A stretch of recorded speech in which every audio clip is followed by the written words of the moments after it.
Congregation, please be seated and open your prayer guides to the book of Revelations, Psalm 69.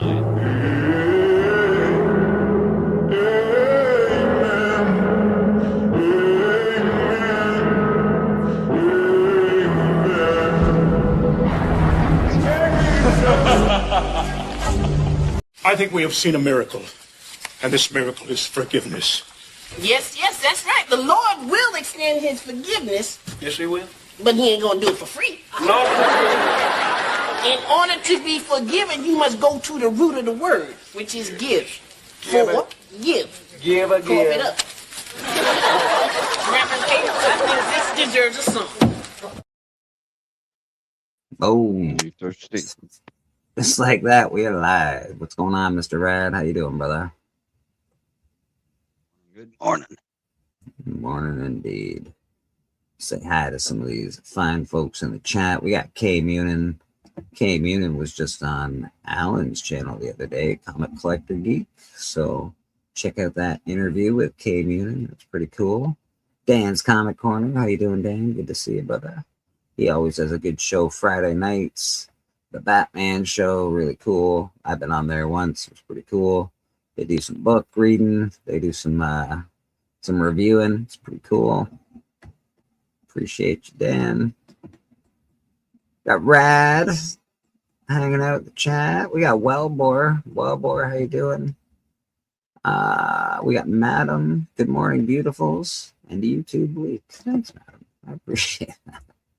Everyone else is beautiful except for me. God dang it all. That's all right. That's okay. I can handle it. Appreciate you, Madam. Yeah, man. Came in always, brother. Always. Yeah, good to see everybody, man. We don't have a full panel yet today. People are sleeping. People might be doing other stuff. Who knows? There could be comic book conventions going on. I've got a small box of comics that I'm going to show today. Some of my favorite comics to read, especially when I was a kid. So, yeah, we're going to get into that. We've got a new segment for Comic Book Church. That should be fun. Hopefully, going forward, we can, I want to talk to the community and get them to send some videos if they don't want to be on panel to do it live, but hopefully we can get some cool stuff out of that. We'll give it a run through today, see how it goes. Other than that, man, we're just sort of chilling. I haven't really looked at the news lately, see what's going on with the comic book world. We'll get into keys of the week and all that jazz. Rad is, of course, drawing, as usual.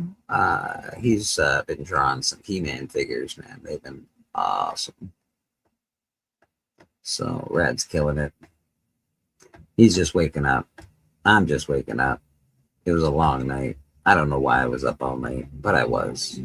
Probably because I slept all day. I fell asleep right after Rob Fat Stack's show yesterday.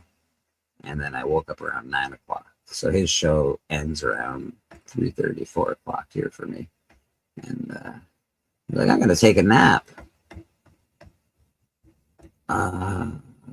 I can show Rad, but Rad's not available right now, madam. But if you'd like to see him, there he is. Boom. Yeah. So that was fun. He woke up in a new Bugatti. Bam! Legion. That's fucking slick, bro. Wish I woke up in a new Bugatti. I don't actually know what I would do with a new Bugatti. That's too much for me. That's too much for me. I'd probably just sell it and buy a house. I don't think I need a Bugatti. Just the beater's good enough for me. Okay, Munin saying hi to Legion. Yeah, I'd sell it immediately too. I've often said that. Even I stream blah blah blah boring. Fair enough, brother. We haven't really gotten started, and we're gonna be here a long time. But yeah, man, hang out, see how boring we are all day. Birdman gave Lil Wayne a Bugatti for his birthday. Who gave Lil Wayne a Bugatti for his birthday? Birdman. God damn, Birdman. Jesus, I need better friends. Yeah. We got Them Bugattis, they're fast, but they don't have any control. They get real squirrely when they get over 150. I can only say that because I bought a Bugatti in what was it, Gran Turismo or something like that, and it was That's what I was. Yeah, that's but it's what I was terrible gonna to say. drive. Yeah. But I can't tell you honestly because I've never driven a Bugatti. Yeah. We know you want to do a dance already. All right, fuck, I'll get dancing. Jesus. If it was a Bugatti, it would depend on which model it was before I considered selling it off. That's fair. That's fair. But even me, like, I don't, I'm not rich, so do I want an action one or a bat one? Or what if I found one of those comics? Would I keep it in my collection? Hell no, bro. Hell no. I would love to. I would want to keep it in my collection, but I would sell that shit pretty damn quick so I could have a life. a little bit of breathing room in my bank account would be much nicer. JSS Brooklyn in the chat, dropping links. Good morning, JSS. Good to see you, brother. He's one of the few people that actually has a wrench in this channel. So JSS, we appreciate you. Matt likes comics. Good morning, sir. Good morning. I got some cool comics to show today. Well, I think they're cool. So, yeah, I'm going to get to it. We'll do, here, let's see what we'll do here. We'll do this just for Madam's sake. Until Madam comes on, well, then we'll make it the whole thing. Yeah. If she comes on, that is. All right, what do we got today? We got my Gru collection. I have number 1 in another box somewhere, so I don't know where number 1 is, but this is my Gru collection. I have a massive amount of Gru books, pretty much the whole collection. Here's number 2. Cool. So this is my Gru the Wanderer collection, man. I don't know how many people like Gru the Wanderer, but I do. And that's all. I think I remember reading it in the newspaper. In the news, what? These guys in the newspaper? I think so, yeah. Yeah. I think my newspaper had a Gru strip. Sergio Aragonés. Back in the day when they still made newspapers. Yeah. Yeah, I don't think newspapers are even really a thing anymore. Like they are, but most people get their news from fucking Facebook, as far as I can tell. Like, I saw this. I know it's true. It's gotta be. I saw it on Facebook. I heard it in the line at the store. A guy was talking and he said it. And I know it's true. Those are some detailed covers, though. Yeah, they're great covers, bro. Like, really great covers for the cartoon work that they are. I used to read a lot of Herman's Head when I was a kid, too, for some reason. I liked cartoons and comics when I was a kid quite a bit. Herman's Head was fun to read. The first, remember when you go to the library? I can't remember if it was like grade 3 or like grade 2 or grade 1 or something like that. I can't remember which grade it's in. But I remember going to the library for the first time and learning the Dewey Decimal System and all that stupid shit that they don't use anymore. Thanks, school. Yeah. Thanks, school. Years of my life that I'll never get back. Yeah.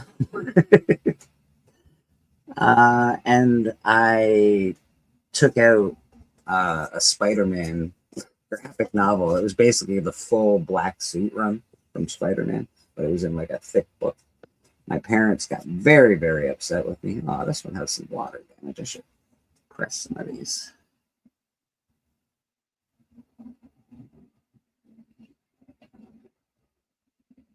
Yeah, man, these are my Gru comics. They're awesome.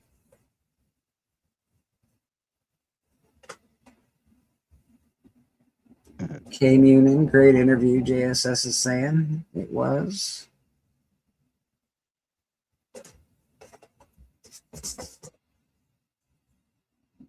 I don't have a lot of full runs, but this is pretty much a full run of Through the Wander.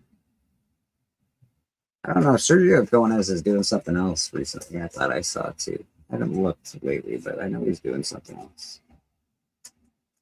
Maybe he's bringing back Through the Wander. Who knows? But if you like reading fun books, you know, just nothing crazy, nothing too intense, these are fantastic. Fun stories, fun art. And again, the art style, it's very cartoony, but really, really good. Look at that guy down at the bottom. He looks awesome. Do you know the Dewey Decimal System? Yes, I know the Dewey Decimal System. I call them all the time. Gru reminds me of yeah, Dragon Ball. I don't know that guy's name. I can't pronounce it. I'm not even gonna try. But from Dragon Ball, nice. Just reminded me of UHS Conan the Librarian. Nice. It could be Conan the Librarian. That'd be cool. That would have been a cool handle if I thought about it before I picked Bleecker Street Comics. He does look just like that character in Dragon Ball. Does he? Yeah. Yeah. But Rad's right. These covers are like, there's so much going on a lot of these covers. Backgrounds, foregrounds, storytelling, little Spidey eyes at the bottom.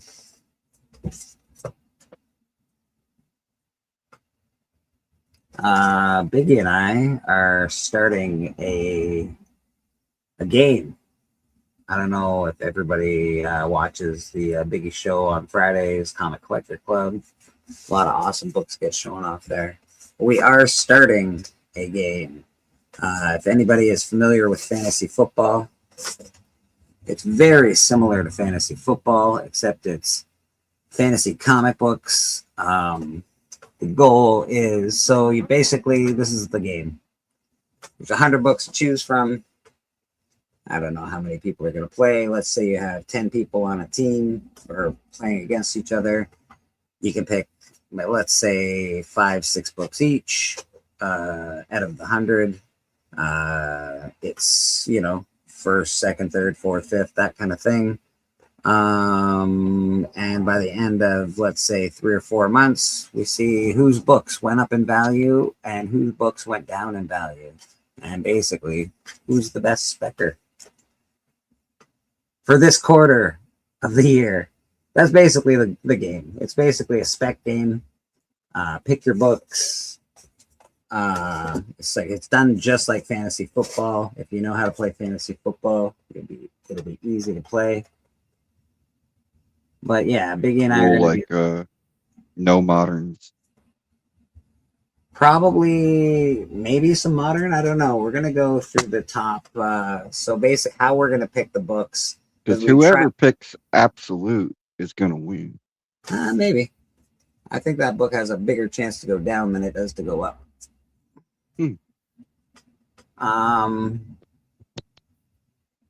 Yeah. So. Yeah, I don't know. We'll do that. We're going to pick the books basically using Key Collector.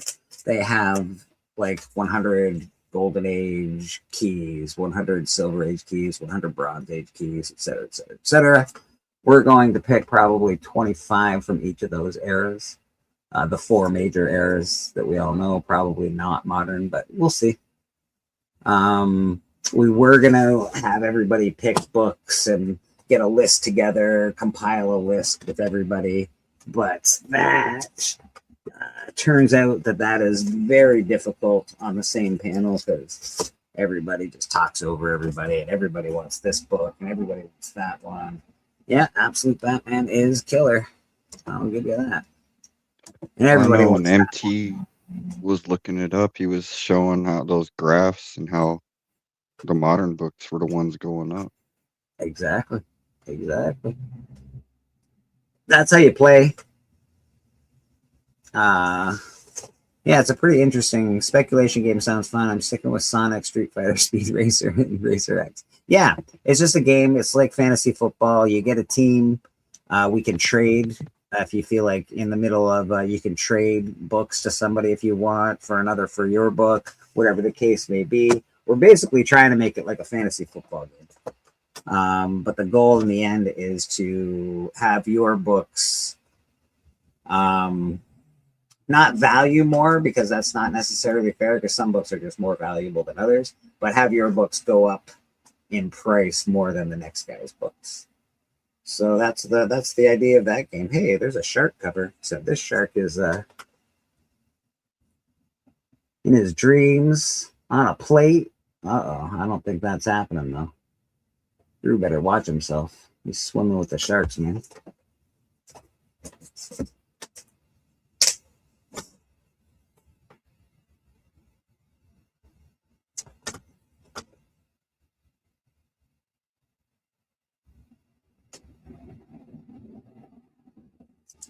Yeah, so that's the game that we're going to try and play. Yeah, but the problem is with Absolute Batman. So let's break it down. Absolute Batman 1. Everybody's going, yeah, well, that's the winner. Obviously, it's gonna be the winner. In 3 months' time from now, do you think Absolute Batman 1 is still going to be a $400 book at a 9.8? Is it going to go up or down? What do you think? I think it's going to go down. I would not pick Absolute Batman 1 if I were you guys. But that's me personally.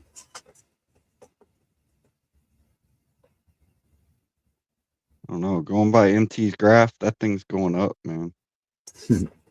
There's so many of them. Yeah. I don't know. It really depends on what happens with comic books, what people get their fancy. Don't forget, Absolute Batman is coming to an end, by the way. I think it'll be what ends at 24 or something like that, 26. So I don't know, maybe. You think it'll actually end? I might not end either. They might just be like, it's making too much money. We're not going to end this. But I think poor Schneider probably wants a break, I would imagine. I shared a picture. Comic in the world. I shared a picture in my Discord. It was Dewey from The Boys. Yeah. He's collecting Absolute Batman. There's a picture of him holding up his Absolute Batman collection. I was asked recently by somebody who doesn't read comic books. They're like, have you seen this Absolute Batman stuff? Awesome. And they don't even read comics. So Absolute Batman is a deal. Absolutely. Legion of Comics asks, have you seen Mortal Kombat 2 yet? Rowdy Riles, what's going on? I have seen Mortal Kombat 2, Legion. And I don't have anything bad to say about it. I don't necessarily have anything good to say about it, but I don't have anything bad to say about it. It was fun. It was all right. It was the original. Yeah, it was basically just like the original, right? It captured the original's well. The Mortal Kombat for me. I don't think anything will ever top it. I don't know. This was good. I'd say it was basically the same movie as the original. With a couple of slight differences, slight character differences, and slight ways around things, but pretty much the same movie. Liu Kang wasn't the deal breaker this time, but pretty much the same movie. I enjoyed that they were able to catch the vibe of the old movie, but other than that, I didn't love Carl Urban as Johnny Cage. I didn't think he was necessary. I didn't think his star power was necessary, and I don't think he played the character very well. That being said, I do love him as an actor. I just think they could have chose somebody different for that. That's my opinion, of course. Everybody's entitled to their own opinion. Yes, being like the original is the highest praise a Mortal Kombat movie can get. Let's be honest. 95 is the GOAT. Shao Kahn was the beast. Yeah, absolutely. My opinion is the signed books in the Absolute Universe will do well for some time versus the unsigned key issues. It looks like that. Well, technically, JSS, I think pretty much every Absolute Batman is a key. There might be one or two that aren't keys, but they're still minor keys.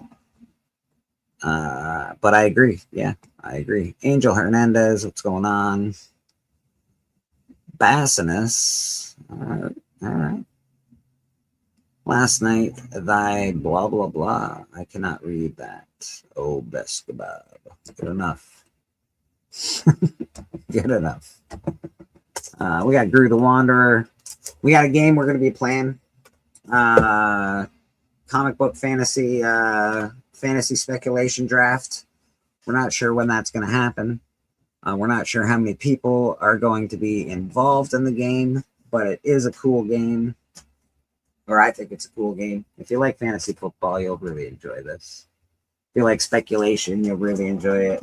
If you like just hanging out and having fun with your friends, you'll probably enjoy it. Basically, I think you'll just enjoy it. That's the game we're coming up with. We do have a new segment at church for today at some point. We hope more people pop on. That way we can get more deals going on there. I haven't looked at my Gru comics for a while. They just sort of stay in the box. I should probably break them out and just read them again.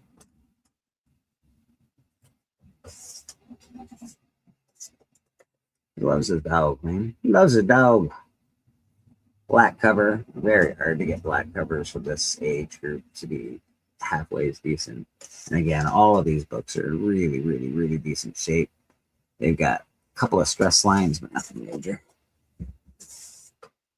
Greetings, carbon-based life forms. Greetings to you, Marshall Warpath. That's what I think too, K Munin. I do think that as well. Well, Marshall Warpath, he added me on my video game. Nice. That dude's got a strong account. Oh, nice. That's cool. So he's good. He's a good gamer, is he? Oh yeah. Got Nice. a strong MCOC account. I really should play video games. I haven't played video games for a while. I had last year. I was phone game.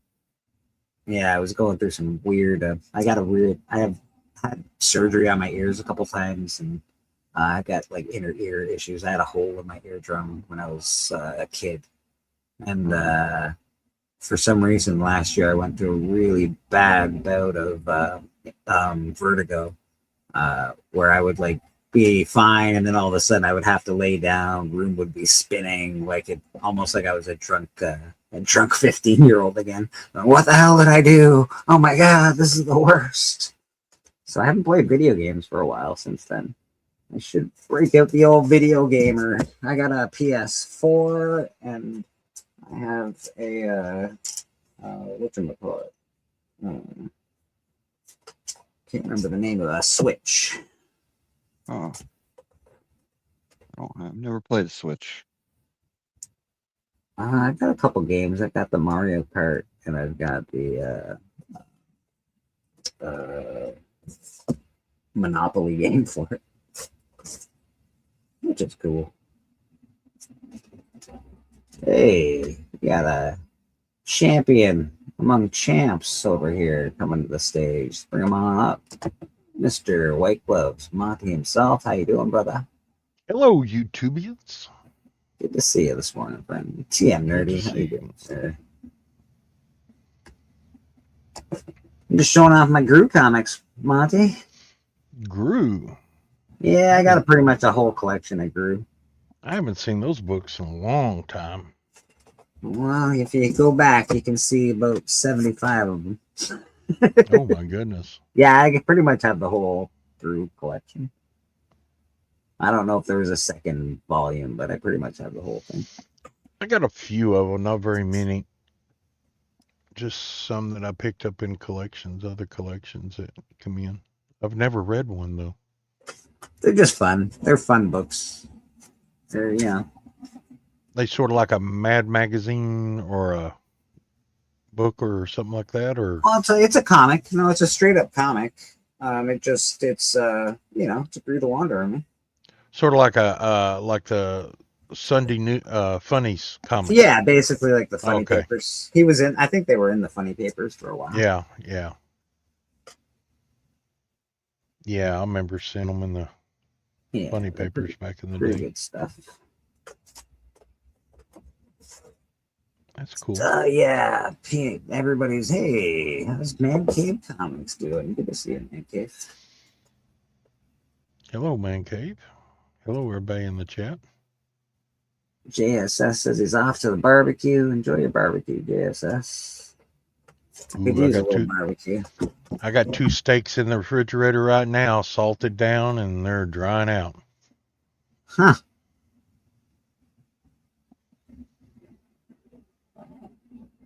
But I ain't got no propane, so I probably won't barbecue them. I'll probably or put them on the grill. I need to, man. I love them on the grill, but You're a propane guy? I would have thought you'd be a charcoal guy for some reason, Monty. really, I got a charcoal grill, I got stick grills, and I got propane grills. I used to be a avid barbecue guy. I used to go out to all the competitions and everything. I took you, you're the kind of guy that likes to make his own stuff. So I figured, charcoal is right up your alley. You can make your own charcoal. Yeah, well, most time when I cook briskets and stuff, it's wood. I do it off my stick cooker and everything, but That's fair. I got 4 briskets I need to cook sometime this year. 4 briskets.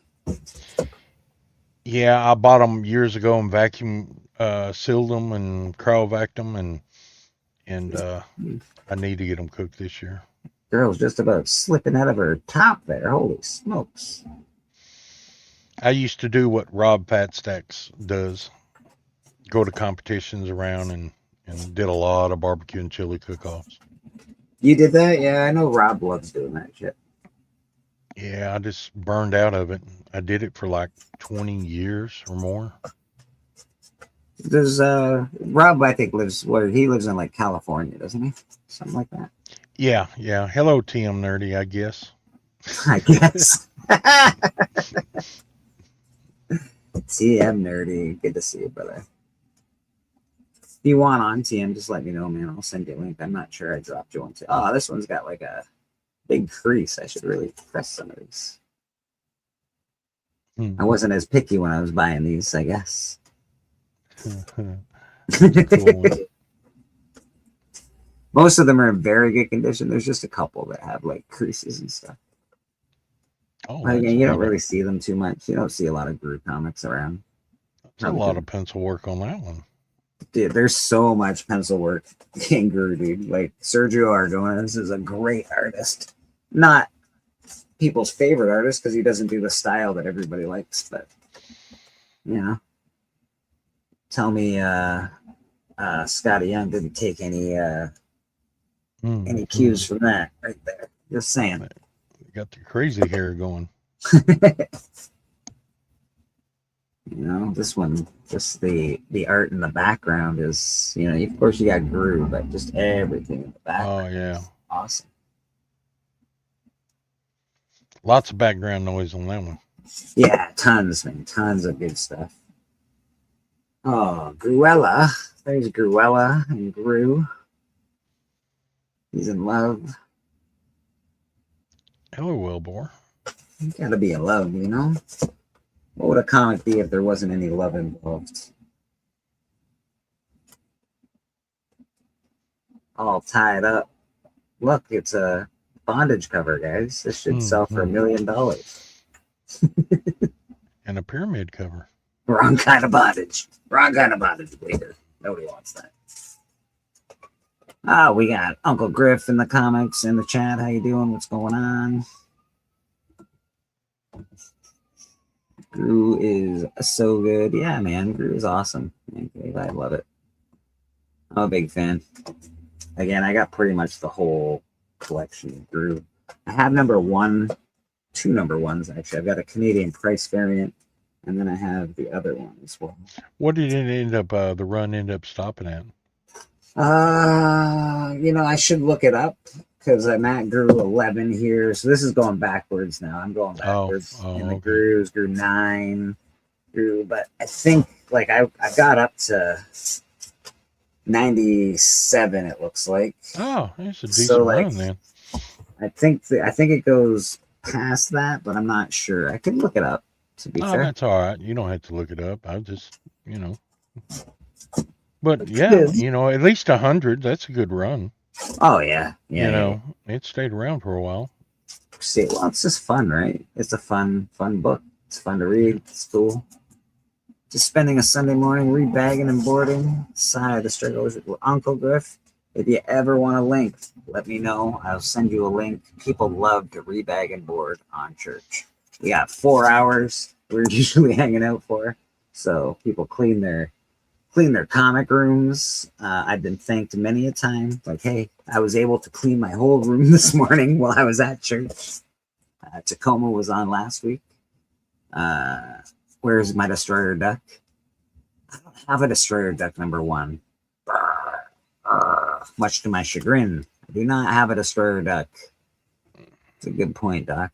That's a good point. I did pick up a comic from Whodat recently, though. I bought a really, I think he says it's about a 7, might be a little higher than a 7. But I bought a copy of Raphael number 1. It is double signed, so signed by Laird and Eastman. And it also is remarked with a Raphael remark, not a turtle remark, which I think is Raphael's character in the Turtles. So that last one you showed, you really need to look in the crowd and see if there ain't any Marvel superheroes in that crowd. You never know; they slip them in there. There is a huge crowd of what looks like Vikings and all sorts of stuff. But you're not wrong. That is a huge crowd in front, in back, grew surrounded. It's one of the hardest things to me to do is large crowd. Yeah, It is difficult. It is difficult. Sam Delegato put I can't remember the 3 Marvel characters in a Green Lantern book in a crowd, and it got passed and it got published. I can't remember what Green Lantern it was, but there's 3 Marvel characters in a crowd. That was Grew the Wanderer number 3. I showed number 2 earlier. I guess this is number 9 we're going to end with. This box is a little out of order. It's a lot like Splash. I'm the most organized, unorganized person you'll ever meet. Hey, 90% of my stuff is organized. You say that every time, and every time you open a box of comics, this is what I hear from Splash. Golly, how did that get there? Well, I don't know what to tell you other than that ain't supposed to be there, golly dang it. What the heck? It's just maybe 1 in each box is unorganized. That's a lot. So there's still some I hadn't found. Well, Warrior, thanks very much, brother. I appreciate you. I got some books I actually bought. Yeah, let's check them out. Monty's always got good books. And plus, I got a surprise right there behind the orange curtain there. Let me Who doesn't like a good surprise? Here, let me move you over to my spot. We'll get you. A lot of you people, I'll get to this last. Let's see if I can get this camera up close here. Facebook Marketplace. Oh, it's always good. I like going on Facebook Marketplace. Yeah, I found these, and this guy was like, yeah, I found these, and I'm getting rid of them. And I went through and cherry-picked and everything and found some high-grade books. This is Nick Fury, Agent of S.H.I.E.L.D. number 15. Hey, now. Very nice. My light is not going to be real good, apparently. There it goes. That's a nice little pickup right there. Yeah, And yeah, those books it's are in high great. grade. It's in very high grade too. I didn't appreciate And those. I didn't appreciate those books till I was a little older.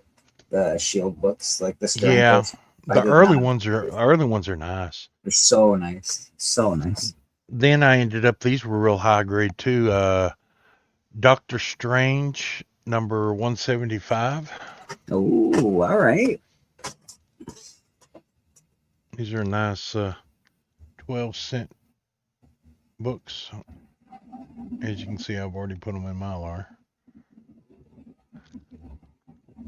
And this is a cover that I like. I like it. Doctor Strange 173.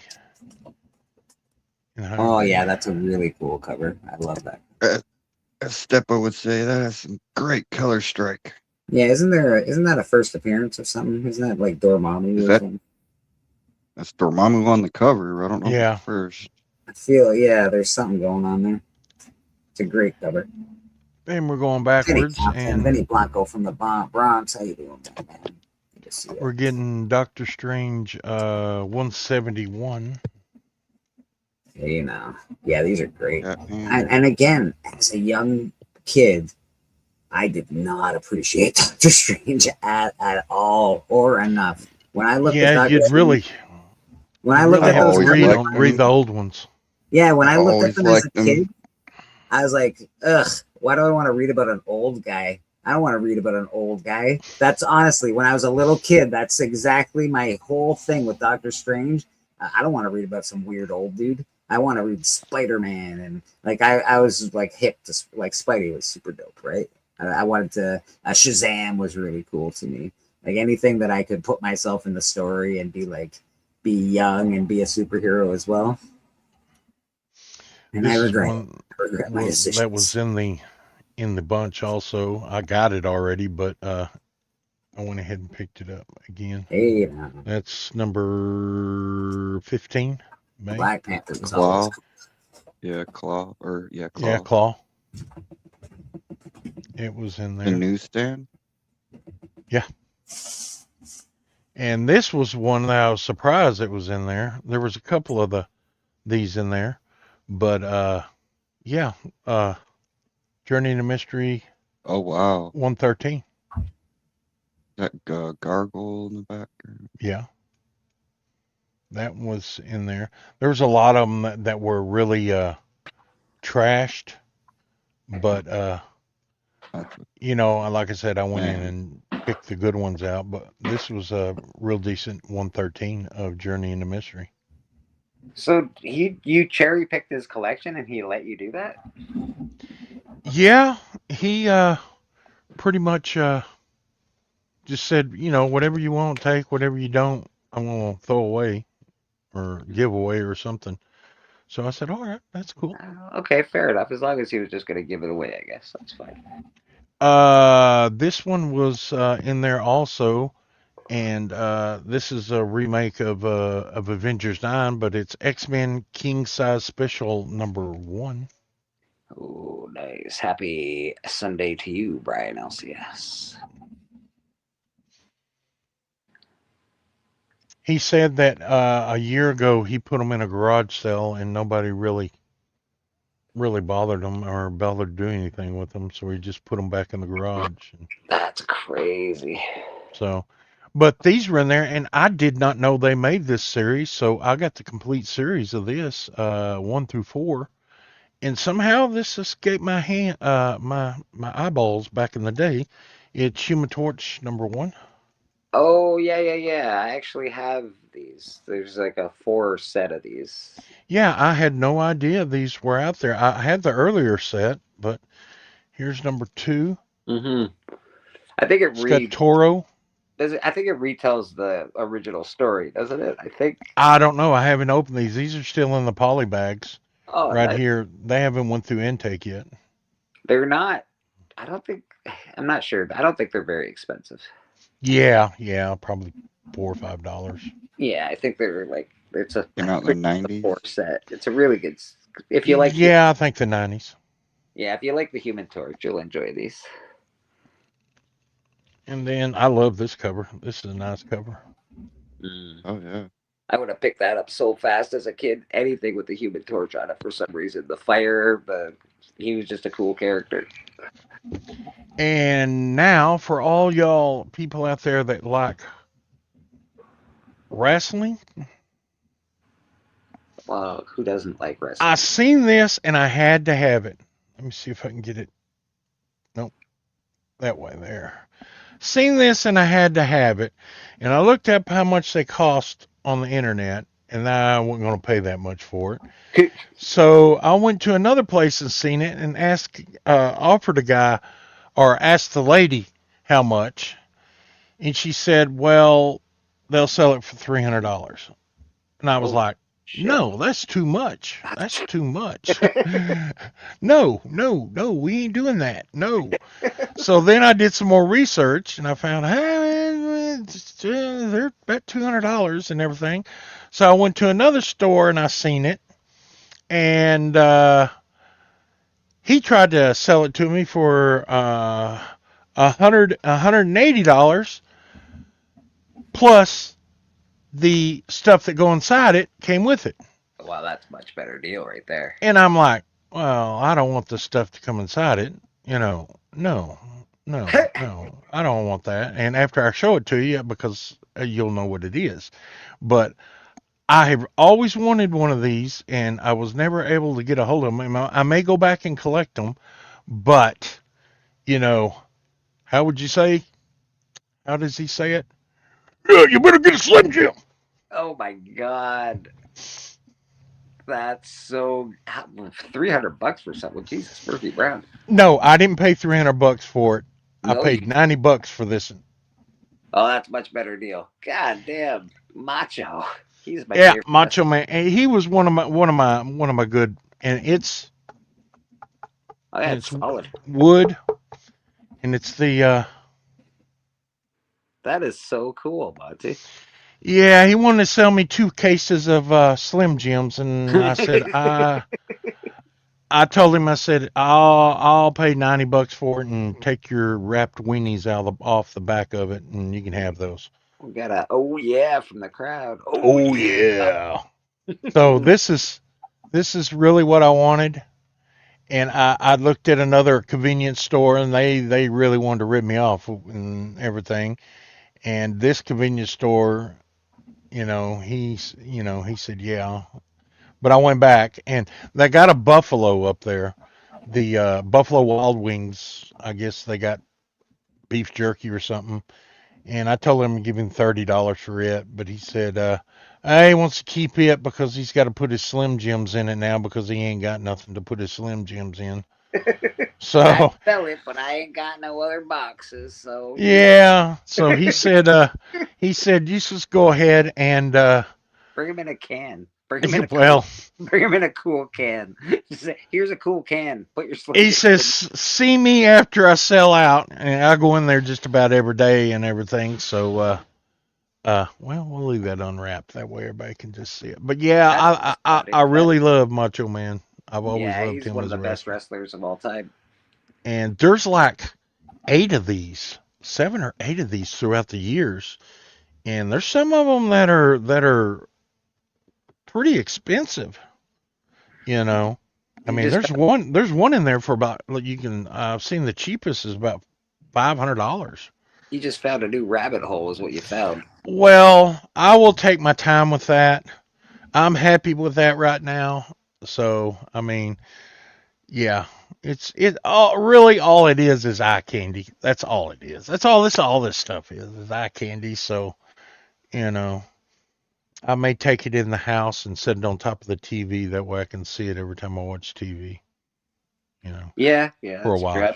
That's what I do. All my toys are basically right by my TV. So when I watch TV, I can, there's shelves of Star Wars shit everywhere. Well, I got a scare last night.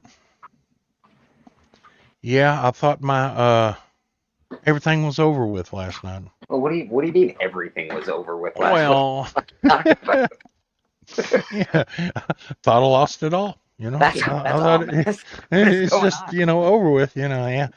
Kick the can, kick the bucket. No, what it was is I got all my plants planted, Got them all planted yesterday, and I Yeah. mean through the weeks. And a cloud come up, and we had hail last night.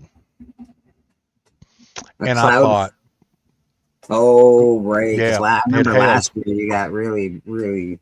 That's not Yeah, good at all. hammered twice. And last night a hailstorm come up, and I was watching the radar and everything. I was like, oh, it's going around us. It's going around us. And then it was almost over, and I thought, all right, I missed it. Then all of a sudden, dink, dink, dink, dink, dink, dink, dink. And I'm like, are you kidding me? I was watching on the camera, just sitting here like this going, I've lost that whole garden. Oh, Every no. single plant I planted from seed back in February until getting it in the ground is gone. Oh, no. So after it's over with, it's dark. I don't even go out there. I said, I'm going to bed. I said, I'm not walking out there with the flashlight. I said, I ain't doing it. So I woke up this morning, I walked by and I kind of glanced out the window and I said, well, I see a few of them standing. So I get out and I get feed my fish and everything outside my pond and do all that. And then I walk around the corner. They're a little peppered up, but not near as bad is what I thought. They will make it through this. It'll slow them down 2 weeks, but they will make it through this. If they make it through 3 days, if they survive 2 or 3 days out there, yeah, they'll come back. So your crop has been miraculously saved from destruction.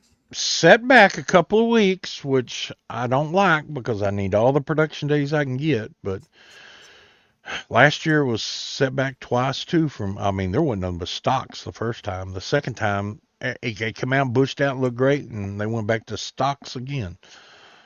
You don't know, Monty is the Pepper King where he's from, and he does a lot of units of. Explain it to me, Monty. You grind up the pepper. It's dried pepper, right? Basically, you dry it up, you grind it up, and you put it. I take the peppers, the whole process. I'll be real quick. Pick them, all organic, no fertilizer, organic fertilizer. I pick them, I wash them. I come in here, if you can watch the videos in the past, I will cut the stems off, cut them in half, take them and dehydrate them down, put them in my powder machine, and after I get them powdered, I check the moisture. They got to be a certain moisture level, so they don't, they got to be dry. Then I put them in these right here. Yes, the pepper jars. Okay. And they're in the shake, and they have the sealed tops and everything, and they're all sealed up. This one is a habanero powder, and I make powder out of them. Right there. And I sell these. And I got a new client this year that's buying a bunch of cases that I'm trying to grow. I expand my pepper growing operation, another 150 peppers. So yeah. And like I said, this is all 100% pure pepper powder. There's no silica in here. And if nobody knows what silica is sand. And they put sand in all your seasonings to keep them, and they call it an anti-clumping agent. Mm-hmm. Well, it's no preservatives to it. It's just so it doesn't clump together. Well, I don't do that. If it clumps together a little, you can just take something in there, but you're getting 100%. You're not the silica that most people puts in there. They're selling you about 20 to 25% sand. So, and you don't see it when it's powdered in there. So, but you're getting 100%, and there's a lot of peppers in that right there because that is powder. Are you all powder? Are you all? I don't know how orders work. Are you filled up on orders? Are you you make to fill? Like how does it work for you? Well, like would I have to right now go, Monty, I want one of those things at the end of the season. Would I have to do that right now? Yeah, I have to get on the list and everything, but my big buyers get it first. I sell at a co-op, and they have 3 stores. I sell at a small convenience store, and they have 4 stores. And I'm working on a restaurant right now that wants to buy the stuff and put it in on their menu, and they can when you order your food, your Mexican food, you can order, let's say this right here, and it'll be on the ticket to pay for, and you can open it at the table and season your food.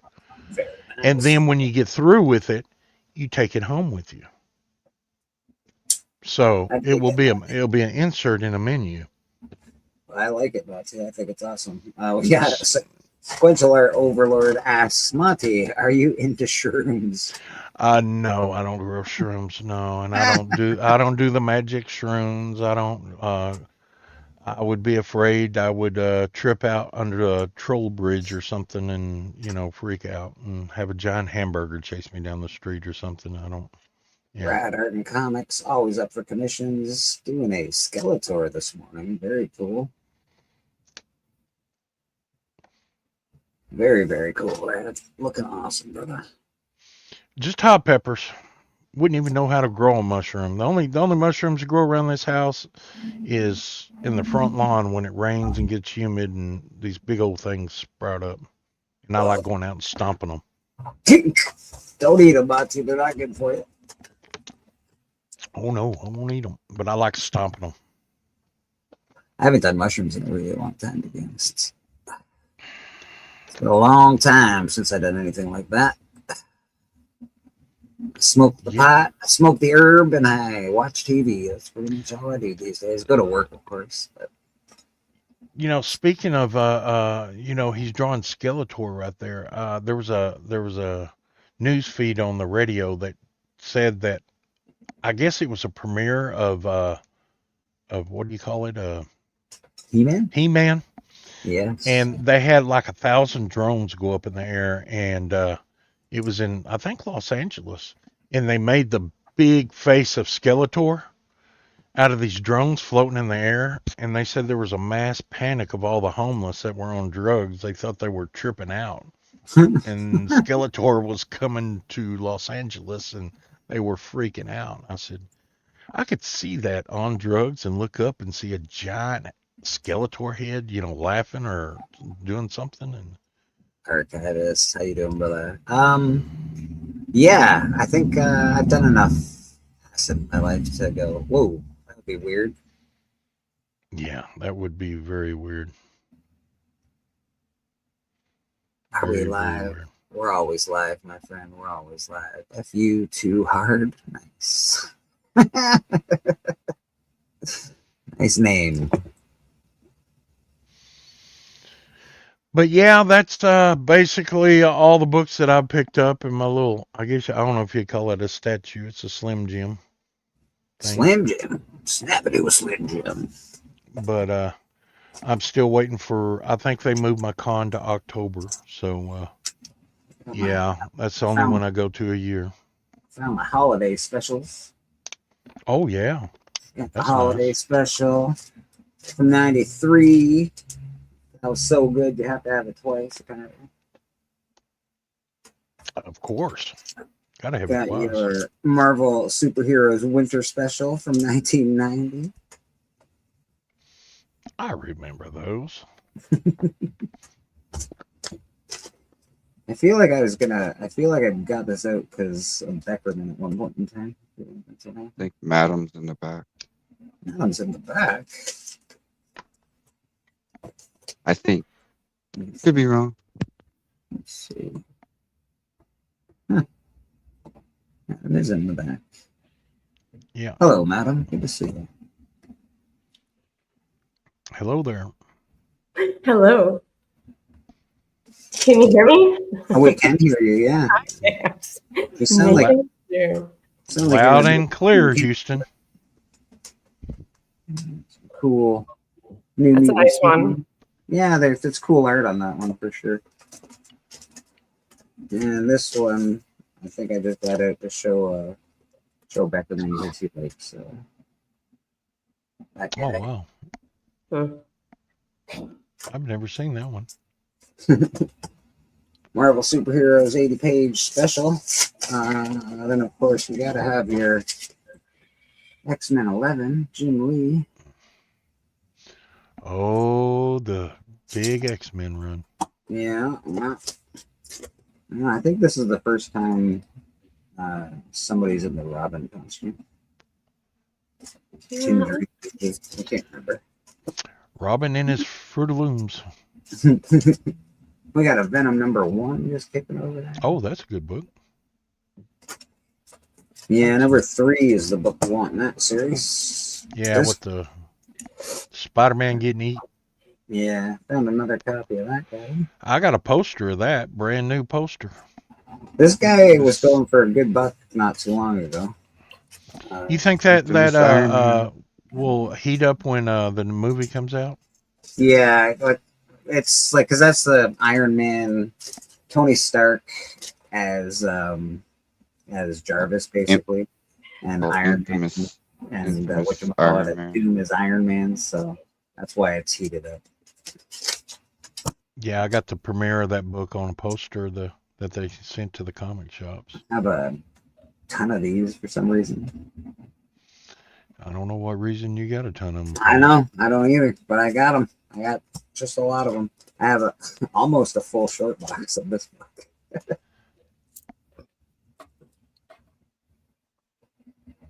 Aliens #1, and that other Batman book that I just showed, that goes with this book. Year 3.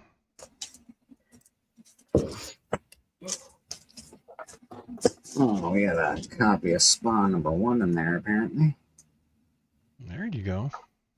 Nice near mint copy of Spawn #1. And then this looks like 3 Jokers, it looks like. It's the full set. I got it all taped up, but that's the 3 Jokers set. 1, 2, and 3. That's nice. Every day people are saying F you to me, not sure why. I don't know F you.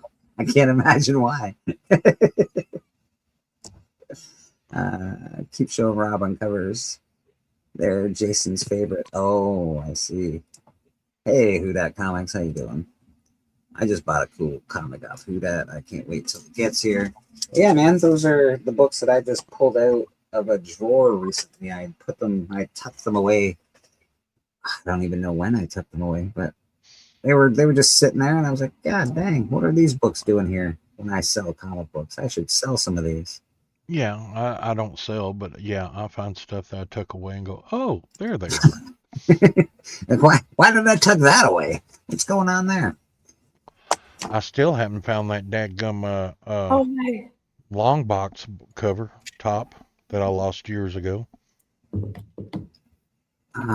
We got Red Sonja on the panel today. Is that what's happening here? No, you're wrong. Guess again. Okay, we have not Red Sonja on the panel. How you doing, madam? It's good to see you this morning. Thanks. I heard you saying something about me this morning, and I was like, all right, I guess I'll have to go on. But then I felt if I had to go on, I should go on as Red Sonja, because then I would probably get more airtime. I wonder why you get more airtime. I still haven't figured that out, man. It's a head scratcher. Nobody wants to look at comic books. No, it's weird when she's here. Nobody wants to look at comic books. It's crazy. Huh. This is just the same. I do have Sonic books. Came in and I got a whole chunk of them. I bought them off a kid when I was at the flea market. He was trying to sell some books, and I was trying to be nice to him. So I think I gave him a couple bucks for them because they all had like price stickers on them. And I was like, all right, I'll buy them off you, even though I can't sell these fucking things. I was trying to be nice. He was a good kid. I wanted him to have a good experience at a comic shop instead of a shitty one. So I bought some crappy books off him, and that's about it. So I do have some. I got some rare Sonic stuff. I don't have any of the rare stuff. I might have like a first appearance of a female Sonic, like the chick Sonic, but I don't know if I have any of the real rare stuff. Could you make Rad big so I can check out his drawing? Could I make who, baby? Rad. Rad? I sure can. Check that out. Rad. Good. Now big. Great job on that face. And the totem, his staff. That's awesome. Skeletor. One of the best bad guys of all time, baby. Let's go. Thank you. Thank you. And again, Brad, always open for commissions. If you're looking for some art, you're looking for him to draw you a character that you love, he's your man, let me tell you. You can see him here every Sunday drawing live for everybody, which is more nerve-wracking than it sounds. So He just Brad, gets better and better with each time he comes on, though. yeah, he really does, man. Brad, you're awesome, dude. How do you think the He-Man movie is going to do? It looks good. Good. Yeah, I think it's going to do good. It looks fun. I see where they're going with the, like, He-Man's been sent to a different planet. So they're going to start it on Earth, I would imagine. You know, he's going to, well, maybe not start, but he's going to be on Earth, and he's got to find his way back to save his planet. That's a good story. That's a, typical good guy, got to go back and fix stuff story. It looks fun. The guy that they got to play He-Man looks like a good-looking young dude. I think he'll attract, the necessary females to the audience. That depends. Does he have the stupid He-Man haircut? I don't think he's got the stupid He-Man haircut. No. Okay. All right. That helps. No. I'm pretty sure he doesn't. Was that the bowl cut? Yeah, he doesn't. He didn't go with the traditional bowl over the head cut with a little length in the back. Can you just do a bowl with a little length in the back? I'd like a bob, please. Like a classic bob would be really nice. Like the girls have. I couldn't remember. It's been so long since I've seen any He-Man. Really early for church, Tacoma. How you doing, brother? Good to see you. Tacoma was here last week with us at church, showing off books, being awesome as usual. He's also on Astonishing Auctions Sunday evenings. I'm on Astonishing Auctions on Sunday evenings. I just pulled out some new books today to sell for that. So yeah, we got some new slabs behind me, but we'll see what happens there. I've got to get back to watching some YouTube stuff because I have been just so busy that I haven't been able to do anything. You've been working too much, Monty. Yeah. When does it get to be like slow time for you? Is it just winter time is a little slower for you? Oh no, wintertime is like vicious, and spring is vicious, and summer usually slows down, but now they're doing all these pipeline replacements, and summer's gotten real busy, so it's just year round. It's just getting towards year round now, and plus everything I'm trying to do with my garden and take care of my dad, then trying to take care of him around the house, and it's just everything is just busy. And I just want to say, I think he did get a mullet. I'm pretty sure He-Man does have sort of a mullety kind of cut in this new movie. I don't think it's the classic bowl. I think it's a bit of a mullet. I'm pretty sure. Adam Rich. Oh, that brings back memories. No, you're wrong. It's not a mullet. Okay, a mullet would have the side shaved too. Okay, so this is like a bowl cut that's been growing out, and then he's like, I need bangs. Yeah. That's right. Yeah. Now I remember. Yeah. Yeah, but I think the new one, I think they actually give him a mullet. Like in this, because that's a little cooler. I think it's a mullety. It looks mullety to me. Like if you put on a hockey helmet, I'd be like, yeah, that's a mullet. So I feel like it's got mullet potential, but it's like trying to be cool. It's like a mullet that's trying to be super cool. So I'm like, it's still a mullet. Oh, Matlock Comics brought up Ada's Enough. I used to watch that back in the day. I also used to watch that show. What I fear then from the movie is that mullet will come back and have a resurgence. Hey, I used to sport the mullet back in the day. Did you? I sure did, boy. I had long hair. It went all the way down to the middle of my shoulders, or maybe a little longer. I used to have long hair. Did you braid it? No, I never braided it. I had curls. When my hair gets long, it gets curly. Okay. Or it used to. Now I don't. It's just like old and lazy. Archivist wants to know any new artwork from you, madam. Yes, I have done something, but I don't want to go down and show it. You don't want to go down? I don't want to go down 5 steps and show That's not the first time I've heard that. I don't want to go down. it. Thank you. That's how Mom described me. A mullet trying to be cool. Tacoma. What did you say? That's how my mom described me. My mullet trying to be cool. The mullet back when I was in probably high school was everybody had it. They had that, and they had parachute pants and concert. Oh, mullets shirts. were a big thing. Mullets were cool. They were super Yeah. dope.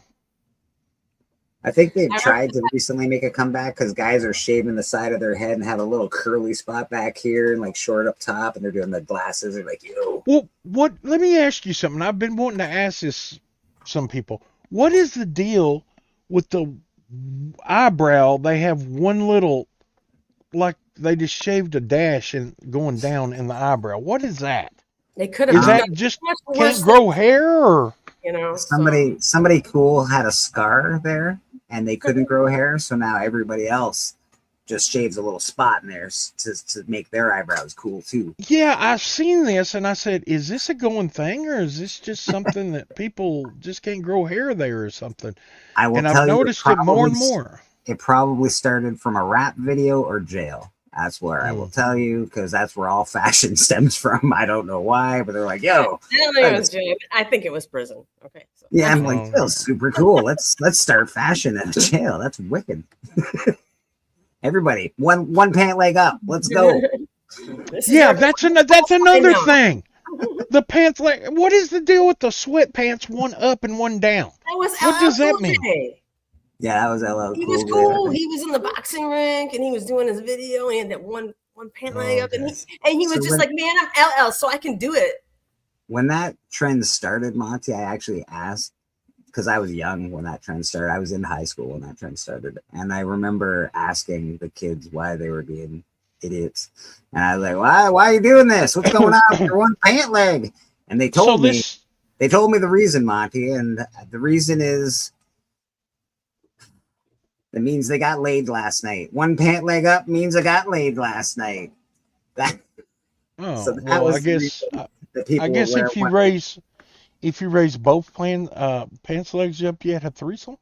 Yeah, I guess that's where But see, that's what I would think. Yes. When did all this start happening? Because I just started seeing it here recently in the last year. That happened in the 90s, bro. Okay, well, I don't remember it in the 90s because, you know. You're a little late to the party, Monty. Yeah, well, I was in the military. I couldn't raise one pants leg up. I'd be peeling potatoes. One up to reach your ankle holster. Yeah. Now, I knew about the pants down around your butt. I was like, really? Need a belt, buddy? You know. Well, the pants around your butt thing, I just find it funny when, like, because you see videos where, like, someone will make fun of them and then they can't run after them because their pants won't let them run because their pants are, like, tight and down to here. It's ridiculous. You know, if I was to do that, I'd have to have long suspenders, you know, because they'd fall off. I'd have to have the big old long suspenders. Well, you just look like, I think suspenders were a skinhead thing when I was a kid. But you had to. They were a Clockwork Orange thing, actually. Yeah. They could be just a farmer thing, but where I was, suspenders were definitely a skinhead thing. Well, where I'm from, it was a farmer's thing because all the old farmers wore suspenders. People wore their Doc Martens, their jeans with suspenders cut around the bottom so it would fray, with their awesome Martin and their white t-shirts. Back when I was in school, the shoe to have was the BKs, the British Knights. Oh, British Knights. I remember those. Wow. That's a long time ago, bro. Yeah. Those were pretty popular for a minute. Yeah, I wish I still had them, but I don't. I wore them out, you know. But hello and happy Sunday. I hope everyone is doing well today. Guy Wozniak. Good to see you, guy. Good to see you, brother. We do have a new segment for church, though. Would you guys wanna be a part of this new segment? We're gonna test it out. We're gonna test out this new segment. Oh, you got me scared. Yeah, well, you should be. You should be very scared. Are there prizes to be won? There are no prizes to be won. There are no prizes. We will do a segment. Here it is.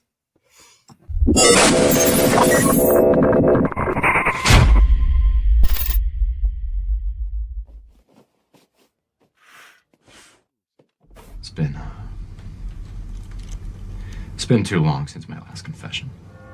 And what have been your sins, my son? Well, Padre, I don't want to keep you up all night, so I'll just fill you in on the latest batch. You can't handle the truth. Comic book confessions. We've got comic book confessions. This is going to be a new segment at church. What I'm hoping in the future that I can reach out to people in the community, and we'll have some videos as well. It won't be just the people on the panel giving their confessions. There will be people from our comic book community also giving confessions. And let's start with a comic book confession. I have a comic book confession. There's a movie that I'm supposed to like, and I can't remember the name of it right now because I'm dumb and I smoke too much pot. Can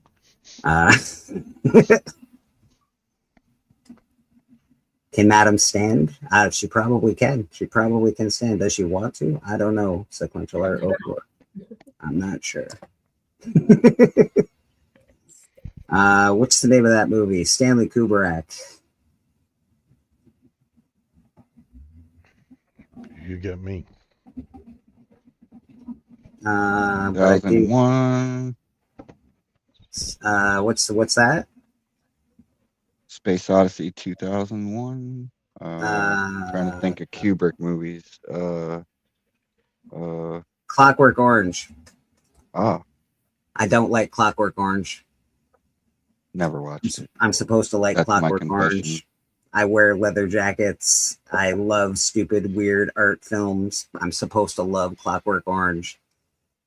I don't like it. That's my comic book confession. Okay, I have a comic book confession. We're at our comic book confession time. What's up? Looking good. My comic book confession. I've never watched The Warriors. You've never watched The Warriors? Wow. Confession. That is a confession. That's a confession, all right. Holy smokes, Rad. Before We're my getting time. we're getting a lot of stuff off our chest today, folks. Comic book confessions, they're important. Madam, what's your comic book confession? Where'd you get this great idea from? I just am curious. Come on and play. I'm gonna say off of Bleeker's comment that he hates Clockwork Orange. I was 9 years old.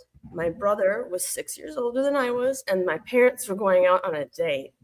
And my brother's like, Stephanie, we're gonna watch a movie, right? But we're not gonna tell mom and dad, okay? And I was like, all right. And he turns on a Clockwork Orange. And I'm 9. And it opens up with like a rape scene or something, That's right? not I'm just great. my That's mind is like, oh! This probably messed me up for life, I think. So I feel like that would have messed you up for like 9 years old. You should be watching that at 9. That's terrible. 9. Well, I love my brother and I trusted him, you know. I was like, okay, Michael. God damn. God dang. Monty, do you have a comic book confession that you'd like us to hear? Oh, I've been thinking about this, and you know, I know one thing. You was talking about movies, and this has something to do with comic books. I never cared for the Crow movies. Wow.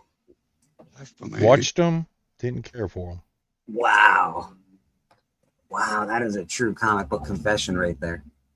That hurts God. Bleaker like right in the heart, I think. I just didn't get into it after the first one. Yeah, the second one, they just kind of started going downhill, and I'm like, no. Wow. Well, the first one's the only one that. So those are our comic book confessions. We also have, I see one in the chat that really is disturbing. Jeff Jack. He never saw any of the Star Wars films. Jeff. Wow. Can't believe that. Wow. Oh, No, the guy Wozniak Comics. I actually thought yesterday that the Lord of the Rings, the Hobbit movies, I actually think like Game of Thrones like overshadows any Hobbit, Tolkien stuff. first of all, you get off the panel right now. And Yeah. second of all, Guy Wozniak, that's too deep. That's too much of a confession. That's too much. I can't believe that. All right, fair enough. You know what?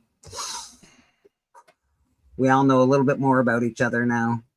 We've all done some confessions. So yeah, that's a new segment at church. I would love for people from the community to make videos.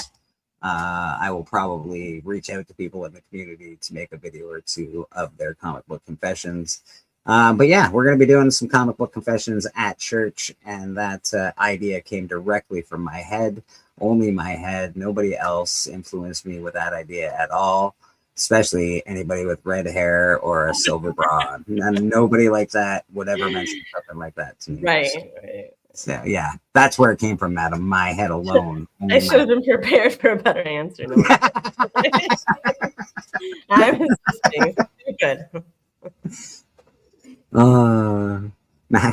Matt likes comics. I'm scared to find out. Now is this confession when we come on? We got to do this once a week, or are we doing it once a month, or? Well, I think we can do it once a week. I'm pretty sure we can find something that we. I think that's a good idea too. I think we do it once a week. Again, I will be reaching out. I will be reaching out to the comic community to get some of them to do it as well. So it won't always be us on the panel doing it. If you'd like to take a week off, you're more than welcome. But yes. And Archivist is now judging people. So we will be judged. We will be judged in the community now. We will be judged. Some people's nerd cards are getting taken away directly. Jeff Jack, I think Matt's taking Jeff's right now. So this is yeah. So if anybody else has a confession that they would like and they would love to send in a video, what I do ask is that you make it in the horizontal form and not the vertical form. If you do want to make a video and send it into Comic Book Church, send it into me at Bleecker Street Comics on Instagram. If it's less than a minute, you can send it right through Messenger. So yeah, appreciate it. Can I make one more? You can make as many confessions as you like, Guy. Oh, I like that. Let's just do it. Like 3 minutes of constant confessions going around as fast as we can. Oh no, confession. You just read Secret Wars for the first time and thought it was kind of bad. Oh, Guy. Oof. We're going to call Archivist Adrift Judge Holden if he keeps up his attitude. He's getting evil in this chat. Judge Holden, one of the most terrifying characters in literature history. Check it out. So many comic hot takes. People would hate me if I confessed all. I'm looking forward to it. Please, Archivist, if you want, please send me a video of some of those comic confessions. I would love to hear it. I think people like the idea of speed confessions. So. Yeah. I have some other comic confessions as well that I will save, because the first one was just sort of, we're just getting our feet wet a little bit. We're just getting our feet wet. It wasn't even a good one, Like, it was a pretty good one, I'm going to tell you, because I should love that movie. Really I should love that. Like, I don't know. I love Stanley Kubrick, and I just can't stand that movie. I don't know why. I should love it. I'm supposed to. It's up my alley. And I'm like, I hate this. Yeah, you would think. It is. It's right up my alley. And I'm like, this movie sucks. I don't know. If I have to think about these confessions, I don't know. I don't know if I have too many. I'm sure I do, but just don't realize it. They don't have to be about comics. They can be about movies. They can be, I don't know. I wore my underwear 2 days in a row one time. I don't care what your confessions are, Monty. It's just a fun segment, my man. Just a fun segment where we can all have fun, get to know each other a little better, and see if we can make someone else's channel. You can't turn your underwear inside out and wear it again? Well, you're not supposed to, but you can. Oh.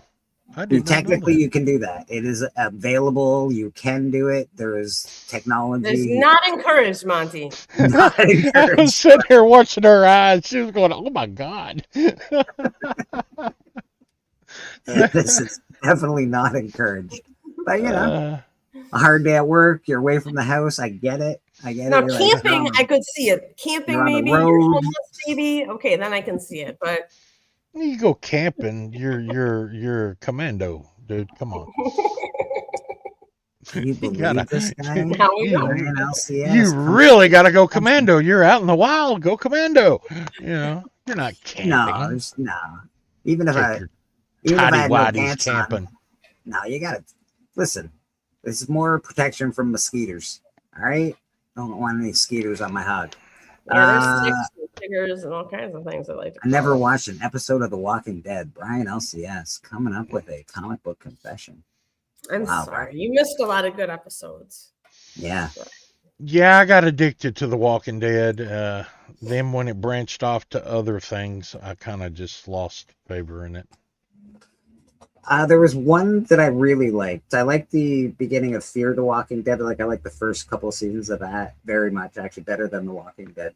And I really wanted. There was one. They only did 1 year of it, like one season of it, and it was like branch off from all over the place. They would just do one-offs of like, oh, a guy in the woods, blah blah blah. And I wanted to see that because it's the world is full of walkers. I want to see the world. I want to see what's going. I don't want to see the one group all the time. I want to see what's going on over here and what's going on over here, what's going on over here. They could have done so much more with that Walking Dead show, but it is what it is. I fell You off watched The the one Walking season? Dead. I fell off right before Negan came. And I'm like, oh, I didn't realize it was going to get better. Like it was getting it was getting stale to me. It's like every episode started kind of feeling the same. So I was like, I'm going to look for something else to watch. And then Negan comes and it gets all good, I guess, again. Yeah, it got great after Negan got there. Yeah, it's like because it was all like similar bad guys, right? They always like it was like, okay, we gotta find a place to stay. Okay, there's a bad guy. We gotta Yeah, it was very. It definitely Negan got. had charisma. You almost liked him, you know. That's why, I've gone back on YouTube and I've watched like the little highlight clips of like when Negan catches the party or whatever, and like I was like, wow, I hate I missed this. I'm not gonna lie. If you've ever met Negan in real life, because on the show, I think he looks bigger than life. He's got that. He's tiny. He's a tiny little man, like tiny. He's skinny. He's not big at all. It's very bizarre because he looks like, I know, just a very in shape, masculine, big roughneck kind of fella. Well, And he was that's always like- wearing like that leather jacket, and he was Yeah. and they probably had him on platforms, and Oh yeah, he is small, bro. He is a small dude. I was like, holy shit. I was Yeah, late to he's like a He's Tom, been in a he's like a couple Tom movies. Cruise 5'7". Yeah, he is very much like that. Matt says he got broken up by a girl because of his love for Buffy. also not You know what? available. That girl doesn't deserve you. She should have watched Buffy with you. That's what I say. I think you're She better really off. cared about you, Matt. She would have. Yeah. I think you're better off if she broke up with you over someone on TV. Yeah, man. So, that is, if there'd been somebody in real life that she thought you liked, she'd probably cut the head off all your action figures or something. So you did a good thing. Wellbore's got to go. Have a great day too, Wellbore. Later, well. And Matt says he married the next girl, so it all worked out. Yeah. He was like, at least this girl likes Buffy. It's like I'm not letting that next one slip away. Did you give her the Buffy test though? Did you give her the Buffy? That must have been like the number one question. Like, before we get into this, I just need to know. I just want to know, how do you feel about Buffy? I just want to know. I heard Buffy's coming back, maybe. Not the same girl's not playing her, is she? Sarah Gerlin, no, she's supposed to she was asked to come back for it, and then they canceled it. And then I heard maybe it's coming back again with a whole reboot. I don't know. Maybe that was canceled too. They used to rerun them. They were rerun them on, I can't remember what channel on satellite.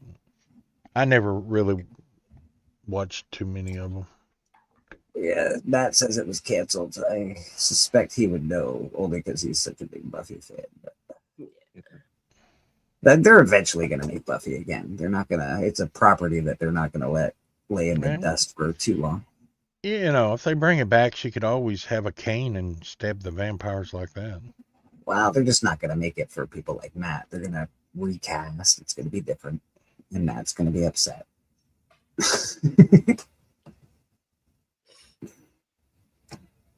All right, you guys. I think I'm gonna go.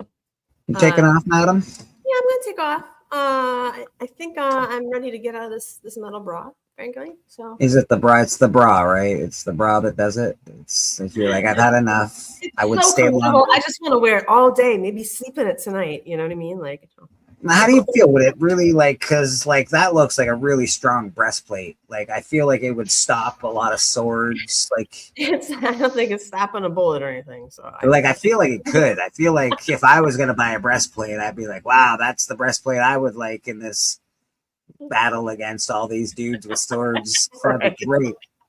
It covers so much.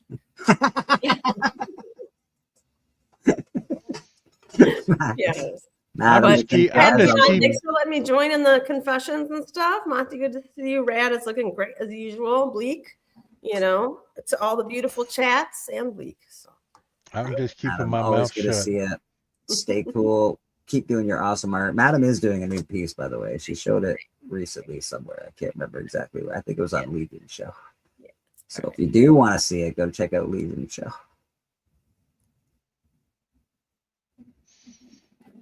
And she's out of here. And she's gone like a fucking fart in the wind, man.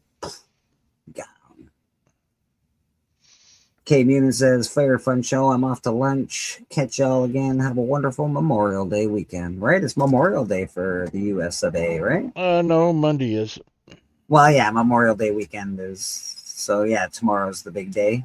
Last week, Canada had a holiday on Monday, but And let me explain to everybody out there, Memorial Day is for the people that are past, that were within the service, that fought for our country. Veterans Day is for the veterans that are still alive that served. So let's not get those two mixed up. And oddly enough, see here in Canada, Monty, Veterans Day is called Remembrance Day. So you can see where there's a slight bit of confusion when they call it something like Remembrance Day instead of Veterans Day. Because, remember the soldiers that passed. There's songs. I remember being a kid singing songs, going to the Minute of Silence, going to the center of town and, performing for the veterans as they dropped flowers and stuff. Well, wreaths, I guess, not really flowers. They usually just did the wreaths, but Remembrance Day covered all of them. Yeah. I've been called Pepper before. Monty, name this pepper. I'm pretty sure that's regular habanero. Are you talking about the one right there that you highlighted? Yeah. It looks like a jalapeno. Jalapeno? Yeah. Jalapeno. They're better when they're red. Oddly enough, my birthday is also Remembrance Day, so I'm very thankful that you guys spend a minute of silence every year for my birthday. It's very kind of you. I say keep that up. So thank you very much.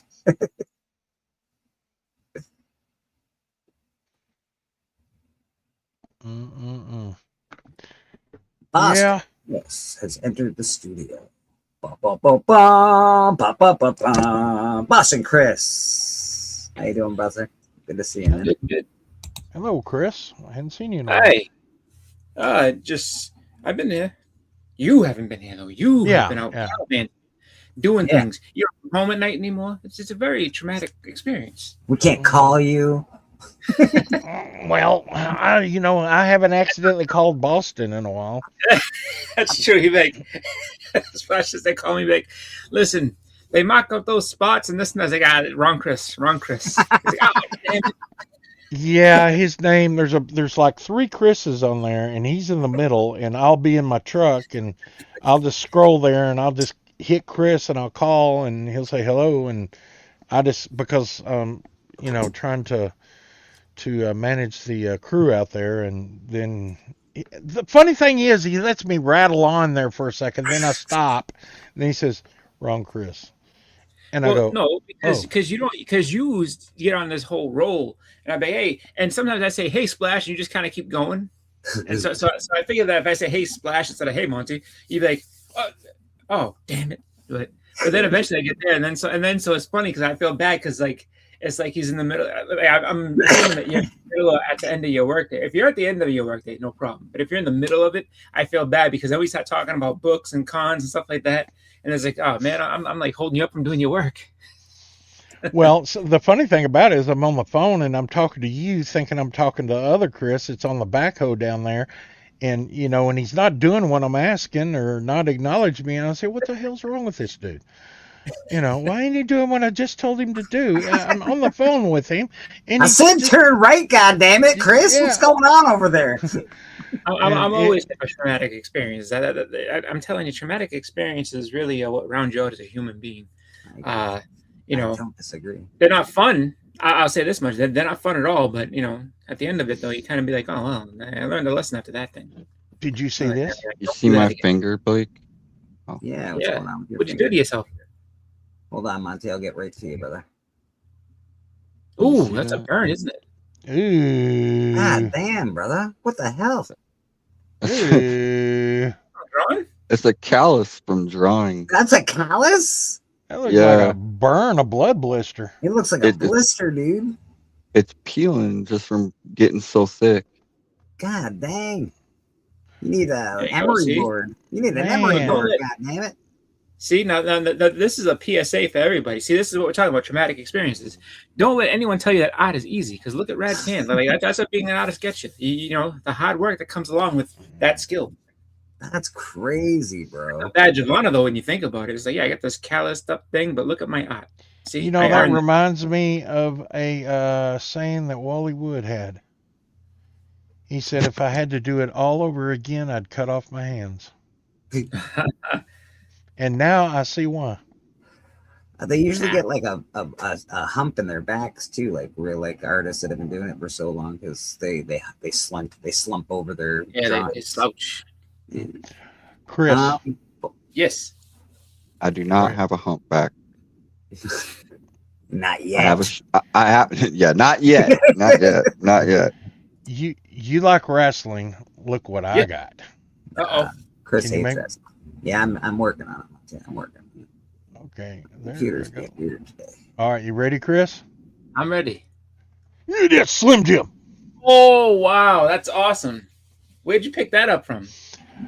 Convenience store.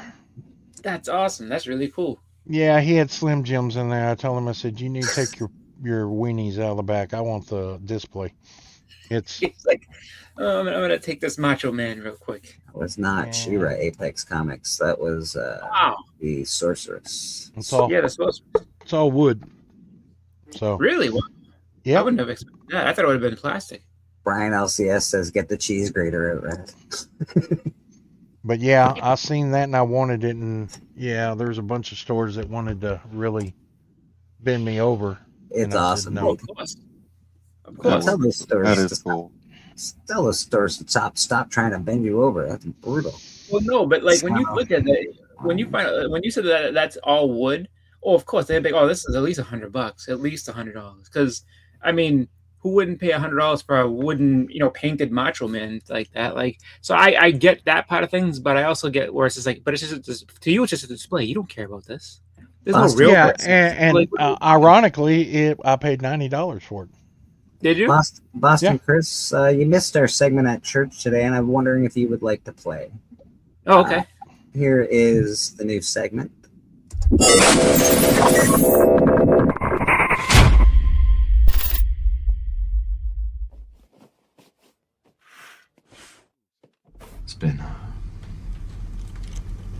been too long since my last confession. And what have been your sins, my son? Well, Padre, I don't want to keep you up all night, so I'll just fill you in on the latest batch. You can't handle the truth. Okay. Comic book confessions. We've had some pretty good ones. Jeff Jack has never watched an episode or a Star Wars movie. Brian LCS has never watched one episode of The Walking Dead. I myself, there is a Stanley Kubrick movie that I should love that I absolutely can't stand. Warriors. Clockwork Orange was the movie I chose. So those were our comic book confessions previously. Do you have anything to share with us? What about me? What was your comic book confession again? I never cared for the Crow. Oh, he never cared for the Crow. No wonder I got it into my memory. God damn, Monty.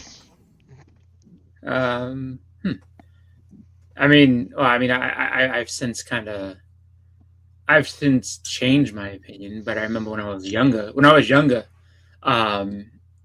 I say younger, I mean like maybe like around like 10, 11, like I thought that Jack Kirby was terrible when I was younger. But the reason for that was because I didn't know much of his stuff, and I had heard a lot of people talking about like, oh, Jack Kirby, this. I mean, when you're little like that, like you just know the books that you have in front of you. So I'm just sitting there, and I remember like when people used to sit there and say that, I used to always come back at them like, you know, Jack Kirby's the best. And like older people like, Jack, no, you don't know what you're talking about. Jack Kirby's the best in comics. And I was like, Jim Lee's better. I used to say that all the time. People used to get so mad, like, oh my God, what do you mean Jim Lee's better? It's like, Jim Lee is better. Look at his X-Men. Like, you couldn't tell me. And I used to sit there and point out to people, like, because like Jack's stuff was like really blocky and stuff like that. And I like as a kid, I didn't really understand that like he was the blueprint for a lot of people, and the stuff that he did and the way that he drew it was really dynamic, and that like, you know, looking at stuff like even stuff that Jim Lee does and did, you know, it's good, but like, you know, Kirby is much better than him in the way of that, like he told the story, like the way his stories flow, they kind of go, you know, forward. Jim Lee stuff, which I do love Jim Lee, but like it seems like a lot of his stuff is just a lot of big posters. It doesn't really move the story along. So it's just like, so as I got older, I kind of realized like, okay, this is it. But yeah, when I was younger, I was just like, Jack Kirby stinks. He's not good. I'm not gonna lie, Boston. I felt the same as a young person. I thought that Todd McFarlane was far better. I thought that, you know, and only because those were the rock stars of my era. I'm like, well, this guy doesn't even hold a candle to Todd McFarlane. Look what Todd's doing. This guy does all this blocky nonsense. I like, you know, now going back, you see the movement, you see how he does progress a story, you see how he tells a story in panel form as opposed to just big blowout scenes, you know? Yeah, no, absolutely. Very cool. And too is that like, you know, like you said, it's like what you have, you know, available to. Because like, I mean, you could have got books out with Jack Kirby, you wouldn't have known it, like at least back then, because you're not thinking about that. Like, and then, you know, being younger. I mean, when I was younger, I thought every X-Men. I thought Jim Lee did every X-Men title. So everything X-Men or X-Force, I was like, oh, it's all Jim Lee. Like people like, no, it's not. This is a guy named Rob Liefeld. This is a guy named Will Spataccio. And this, like it broke my heart. I was like, no, that's not true. No, like, no, it is. It's true. Like he doesn't draw all this stuff. I was just like, Jim Lee draws everything and all the Batman. And Jeff, you can't use it as a mug, no. He said, I didn't like Gene Colan's art as a kid. Yeah, like there's some things that like kind of make you, you know, like wonder why. And then I remember as I got like a little older, you know, reading like George Perez's stuff and everything. Like I remember, like actually a big part of what used to like bug me was that I used to read the Wizard magazines without really knowing a lot about stuff. And people like, oh, like you know, George Perez's stuff and George. And I was like, oh, there's people talking about this George Perez shit. Like, what? Like, and I never really had my hands on any of it when I was like, you know, early teens. And then I got something. I was like, oh wow, yeah, he's pretty good. that Kurt Busiek guy I don't like that much, but I he like the writer Kurt Busiek. I wasn't really a big fan of his stuff straight out, but I was just like, but George Perez is pretty good, and I was like, and Miles Wolfman is awesome, and so it's just like one of those things where like you kind of get exposed and everything, because in the beginning when you're reading comics, you're just looking at pictures, like it doesn't really matter what people are saying or anything like that. And because that's when I was very little. That's really what I used to do. I used to make my own stuff. The pictures, and I didn't care what the word bubble said. I was like, he did this and he did that and he did this thing here, and then you get older and it's just like, I don't know. Like, if you actually read them, they tell you what's going on. I'm like, oh, okay, well, let's see what's happening. And then that's what it was. So I started actually full out reading comics when I was about 8, because there was a kid in the after school program who was like, yeah, I read this Daredevil book and I read this and that, and then and I was like, oh, I read this too. And he's like, well, like, so what's your favorite part of the book? I was like, oh, this, this scene here. And he's like, no. Like, so what's going on in the story? Like, who is this guy? What's his name? I couldn't name the guy. I was like, I have no idea. And then I had to go back and read it. And I was like, okay, now I know everybody. And now I understand what's going on. So, yeah, but that's the new segment at church. It's fun. It doesn't have to be too serious. We try. We try our best. I hope not. Like I have a serious issue to talk about this thing. I can't move forward until I make this right. This is like, I mean, if it got super serious, like, all right, we had to stop the segment because people started crying and stuff. We got real serious real quick. Ooh, Skeletor. Yeah, somewhere during all that, there was a tear shed in Big Shaq's right eye about Jack Kirby. You know what? I think that everybody I think that in a way people have to warm up to. I mean, you have to warm up to just about every artist. Like, it takes you a little bit of time to be like, okay, what's so great about this guy? And then you kind of like some people strike you right away. Other people, I think you really have to kind of, give them a fair chance and really look at their work and be like, whether you like it or whether you don't, I mean, there's that love, like there's some people that will say that they can't stand you usually hear about like Todd McFarlane, but I'll say like something like Hellboy, and they're like, oh, Mike Mignola's art is so bad, I can't stand it. I don't like this and I don't like that. And it's like they may have just seen a couple of panels of things, and it's not as well drawn out as other things. It's more cartoony and stuff like that. And they think, I can't take this serious. But then they actually really go back and like read the stories and see what's going on and be like, wow, this is actually pretty good. So I think sometimes you gotta give them that. There's an artist, I can't remember her name, that everybody was blowing up over, and some reason I want to say Flamingo or something. She's an Oriental artist. She's from the Orient. Yes, I never cared much for her. I never cared much for her stuff. Why are you laughing? What did I do? You called her Flamingo. Well, it's Flamingo. I don't know. That name just popped into my mind. I don't know.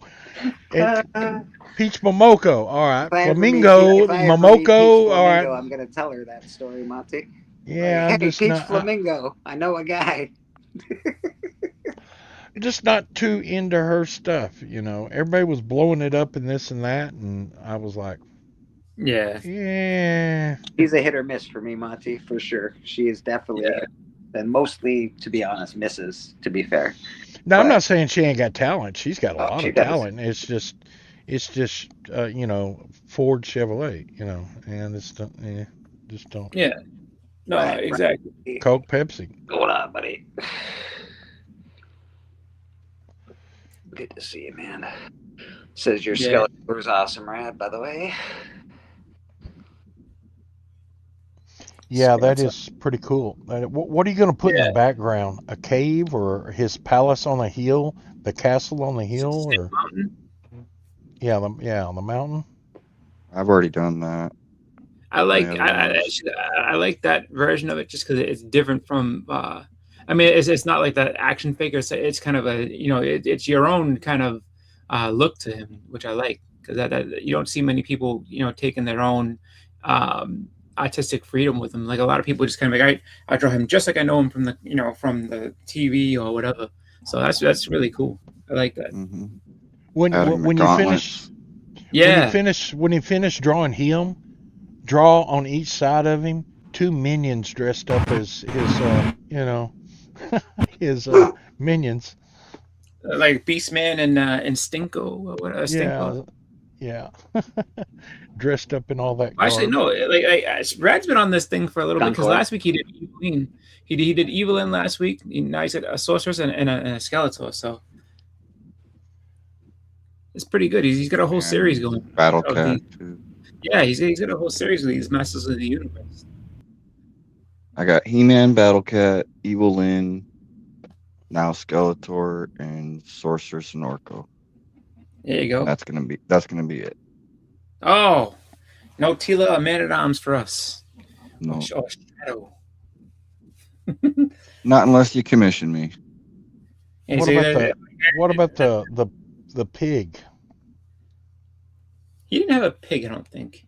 Yeah, he did. A pig dressed in like stuff like that. He was a pig, wasn't it? Or was that another movie? Thinking Goat Man. Might be something different. I don't know. No, it was a Like, he had- pig. It was a pig. I don't remember a pig character, but I mean, I haven't really watched He-Man in a long time. So Wasn't it Rocco or Rocco or Brad Feast eats a flamingo. yeah, Merman. Remember him? What the fuck is Merman? Merman? You don't remember Merman? He lived in like the Yeah, he was swamp blue. or something. He brought a whole. He had like He was like, he's not with Skeletor. He was on his own. Like, He was like yeah, the he king of the was a world, third party. yeah. I remember that because sometimes I mean he didn't like either one of them, and sometimes he worked with both of them, and so it'd be one of those deals where it's just like sometimes He-Man can be like, hey, Merman, can I talk to you for a minute? And he'd be like, what do you want? And he'd be like, Skeletor's causing some shit. He's like, yeah, I know. He's messing. My pond is getting polluted. So yeah, you can have passage through, but don't fuck around. And then that pretty much he had a very shaky alliance with everybody. Merman was cool because he kind of came with his own lore. Yeah. Yeah, he was like the king of the underworld, the underwater world, or some bullshit. Yeah, and he didn't really. He had no patience for anybody. Like it was like Skeletor came through. He'd be like, like he worked more with Skeletor because he just really didn't like He-Man. But like, yeah, he used to fight everybody. Like he had no qualms about going to war with people. See, I kind of agree with what was his name, Jeff up there, in a way. But I'd rather see the artist. They ought to have a law that says if the artist does the cover, he has to do the interior too. Oh, you know what? That's not a. I don't disagree with that, and I don't necessarily agree with that comment. I do think that there are books where I don't love the art, but the style of art goes very well with the book. You would think you would have this great artist do a cover, then you have this guy they're trying out do the interior of the book. That would really piss the cover artist off because he would sit there and say, well, they bought it for the cover, but, the guy inside isn't doing a great enough job to compliment me on the whole book as a whole. All I'm getting, of course, all he's getting paid is for the cover, but, Yeah. I just don't like opening the book and going, ooh. I think. Oh, sorry. Callie just gave a really good idea, by the way, Red. Not that you have to do it. It's a very cool idea. Oh yeah. Oh, he's killed it all off. So he's getting so he's basically is hunted down all the other cartoon characters. Boom! We got Collecto 6. How you doing, sir? Hi guys. Hello, Good guys. morning, my friend. You were up late last night. God, I was. Uh oh. It must have been something good. Was you clubbing last night? He was astonishing. I was dragooned into the auctions. Yeah. Wow. Damn, drinking bourbon, shaking his booty, and auctioning. Man, I tell you what. It's been an awfully long time since I drank bourbon and shook my booty. I have to. I must confess, Monty. As attractive. There's no time like the present, Steph. We'll get out there and get a bourbon. And I'm here to bourbon and shake. Let's go. Don't lie, Stepwell. You were twerking last night. We know you were. Twerking. It was not pretty. I'm so flexible, you know. When you're gonna have, if you're gonna have like a steak, or a top sirloin or something, a beautiful piece of prime meat on a barbecue, then I am drinking I would say 2 or 3 fingers of very, very good bourbon. I have it available with the red meat, and then maybe even a bottle of red to go with. But generally speaking, I don't even eat the amount of red meat. I mean, even close to the amount of red meat I used to. Oh, I It's don't much more either. poultry. It's much more poultry. Can't say I'm big on the fish. No, I'm not really. I'm not big on fish, I like but I It's got just- two just I don't- ribeyes. I got 2 ribeyes drying out in my refrigerator right now with salt on them, and woo, it's been a while. Growing up, I love fish. I grew up in Montana, and we would trout fish, so I would always get, rainbow trout, mackerel trout, brook trout.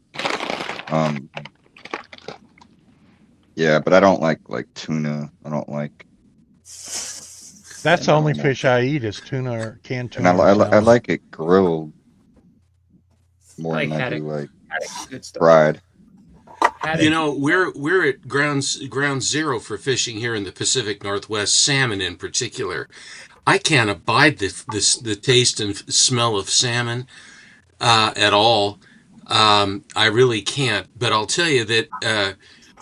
But chicken and turkey, the various ways.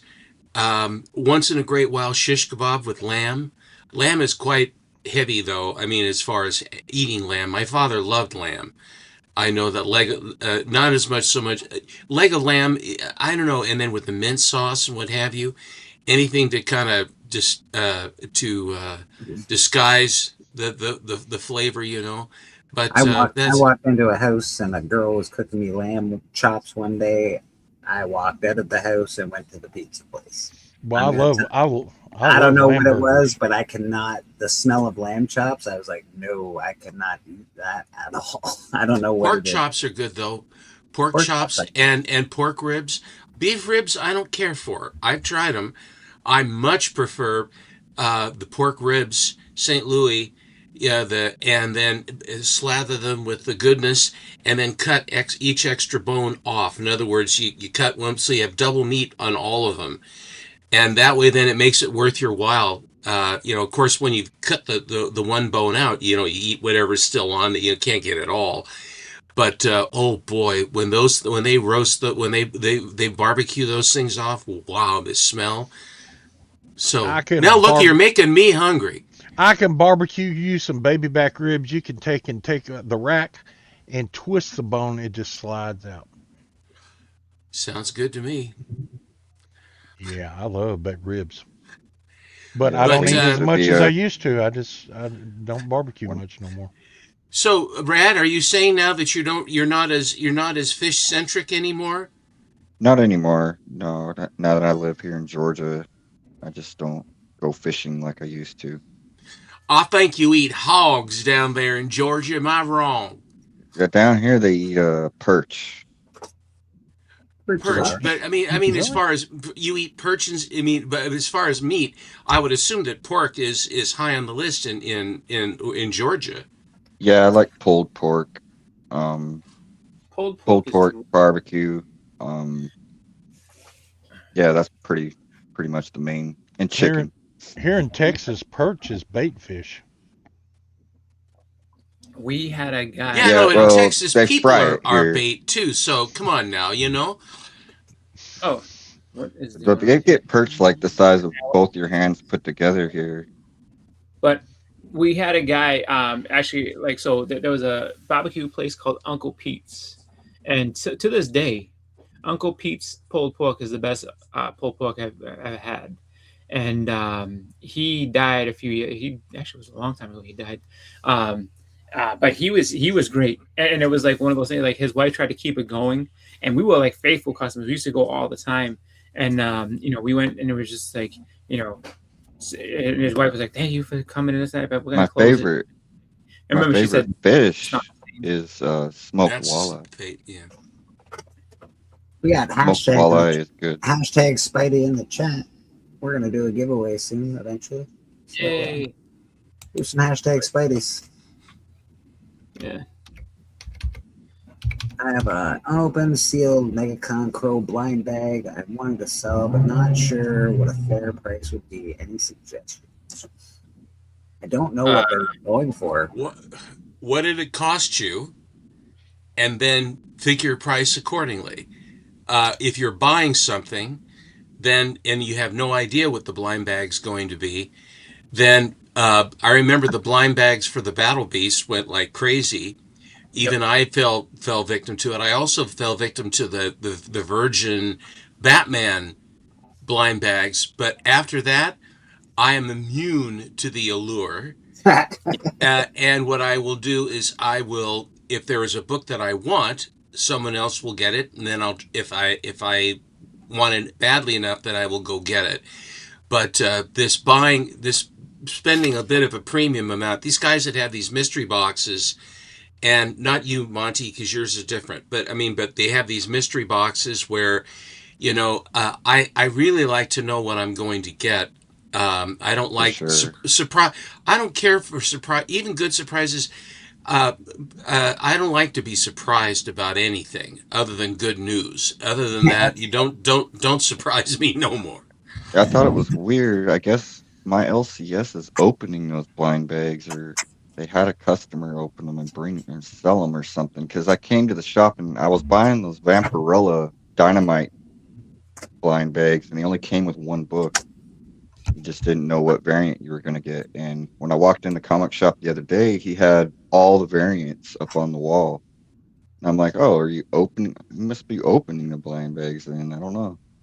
Yeah, my well, so you got what you wanted then, though, Rad. That's I was able to pick which one I wanted. Oh, I like that idea. Yeah, honestly, my comic shop has all the blind bags. I was in there this week, and they're the horror, the mad something or whatever they were, blind bags. He had them all up on the wall. Yeah, beautiful. Oh, that's pretty. Pretty sure these are the blind bags you got, Ryan. This is a chase variant, so that's the one you really want. Good art, bad movie.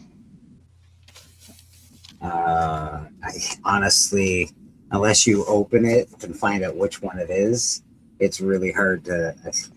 I don't know. I don't know what they're worth in a sealed package like that. At this moment, I'm not sure. I still have. I think I have 2 or 3 of the Battle Beast unopened blind bags. I have them in my box. It's someday. Oh, what could they be? Well, I don't know. Invincible. It's Invincible, and that's the other thing. I know everybody likes Invincible. I don't buy Invincible. I don't see the charm. I don't get it. But more for them. There's a confession. It is a confession. Invincible has left me cold, right? Even looking at the cover, I said, I don't want it. Steven, did you see our new segment at church? Have I seen your new segment on church? I heard rumors from Sue that there was something special happening. Since I have just reached intelligent cognizance, at least as much as I get on a Sunday. Wow. Hit me. We got you just sort of played, but usually I'll play this first. I'm hoping to get people that will send in videos as well for this segment. But this is the new segment at Comic Book Church.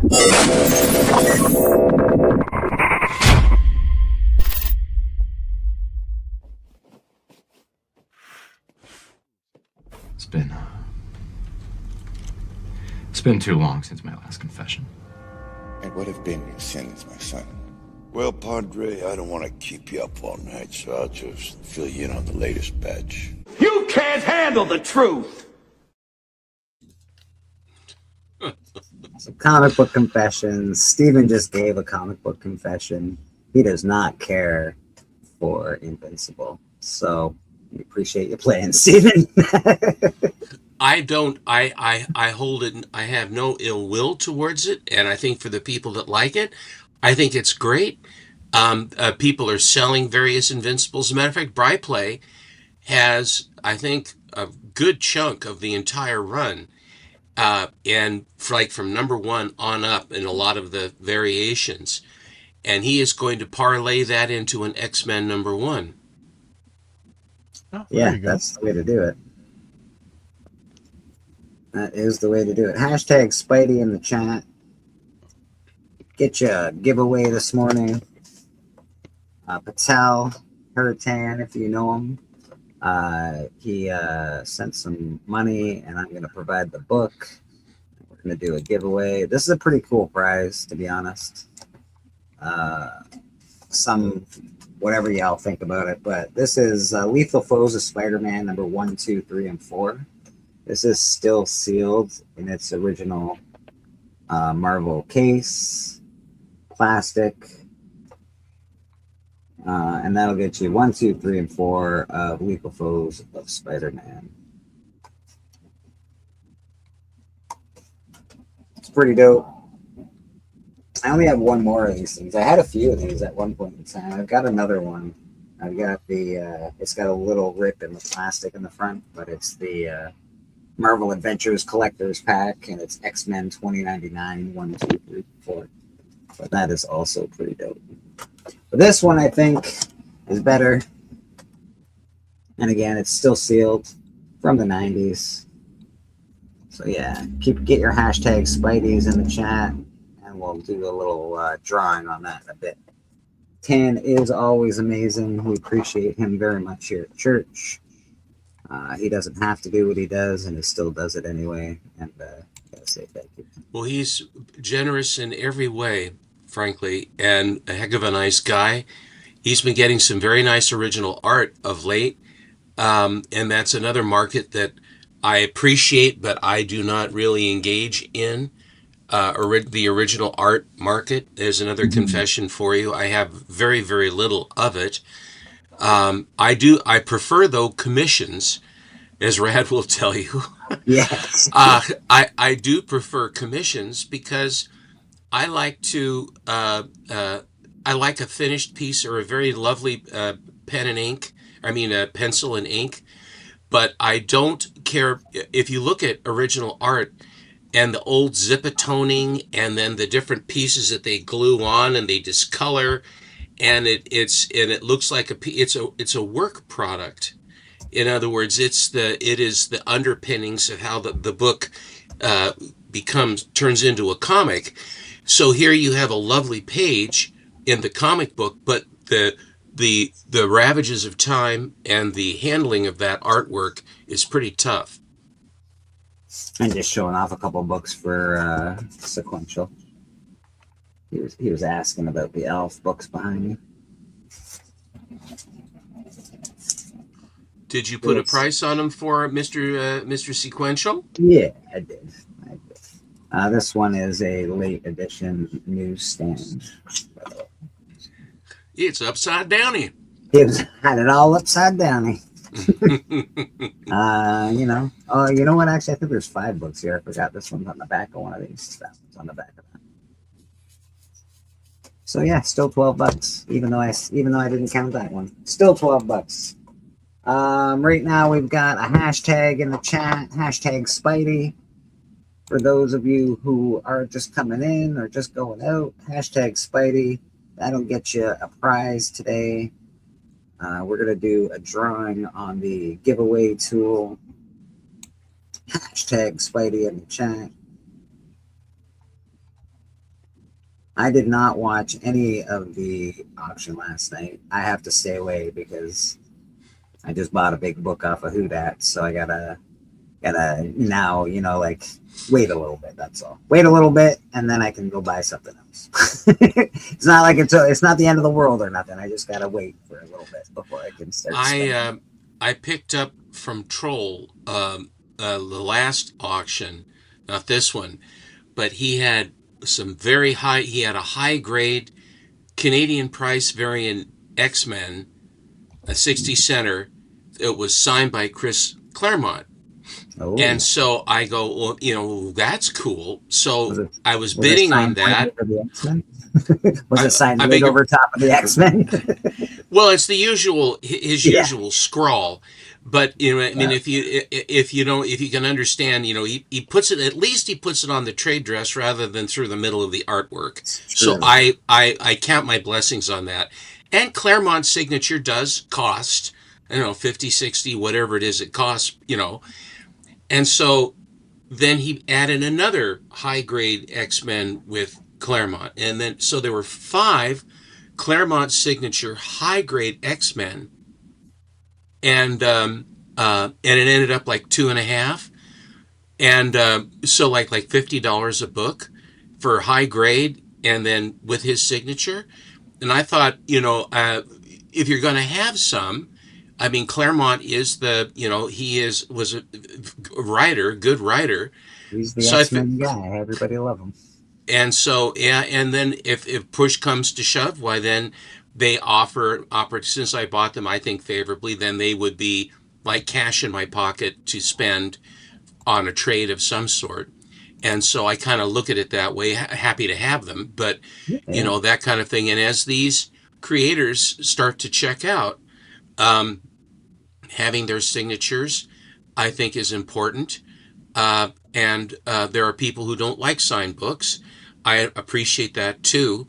I don't care for signed books that have signatures that are half the cover, and then either that or it's just some sort of a scrawl, and they go through the artwork. I like an artist or a writer that respects the artwork and respects the person who owns the book, and not say, well, I'm going to deface this and this is my power I have over these books. The one guy that I've, in signing the books, I really took time and gave you the option, and was Neil Adams. And that's especially like the book that you have, Bleak, where he says, I'm happy to sign it. I want to sign it. I'm proud of my work. And his signature is rather artistic, and he puts it into the water, or he puts it into a scene where it's there if you see it, if you want to look at it, but if you want to just enjoy the artwork, it does nothing but enhance the artwork, and it was held by the master and signed by the master. I like that. Me too. Callie donated some money to us. We appreciate you very much, Callie. He's got 5 on it. Boom. Let's go.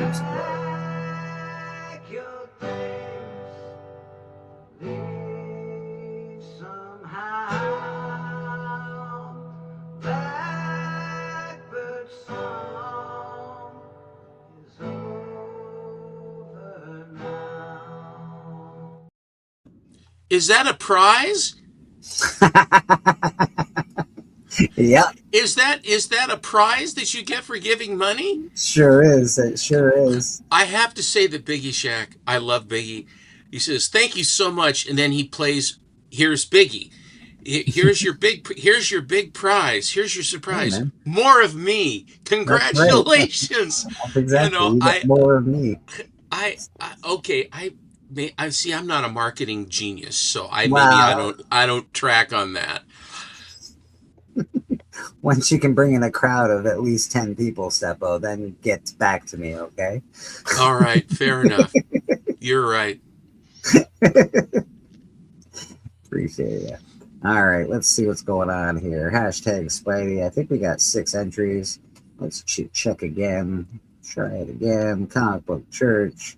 Hashtag Spidey. SPIDEY. Hashtag Spidey. We got 6 entries. We got 10 people watching. So you know what? We're going to do it. This is for the people that hang out at Comic Book Church and, don't leave. All right, let's do this. We got the drawing tool right there. There's 6 entries. Hashtag Spidey. Where's my finger at? Right there. It's going. Where's your finger? He left it on his hand.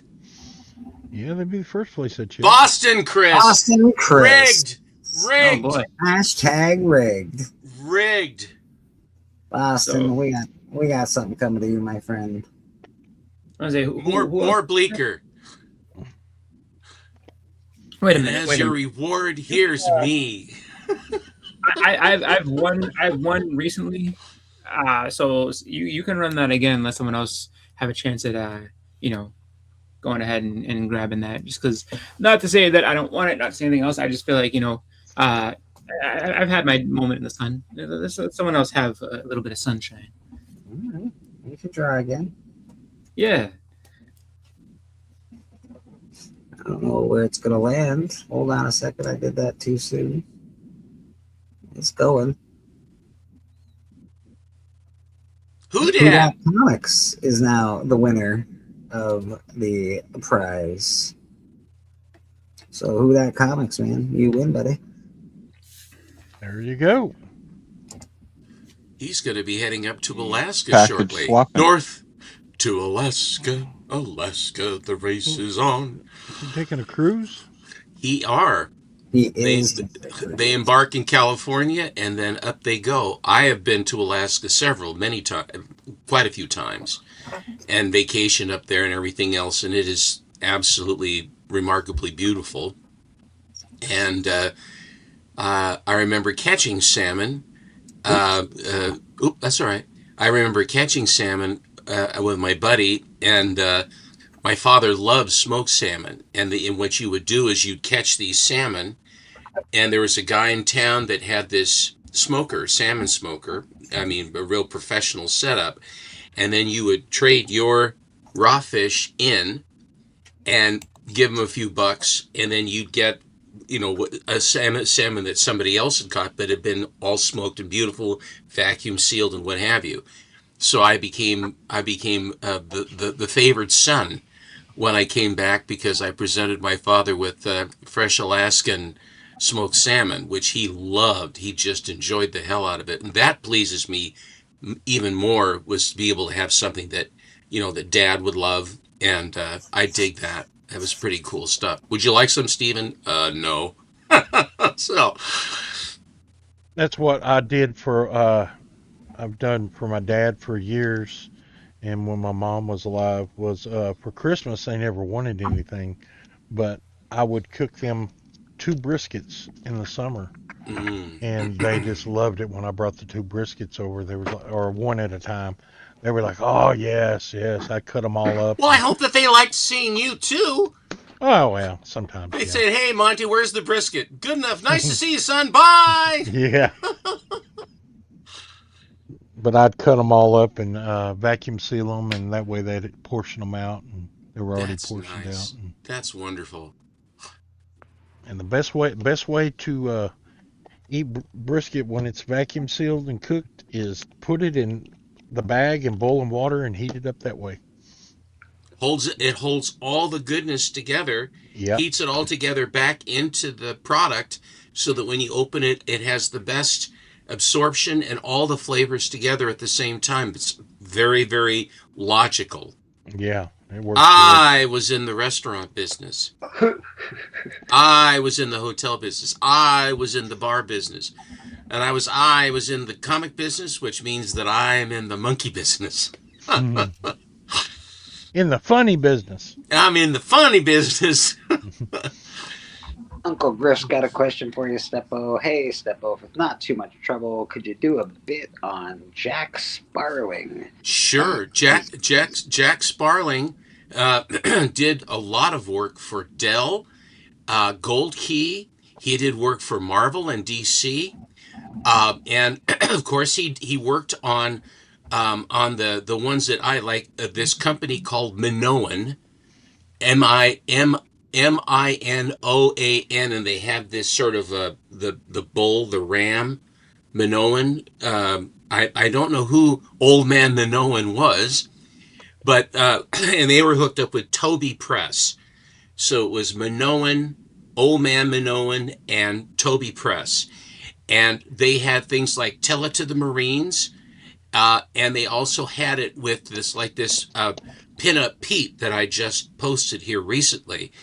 But he was a very, very good girl artist, and a lot of times what he would do is he was born in Winnipeg, Canada, and then like anybody else that had half a brain, the family moved instantly down to the United States. They ended up down near Florida. And then he started work for one of the Miami newspapers and was doing various stuff there. He matriculated from, I think, Corcoran art school or something like that. But Sparling is not a name that you hear all that much of, but his artwork is actually very. I really do like it. He would emulate of. If you look at the pinup Pete that I just posted, I have got one other comic that he did here. Well, he does say he says he's do a thing on Sparling sometime. He is underrated, so I'm guessing he doesn't get talked about enough compared to some of the others. Here's one I have just at hand to show you. And how you doing, man? Good to see you. So yes, we'll make Steppo big here. Let me turn off this light over here.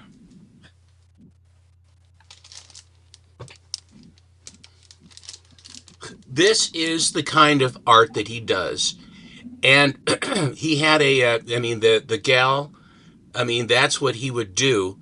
And he had Spike and Bat are these two Marines. And they always are going after the same girl, and they always get into trouble. And it's this is Korean War vintage. This is 1952. Yeah, May of 1952. And the interior artwork is very, very. He does good cover. He is a double threat guy because he can do both covers and he could do interiors. But for the most part, for all the other companies, it was interior art that he did. Yeah, no, it's very cool, and again, I don't think he gets talked about a lot, and that is a nice Good Girl cover.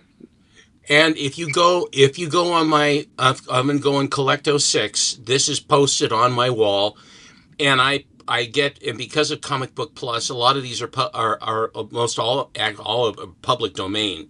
So I basically go and I print the stories. I reproduce them. You get to have, when you're not doing a reel, you get 20 pictures, and with 20 pictures, you get pretty much you can pretty much tell a lot. Visually about the artist. But the other thing too, there's a story in here. Cool.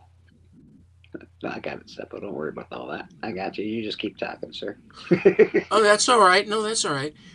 There's a feature in here where there is a Marine captain or an officer of some sort, and all he does is he talks about all these women that he has.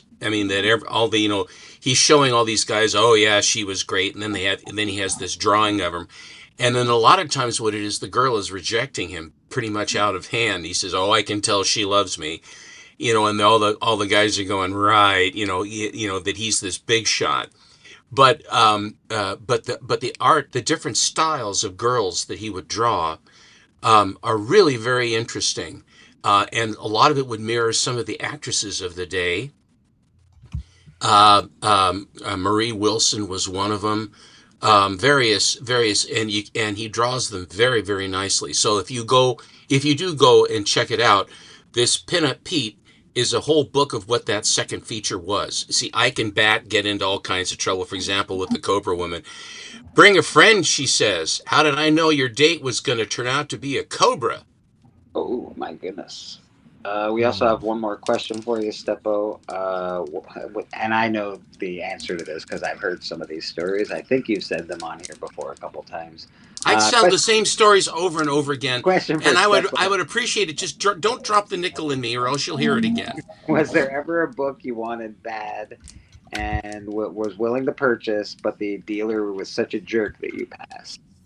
Yes, I've had that happen several times in my collecting career. One of the new ways that surprised me, and I've had it happen to me at least 3 times, is I'll go on eBay. Let's say I find a book, and the price is, of course, they always start high, and then somewhere between where you want to be and he wants to be. If the guy wants to sell the book, you'll find wherever that is. And my intent, like as a buyer, what is my motivation? How strongly do I want it, etc. And then how much does the seller want to sell? And my mantra is always find the motivated seller. I just had this happen. I'll tell you in just a minute. Remind me, I'll forget. What was I talking about? Anyway, I'm talking about purchasing a book, but the seller was a jerk, so you didn't.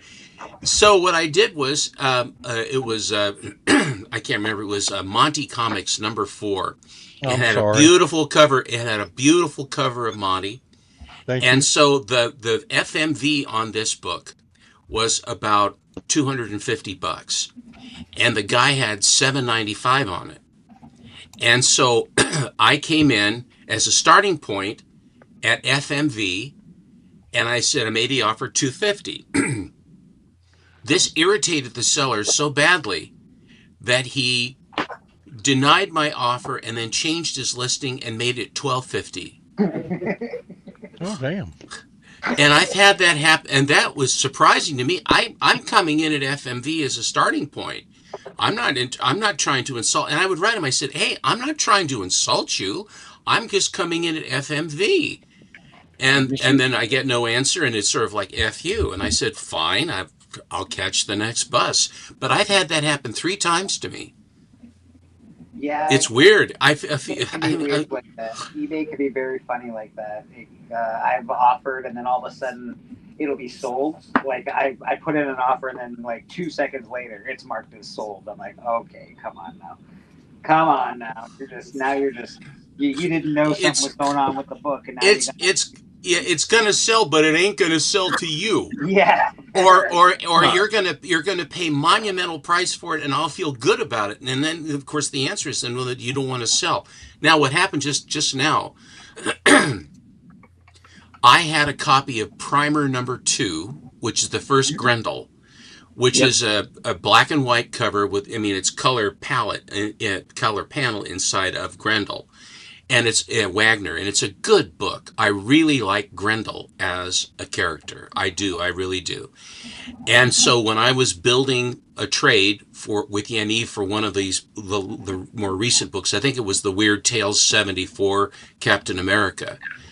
And that became, because it's not an easy book, it's not an impossible book to get, but it's not exactly the easiest, and they're somewhat dear to buy.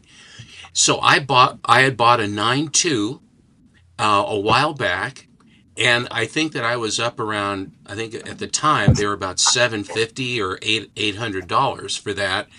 And if you went to 4, 9, 4, 6, or 8, it really it really jumps up. And so there's always a sweet spot between 9.2, 9.4, 9.6, and 9.8, where there's a deal to be had with a nice high 9, with a nice 9 book.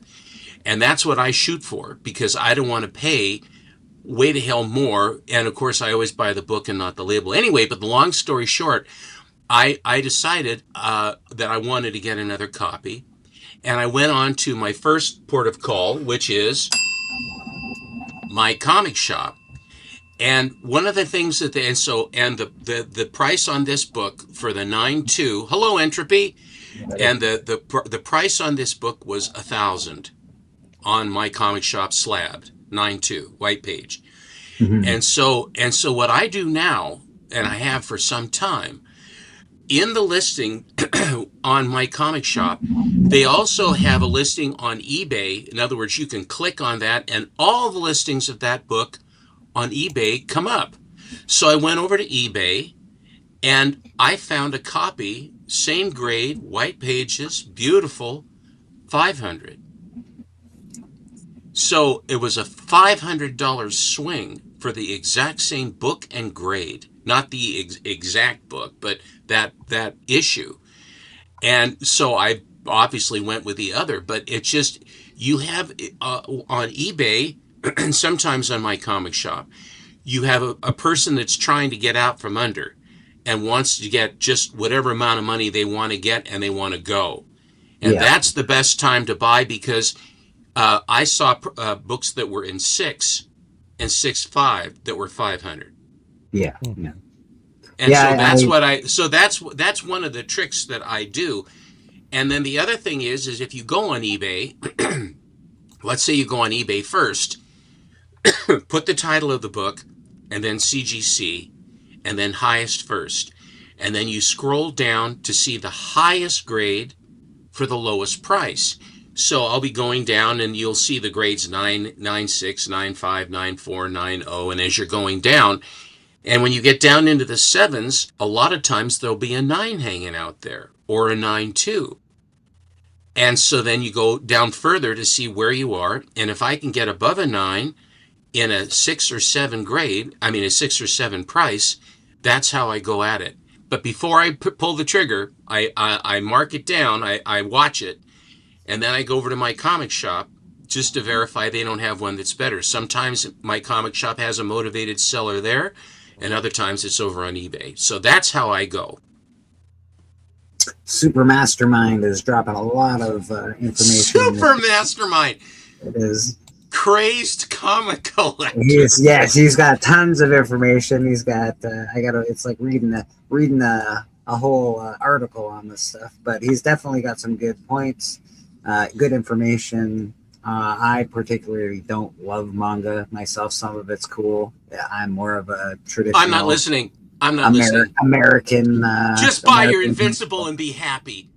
Invincible's awesome, Steven. You gotta work it out with whatever you're doing over there. Invincible's great. Let's go back to Rad for a second. Let's see what he's doing. He's blackening up that Skeletor, man. You're checking out Rad if you need some art drawn. Rad's your guy. He is an artist in this comic community, and he does do commissions for people. He is a certified CGC artist, please. He sure is. We got Hudat in with us. Hudat, good to see you, bud. Hudat, you won a prize today, by the way. Congratulations. What? I wasn't even here. You won the hashtag Spidey prize today. All right, I'll take it. Yeah, man. I don't even know what I want. Those are the best. It's a sealed Marvel box of the Foes of Spider-Man 1, 2, 3, and 4 from the 90s. It's completely sealed in the box, and the plastic still. I forgot I wasn't on. But the instant you get it, open up, get rid of that cellophane, take it out of the box, rip the corners, and then read the books. Hard. Read the books. So that's what you got. That's great. I'm gonna do the exact opposite. I'm gonna hang it up like it's at a store and never open it. That's so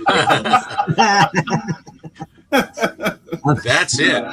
That's pretty cool. And I also agree with who's saying this here, Jeff Jack. I have, and I will continue to do this. I will look on eBay for books, and then I will take that eBay seller's name and I will type it into Instagram, and I will try to find that eBay seller on Instagram, because half the time the reason these books are so expensive on eBay is because they have to pay all of the fees. You gotta pay like 13 to 15% on fees. Yeah, it's a lot. So and sometimes, and also the other thing they'll do is that they'll say that the fees are like 30%, and I go, that's not right. And then you know what you're dealing with, and then also watch out for the postage, because sometimes guys will nick you for $25 to send something that is not $25 to send to you. They're trying to get some of that fee money back. I had a guy on eBay accept my like make the deal and give it like $5, but then he put in this, he upped the shipping costs, and I'm all right, get out of here. I'm not doing that. You take my price and it's a good price, and then you're like, but you got to pay $100 for shipping. I'm like, get out of here, bro. Get out of here. So yeah, eBay's a fun place to navigate. Uncle Griff says he just got his Rad piece mounted on my display wall. Couldn't be happier. Very cool. Bro. I have Rad art all over the house. We love it. I've had one of the weirdest interactions as far as ever trying to buy something happen to me. Once in person and once in eBay. The in-person one happened this year, and then the eBay one happened a while ago. And it actually made me laugh, like what the guy wrote back to me. So he had something up for buy it now or best offer. And so his understanding of best offer is the stupidest understanding I've ever heard in my life. And I said to him, my response back to him wasn't nice. I was just like, anyway, so I was like, all right, well, I sent him a best offer because I was like, you're higher than you should be on this. So yeah, like, here's my best offer. And he goes, and he just denied it. And so I sent him another one. I was like, dude, that's a fair offer. And then denied it again. And I was just like, okay. I was just like, dude, I was like, this isn't working. And I don't want to, like, you know, wear out my whole thing or waste my time. So, like, why do you keep just rejecting my offers as soon as I make them? And he's like, well, because that's not the best offer. I'm like, what do you mean? And he goes, well, the way that best offer works is that this is the price. And then if you want to wow me, you can send me a better offer. I was like, no, that's not how best offer works. I don't think that's not how it works. I was like, where else you, like, that doesn't sound anything even close to like what anyone would normally would think. Well, that's my thinking on it. I was like, well, your thinking is wrong, dude. I was like, best offer means your baseline is this price that you're asking for. Let's say it's $100, and I can say, well, you know what, I can shoot you 75. Yeah, I was like, I can shoot you a best offer, something that's like, that's the most I'm willing to pay you for it. And he's just like, no, that's not how it works at all. That wouldn't be the best offer. Then would it? I was just like, then fucking put the book up for auction or just say straight, this is what it is. Don't sit there. Are you talking about like an eBay, or are you talking about a? Yeah, eBay. So I eBay would explain all that to him on eBay. Well, that was the guy was being a dick, and I was like, then don't fucking put it that way. Why don't you just put it for sale or whatever? Like, you're wasting your time. And buy it. It's a buy it now. This is what you have to have. Then don't say best offer. He's got it ass backward. Yeah, no, he was like, if you want to wow me with an even better offer, then perfectly fine. I was like, yeah, let me pay you more money than what you're asking for. What do you think? I'm fucking stupid. Alex rolling laughing right now. He's like, you think those Turok ones grow on trees, Chris? Come on. But I remember that shit. I was like, you know what? I remember, I ended up, just because he got me angry, I was like, you know what? Fuck you. And enjoy that book. Like, you're never gonna sell that shit. I was like, and I will actually go back and I will comment. I'll message you back every month that it just sits there just laughing and shit. And I did it for a good like 7. I got these up for $20, but I want your best offer, so I expect them to be at least $35. So I did it. That's a winner. That's a winner. I bullied him into taking it down just because I kept laughing at him. I was like, oh, another month went by. I was like, here we go. I was like, hey, it was like, it's gonna be a year. We should do something. I was like, we're at 8 months. We should do something special for your 1-year anniversary of not selling this book, you fucking weirdo. How about making me a best offer for me to go away, Buster? Mars, how you doing? Damn, y'all are ruthless.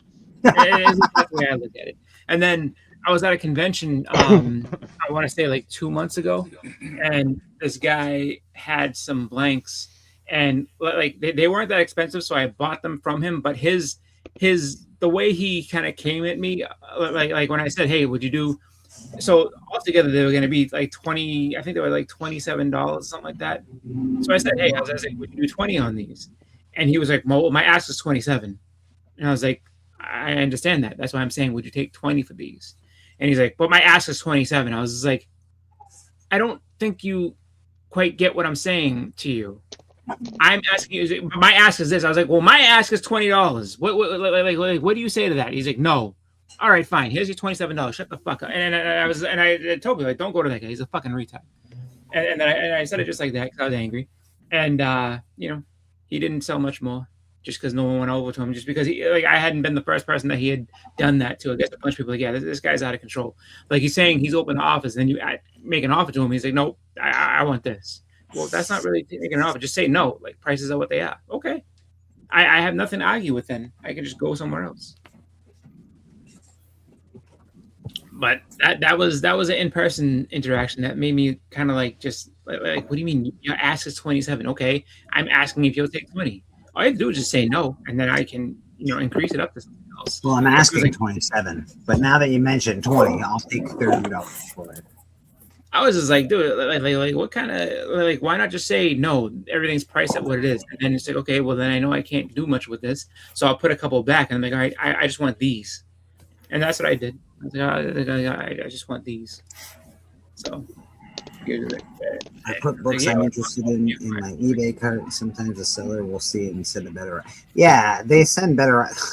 Yeah, they do that all the time. But like But it's never like a good offer though. It's never like 100. It's like here's $5 off. I'm like, get out of here. And sometimes they send it to you like, and you don't even ask for them to send it to you. You don't even. You just click on it to look at it. All of a sudden I get an email saying, "Oh, the book you looked at, they sent you." Yeah, I said, how do you send it? I don't. I'm just. I made a mistake and looked at it. I'm sorry. Listen, don't send me all I'm doing is pricing my comic collection. Now get out of here. Stop it. I'm seeing how you listed it so I can list mine. Like that's right. Exactly. Yeah, a lot of times I do that. Yeah, you know. I'm like, yeah, I was gonna say you don't even have to put it in your cart. Like sometimes if you just sit there and say, "Oh, I'm gonna watch this book." Like sometimes within like I would say, then sometimes within a day.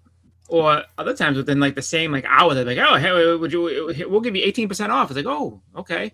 But like I've gotten some pretty decent offers where people are like, "Yeah, like, I just want this gone." Like, and there's other times where it's just like, we'll save you 9%. I'm like, "Oh, I was just looking at it. Like, I don't really think I want. Like, it's not a big deal, but it is kind of funny." Sometimes I've gotten a good offer, but I wasn't like in the actual like I wasn't in buying mode. Yeah, I couldn't buy it. I hate those. Like those actually, I think personally hurt. I think that they have those hurt me, man. They hurt me too, bro. Yeah, like, they know what they're doing. They're just like, "Oh, like, we'll give you 30% off on this one." Like, you son of a bitch! I don't have any money. Bitch. Yeah. And then all of a sudden, when you get the money again, it's let's say you do when you get paid. Like, hey, what about remember that 30%? Oh no, that offer expired. I'm sorry. Like, yeah, that's a done deal, man. That was yesterday's offer. You're trying to hurt people. No, but like, I find Super Masterminds thing is kind of funny. He said, I would drop into some small cons and buy almost all the long boxes.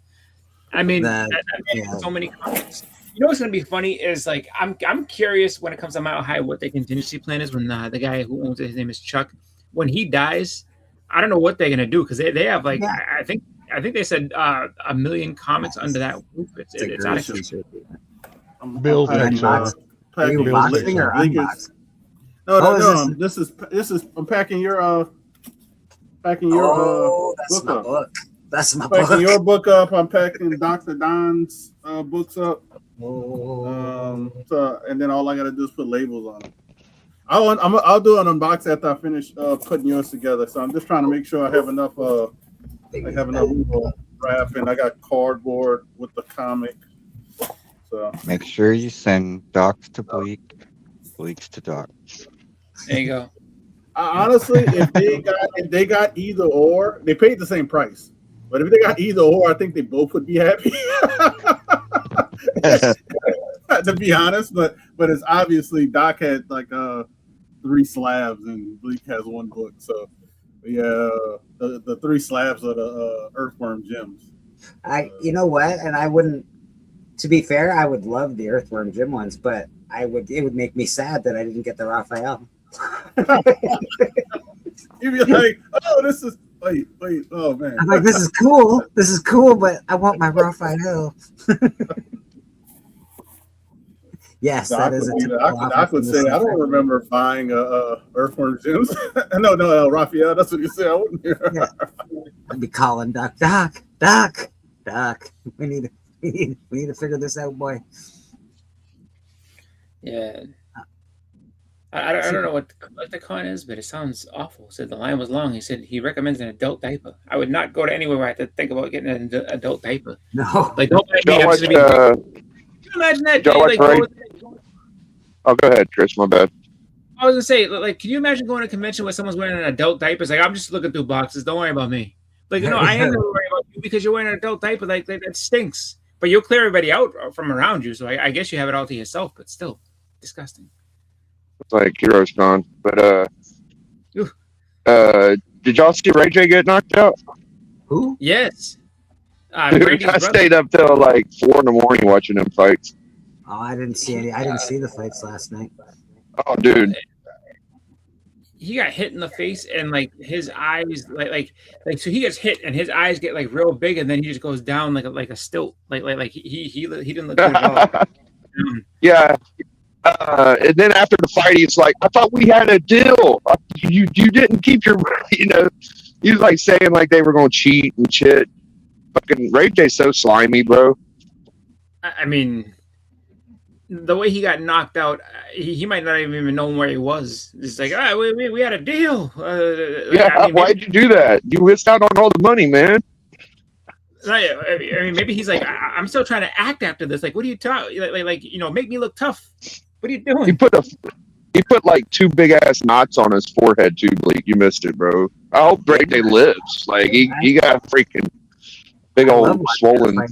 Who was fighting? I didn't even know there were fights. All right, here's the card. Check it out. All right, Johnny Manziel versus some like sports announcer that used to be on the Delk Boys or hang out with Steve Will Do It. One of those guys. I don't know. I don't remember his name.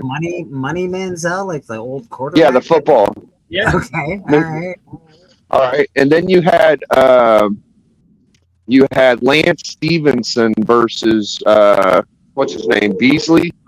Yeah. Right. Okay. We had, Okay. two And basketball then players. you had Ray J versus Super Hot Fire, the rapper guy that's been boxing. And then you had these 2 dwarfs in a UFC fight, which was actually pretty entertaining. And No Neck and another fat dude. It was just all night This sounds fights like an till like 4 in the morning. That sounds like an awful card. Yeah, That was great. It was fantastic. It's just like, you know what? People got scores to settle. We're gonna do it here because why? not? Yeah, that's great. Just knock It's everybody's celebrity fights have become a thing, I guess. They're a thing that I'm gonna dude. have to get used to. It's Well, a real these thing, like, and these like, it is these what like it is. washed up celebs though. You get a couple of retired basketball players. The worst. And The then, worst part was Sean Strickland, the new champion, right? You know what I'm talking about? Yeah, oh yeah. Dude, he went on there and he was just dropping the N-word, talking about Jewish people, and Dude, what he a is- creepo, dude. What a nasty dude, man. He is very so toxic. nasty, bro. He's so nasty, dude. That's crazy. I didn't know that. I didn't know he was that damn bad. What is wrong with that guy? That's not a good look. I'll tell you that. You can't be as random Everything bastard. everything he says is anti-gay, anti-black, like he just hates. Yeah, it was horrible. I was just like, dude, calm down a little bit. He's a hater of the highest Big caliber. time, bro. He's like Big time. He's like a manly man, loves to shoot guns. Yeah, right wing, super white.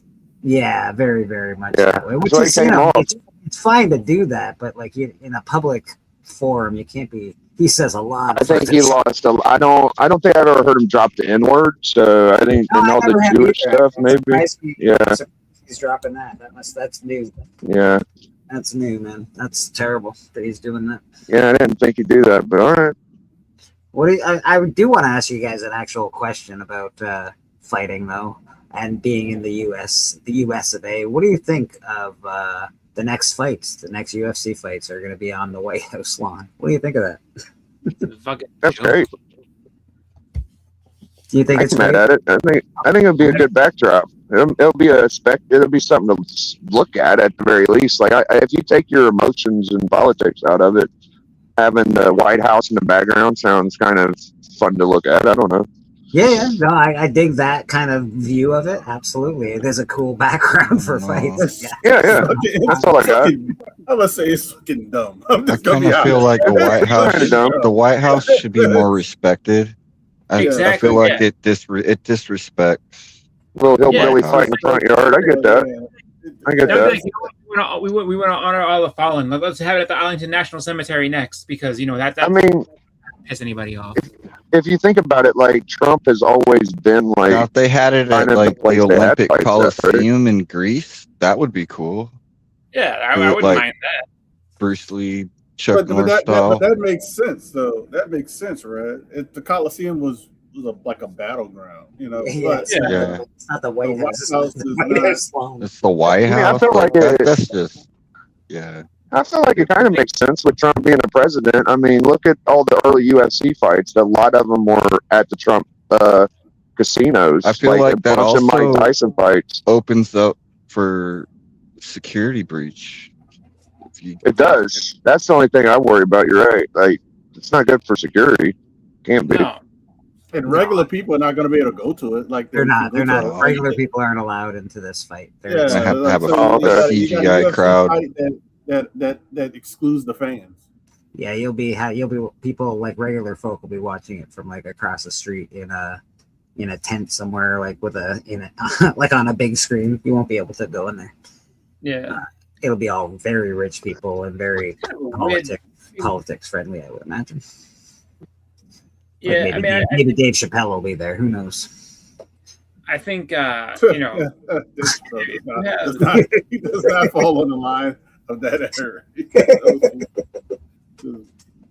I don't know. I feel the same. I think that, like, you know, in terms of that, it's like you could have had it. You could have had it in a bunch of different places. Like, I mean, shit. If you wanted to do it, in or wherever like Mount Rushmore's at, and have the that behind you, no problem. Go for it. I have no problem with that. But like, well, y'all remember when they had the WWE on the battleship? Esplanade, yeah. That was kind of fun, right? So it is cool. I'm not saying like having a cool backdrop isn't cool. I'm not saying it's not cool, but I do. I mean, if you want to do it like that, like I have no problem with it. I just feel like it's just a weird thing to do it. You know what I mean?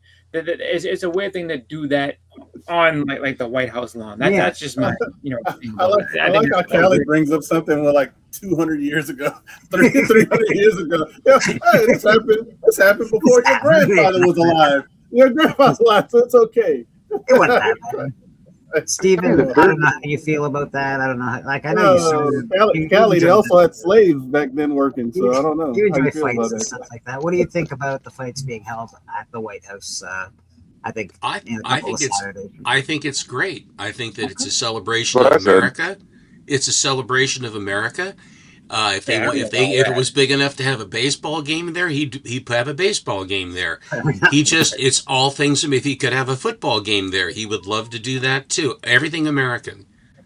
I mean, but like, here's the thing that I say with that, just because I feel like a lot of that is, if it's someone that you're partial to, it's cool. Because, I mean, had it been, if Biden or whatever Democratic president, whatever, had been like, hey, you know what, we're going to have a basketball tournament on the, people would lose their goddamn minds. And like, it wouldn't bother me. Honestly, it wouldn't bother me a bit. I think that if Obama could have had a basketball team there and had some really great NBA players, because he loves basketball, he always did try to do the national, who's going to win this, whatever you call that when you do all that jazz. If he could have had, have Kobe and all those guys come in and do an exhibition, he had a basketball court installed at great expense. No one said a word about that, but of course things are different now as far as what goes on. But nevertheless, I don't mind that one little bit. Yeah, I do too heavy into politics, but I just was wondering how people felt about it being held at the White House. I think it's I don't think that an interesting spot to hold a fight. Like, that would be like if they're gonna have like if they had I would feel the same way if it's like, oh, we'll have a boxing match in Buckingham Palace. Like, why there? Like, there's a whole. It'd be cool. That'd be fucking weird. The British are keen on boxing. The British are very keen on boxing. The biggest thing I see with this is, Bleak, you're gonna have people divided, just like people are divided in the country. Yeah, 100%. I knew it would be divided. It's fine. I just think it's weird to have like that. Like I said, like you could put it at any other like places. You want to do it next to Mount Rushmore, go right ahead.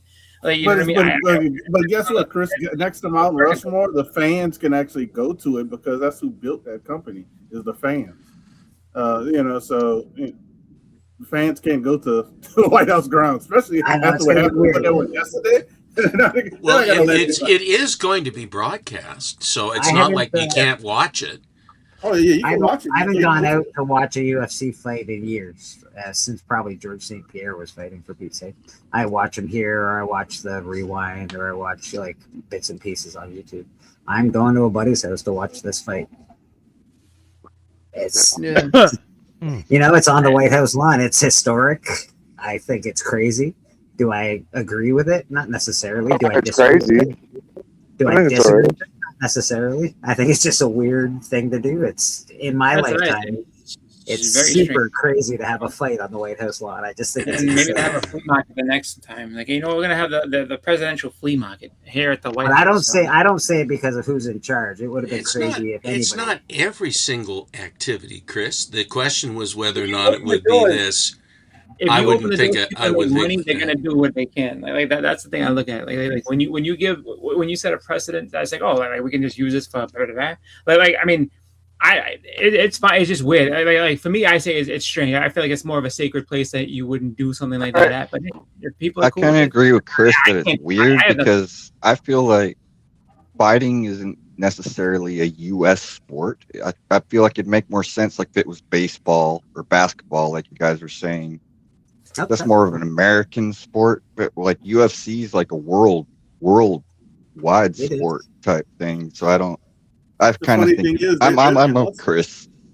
Yeah, I think I it's kind of agree with weird. those, too. But you know what's funny? I don't even know. They're trying to find Americans to be on the card because they might not even have an American on the Justin White Gaethje, House lawn. Justin Gaethje, they'll definitely have people. They'll Justin definitely have people Gaethje's fighting. He's the American that's fighting. It's not looking. Yeah, good. they- You they- named they'll- one person out of what 25. Yeah. I don't know. I just think it's a very interesting time in history, and I think it's interesting that they're having a fight on the White House. I Oh think yeah, that's- it's definitely it's definitely an interesting thing. And that's if he doesn't get injured too, Bleak. You know how they like to get injured. Yes. Yeah. Yeah. It isn't again, I didn't want harmful. to get I into think it's politics just too weird. much. It's definitely an interesting thing that's going on in the world right now. There's going to be. I would like to. I'd like to point out that when Trump was in his first presidency, he didn't really stay at the White House that often, and I think he's trying to make the White House more comfortable. And if y'all remember right, he ran most of his presidency the first term from his plaza, and now he's been staying at the White House quite a bit more. You don't hear him talking about staying at the plaza as much as he did the first run. So good for him, man. He's using the White House. I don't know. Yeah, man. No, hey, again, I don't have a horse in this race, really. I just was wondering how you guys felt about it being at the White House, seeing as it, you know, the whole everything that it entails. I'm just sort of curious on how everybody felt about the whole thing. Well, Evil Mike. my vote would be he can. It wouldn't bother me none. Okay. See, and Monty don't mind, so I get it. I'm either way. I'm fine with the answer. I just sort of wanted to see where everybody felt about the situation. We got Evil Mike is going to go see Mando and Grogu. So good luck, Evil I'm Mike. gonna see that tomorrow. Yeah. I was thinking of seeing that tomorrow too. I don't know. See tomorrow. I told my daughter we're going to the movies where they serve food and all that other stuff. So we're gonna go there. I don't know Get if some popcorn, get some food, and watch a little Grogu and Mando. Are you doing that? You hear that? Tomorrow. We're gonna do it tomorrow. Nice. I don't know, my daughter would like. She like to see like Grogu and stuff, but she's not gonna. Like, the rest of the movie, thinking this is boring. So I think I'm on my own for that one, which is fine. I don't mind. My daughter be fine. She's gonna get popcorn and nachos, so she'll be good. Yeah, as long as they get popcorn and a drink, they're pretty happy. I think maybe some milk duds. No duds. No, never buy candy at a movie theater. No way. Well, actually, so I created a monster with doing that because like it got Reese's Pieces and I was like, yeah, I was like, well, try this out. You never had this before. It's like we'll call it special popcorn. So I said that and I put it on top of the popcorn and stuff. And now she's like, oh, can we get special popcorn? I'm like, every once in a while. I'm not doing it every time because it's not a great. It's not good for you, and it's not good for anyone. That's expensive, special popcorn.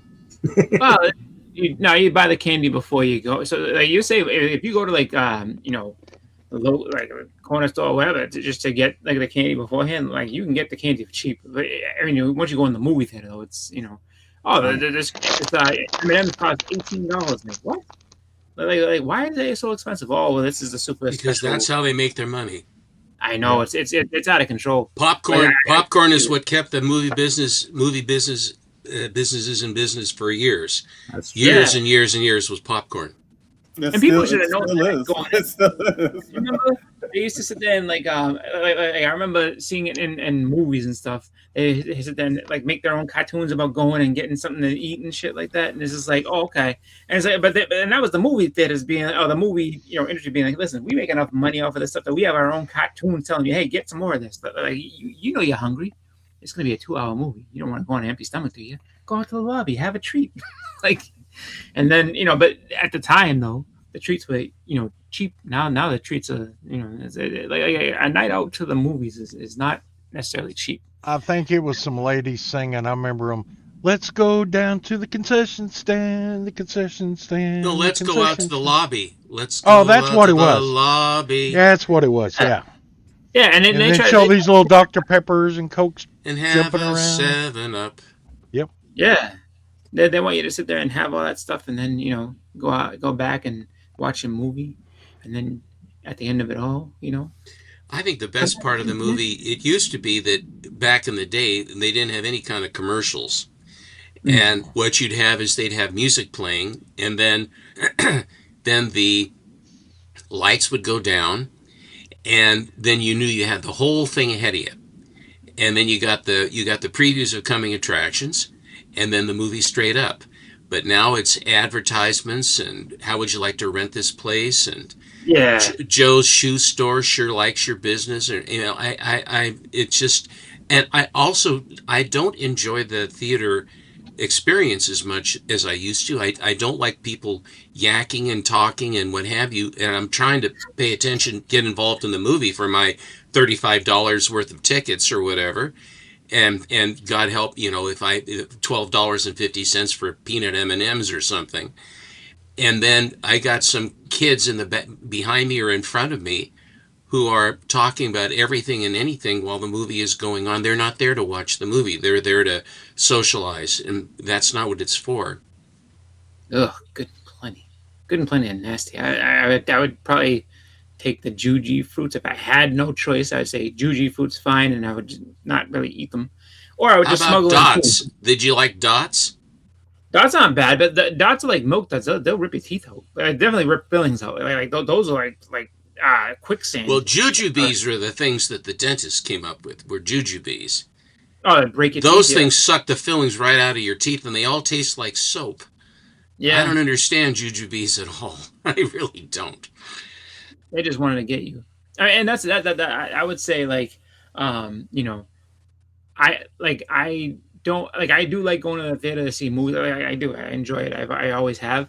But yeah, that part of things that you're talking about, like where it's like it's just straight commercials before they get to the previews. It's straight commercials, and they're like, oh, and they do that now. Like, wouldn't you like to have an office party here at your, have an office meeting at the movie theater? And this and that. It's like you can rent it out and have all this stuff, and we have all this, and you can cater it too. Like we'll get the best caterer and this and that, and then set up tables, and you can go over your graphs and charts and all the rest. It's like, who the hell is doing all that?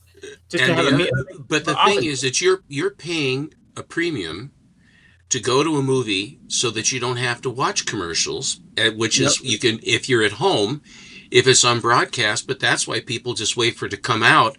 And most people have very nice television and stereo systems at home where you can sit there and you can enjoy it at your leisure. You can stop and get something to drink, or if you have something your spouse makes for you, and enjoy it at home. And if you have to hit the head or whatever, you don't miss anything. I guess I'm an old guy because that really appeals to me a lot more than the other.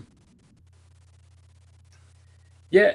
Oh, I mean, I agree with you to a certain extent. Like the reason that I still go to the movies just because of that experience of going and everything. It's just I find it to be fun. But the other part too is that like I'm kind of like I don't know.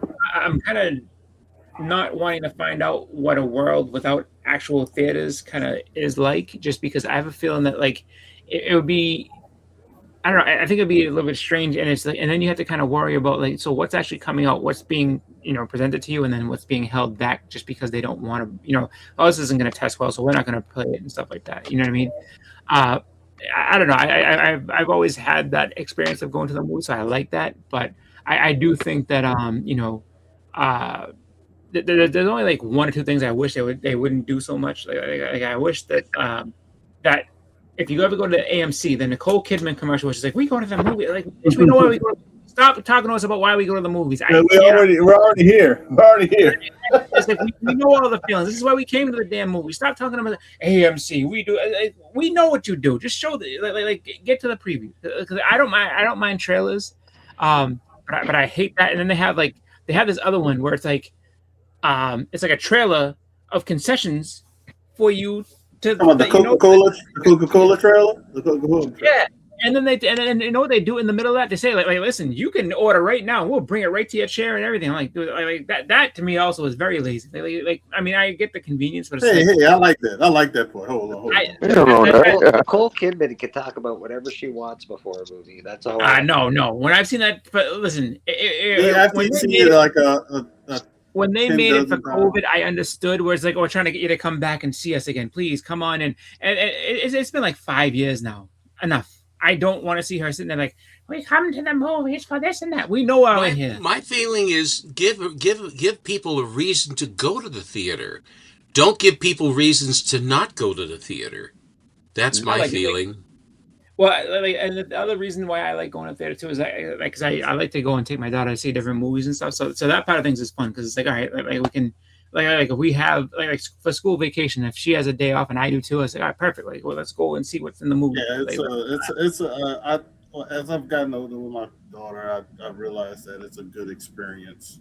Yeah, and it's better than it's. I'll stand up with me and her, even her mom. It's a better experience than say, hey, let's watch the movie at the house. Because guess what? We're not going to watch the movie at the house. Yeah, we're not. Everybody's gonna be doing their own thing. Somebody's gonna be on the phone. It's something about the movie theater. Especially with my daughter, kind of feels the same. When my wife picks up her phone, she's like, "What are you doing?"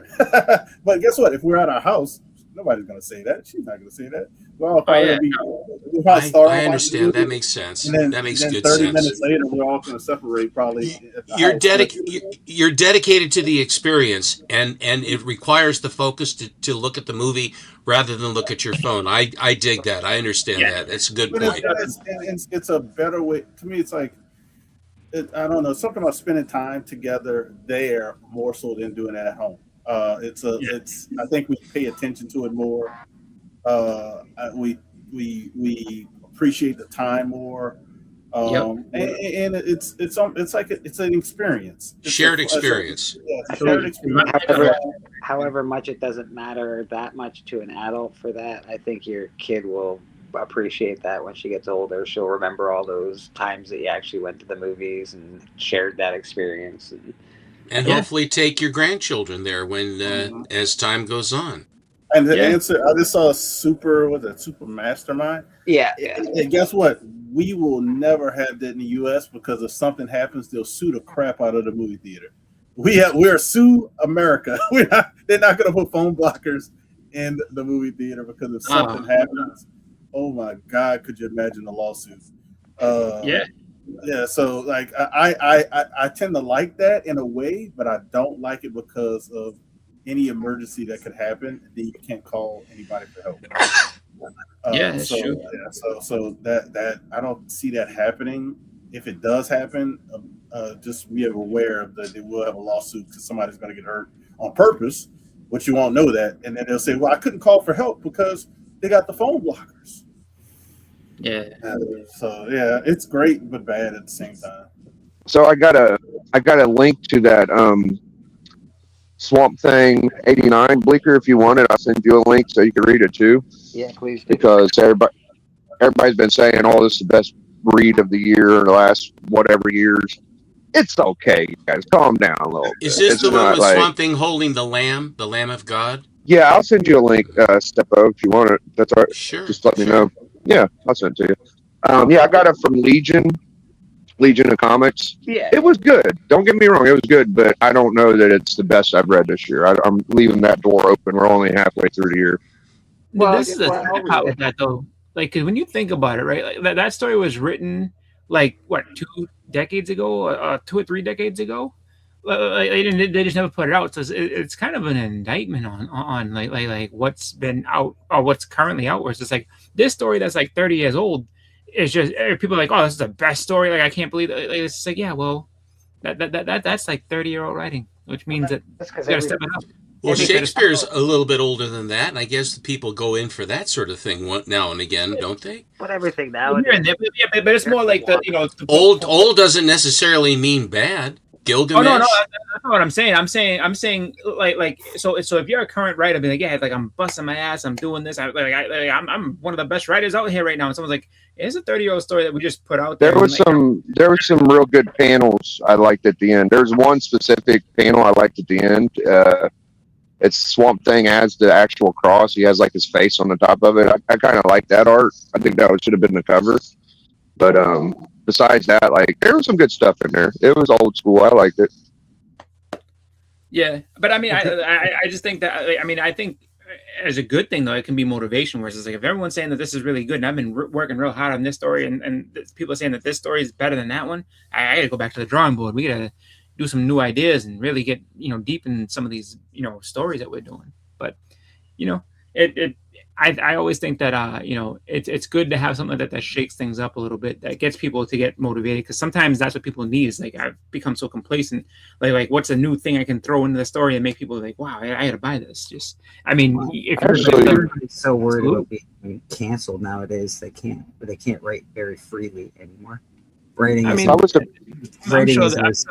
as free as it used to be. You can't just write. If I was to pick my favorite issue of the year so far, was actually a Spider-Man. Whenever Spider-Man was captured on that spaceship, and that guy was like capturing all the specimens, doing scientific experiments. That was a real good issue to me, but I don't hear many people bring that up. Admittedly, I haven't read a lot of comics from 2026. So I'm not really caught up on what could be the best comic of 2026, but I'll Superman. Really, writing's always been an issue. That's why the Comic Code Authority. Yeah, he was talking about Tales from the Crypt. He had 6 stories to pick from, and each story, it was chosen to go in. And what's funny with that is that this weekend on IFC, they had a marathon. It ended this morning at about 10 o'clock, but like they had a marathon of just Tales from the Crypt, and it was I had forgotten. I hadn't seen that show in so long. I had forgotten how much I missed that show. That show was great, and just to think about all that, like the Comic Code Authority and and Tales from the Crypt, like those ones were pre-code horror, so it was just like and then once that code came, they had to stop those, and it's just like Tales from the Crypt was awesome, dude. I watch them. I have them all down. Like I watch them every year, always. Like if I don't have something to watch, I throw on Tales from the Crypt. It's just a good one. I saw a couple that I hadn't. I saw 1 or 2 that I had seen, and I saw a couple that I hadn't seen. And I was like, oh wow, they got a lot of them on YouTube. Yeah, it's fun to see. It's fun to see people like Brad Pitt and Demi Moore. Have cameos and shows like that. You're like, what the hell? Brad Pitt's in Tales from the Crypt? How did that happen? Yeah, Callie last night we were talking, and he was like, he showed up that he has what's it called? He has the box set. I was like, oh wow. I was like, and I thought about that. I was like, I should look into getting that box. I just to be able to say like I actually have this and I can watch this at any time, because right now I think it's specific to IFC, and I think they haven't put out any new box set of that because I guess it's kind of a complicated rights thing between HBO and the people that own the actual stories and all that type of stuff. So that old 90s, I guess, box set is the only one that really exists. So it's just like, want to try to see if I can get one of those, and then just make sure that I have a copy of it so I can watch it whenever. Well, I've got to go. I got to head out. I got stuff I got to go do and get done today. So I enjoyed it, guys. Nice to see you, Monty. Y'all have a good Memorial Day, and if you get a chance, go out and put a flag or a flower somewhere. You bet. Amen. We'll see y'all later. Thanks for being here, Monty. We appreciate having you. Come back. Don't be a stranger. All that stuff. And just like that, a fart in the wind, Monty's gone. Yeah. I was also kind of just looking to see, if there were any other marathons happening this weekend. I didn't see. Usually, there's like a Rocky marathon. We can't usually have, a long weekend without Rocky being there somewhere. And there's no Rocky. I don't know. Is who that waiting to open a box? I don't know. Is he? He's cutting the paper. I'm putting your label on. Putting labels on stuff, Jeff. I'm not opening it yet, Jeff. I'm packing everybody's stuff up first, Jeff, and I'm putting the labels on, and then I'll open up. This is from the last time I won something, and I'll open it up as soon as I finish this.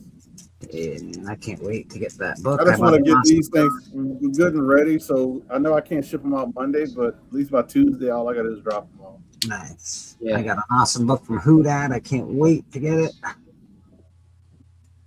I just finished paying it off. It was a more expensive book, but worth every penny, I think. Yeah, I wanted to. Russell, do I have anything coming from you, or am I all cleared out? You told me to hold because you had some raw books. You told me to hold this whole. Oh yes. Okay, good. Yep. So you're backed up right now. You're backed up. But I'll say this, and it's not. I'm just going to say before I go on my vacation, if anybody does have stuff that I'm holding, and they tell me, "Oh, I'm sending that out." I don't want to be on vacation. And, Biggie, what were you trying to say? Biggie, were you trying to say something? No? Okay. Evidently not. No, sorry, I was washing my hands, but I was just gonna say, yeah, I'm just real proud of y'all getting your books and doing good collecting.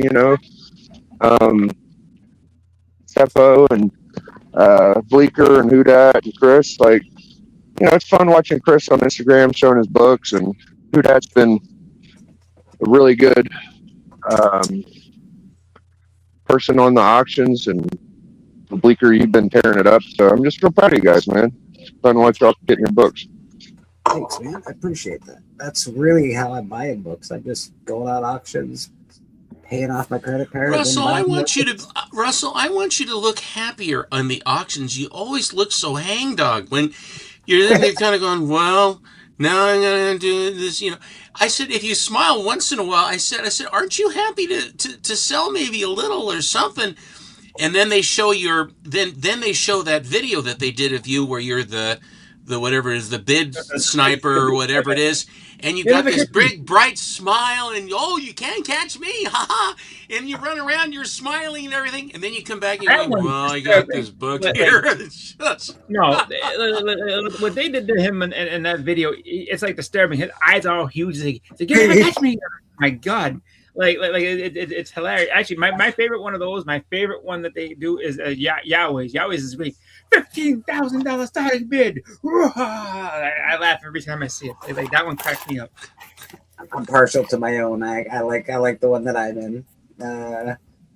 Bleeker, you're the worst auctioneer I've ever seen. Yes, but you have heard of me, haven't you? Ah. Then you dive in the water and swim away like a dolphin. Swim with the dolphins, in fact. With the dolphins, sir. my God. That's fun stuff. That is fun stuff. Those guys are awesome. If you do like I buy books too. Yeah, man. If you do like buying my bad, Brad. Yo, I'm proud of you too, bro. Dude, when you came on Friday and all your spawns, man, you've been killing it. Yeah. I kicked myself. Amazing Spider-Man Mint 9K. Ooh. Number one, yeah. Number one's 9K for Mint. Is it only 9K? I'm surprised it's not more than that, to be honest. Well, of course, grade dependent, Yeah. Yeah, he says number one Spider-Man near mint is 9K. I feel like it's quite a lot more than that, actually. Yeah, I saw a guy who had this is a few years ago. I think it was like 2015. This guy had a Amazing Fantasy 15. It was the closest I'd ever been to one at that point. Like I had never seen one in person. And the guy wanted $14,000 for it. And I think it was like a 3.0. And this kid that was standing there, he's looking, yeah, I could buy it, but I don't know what I'd do with it after that. I'm like, you could buy that right now. I was like, good for you. I said, I don't have $14,000. He's like, all right, yeah, take that down. It's coming home with me tonight. Like, nope. I was just like, can't do that. Well, But for it was me, cool. Amazing Fantasy 15 was a means to an end. Yeah. It was a hell of a good investment, and I took my own advice. I said, if you're going to buy, at the time I was buying, it's high grade Marvel keys. The Marvel books have the cachet. The DC books do not, and it's just that's the way it is. Marvels were always more edgy, even with the code, and the kids all gravitated to Marvel comics. It was, the counterculture, or the bombast of Stan Lee and what have you. It to this day, and of course, the AF-15 is the action one of the Silver Age. I think that there's variation and what have you, but by and large, AF-15 is it. Yep. Yeah, it's a big book, and Good looking book, yeah. big collectors seem to use it as a chip for trading. They don't really. Hold on there. You can see it showing up books. Most big collectors I know, they like get one and then they sell it to get other books that they want. Or trade it for other books that they want. It's crazy. I have the statue of that, Rad. Oh, this is Did I an send you that? AOK from Yeah. Biggie. Yeah, that's right. I'm actually getting a Zatanna book, I think, pretty soon. I'm gonna grab her first solo. I really like that cover. There you go. Absolute Batman. I just bought an Absolute Batman Arkham Knight the That's, first Arkham yeah, for for $5. yeah.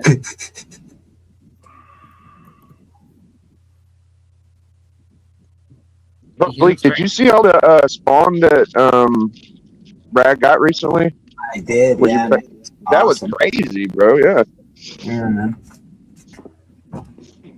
I thought those metal covers were amazing. Yeah, me too.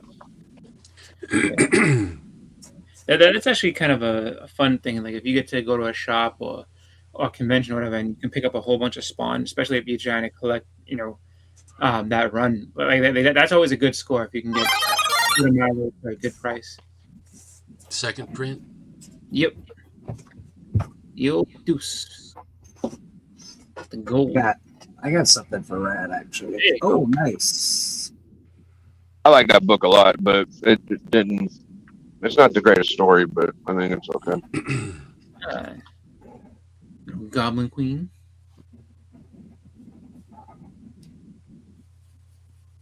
More Goblin. Hey now. David Hell yeah. Nakayama. Uncle Griff became a new member today. Griff, thanks, man. I appreciate Yeah, it. congratulations, Griff. Thanks, man. That's very nice of you. I'll give you Rad. Just hold on 1 second. I'm going to give Griff some love. Prefer a blessing from him. Why? He seems a lot more religious than you. Okay, do. but he is my number two, and he doesn't really do the same. I could just throw you out one. Don't do it. Don't do it, Charlie. Don't do it. Thanks a lot. I appreciate it. Okay, feel better. Thanks, Jeff. Funny. I appreciate you.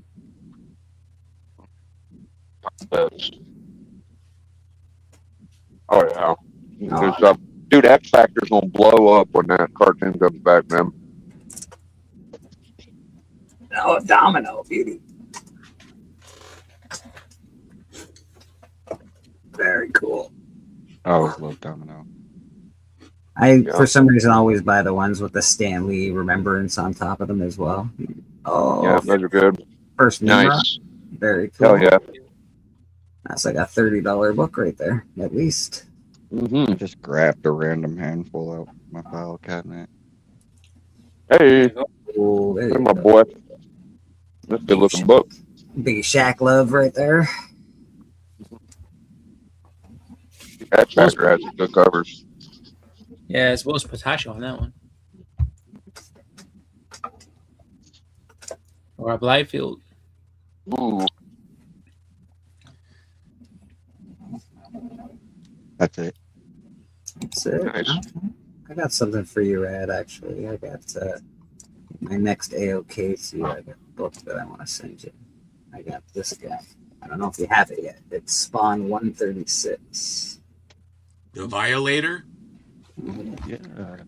Use that. But it's it's in the low print count spawns, like very low. Oh, for sure. I do need that. Yeah. All right, so I got that for you right here. Don't know when I'm going to send it, but it is here for you, sir. Ugh. Maybe you'll win one of these prizes at church, and I can just send it.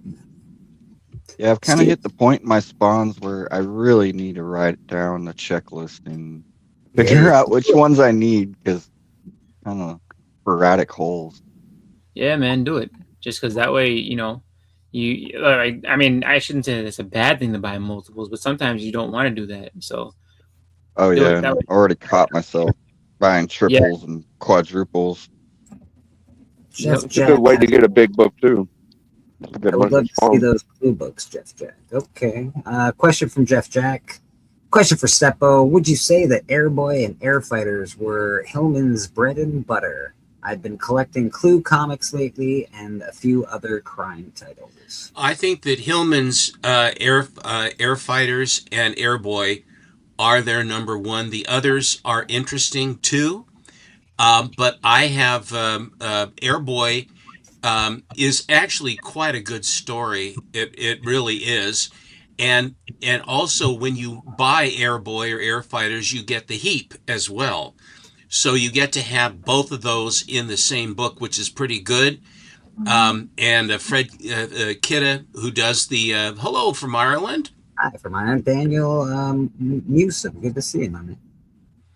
So I think, and I know that that Bryplay and some of the Astonishing Boys have been going after Airboy to buy because they are not terribly expensive to buy. Some of them are, but like Valkyrie and what have you. But I think that Hillman is very surprising. The other one that I do really enjoy, but they do tend to be more expensive, are the Chesler, Harry A. Chesler books. The Chesler books like Dynamic and what have you. Those are pretty amazing. Brad, a member for 9 months. I never see my name come up, and I've been member of these groups for all this time. I've never once had my thing come up. I think you have to press something to make it show. I don't know. I don't want to press it anymore. It hurts. What did that come there? Doctor, well, you know, when you get older, that's what you think about. Doctor, it hurts when I do this. Don't do that. Perfect. Doctor, it hurts when you do this. Then don't do that. Yeah, then don't do it. Okay, good enough. I love Marvel's The Punisher. Absolutely. We just watched The Punisher recently. Very fun, very violent. He is a great Punisher. I don't know. He is a great Punisher.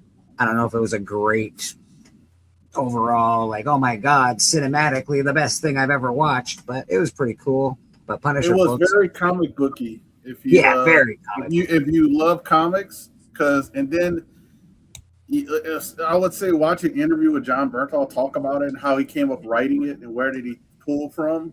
He said Garth Ennis is his favorite Punisher writer.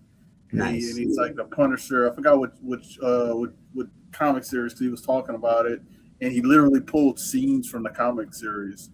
Like when you see the him talking in the interview, and I'm like, people should appreciate this way more because they always talk about it. It's not comic booky. Oh shit.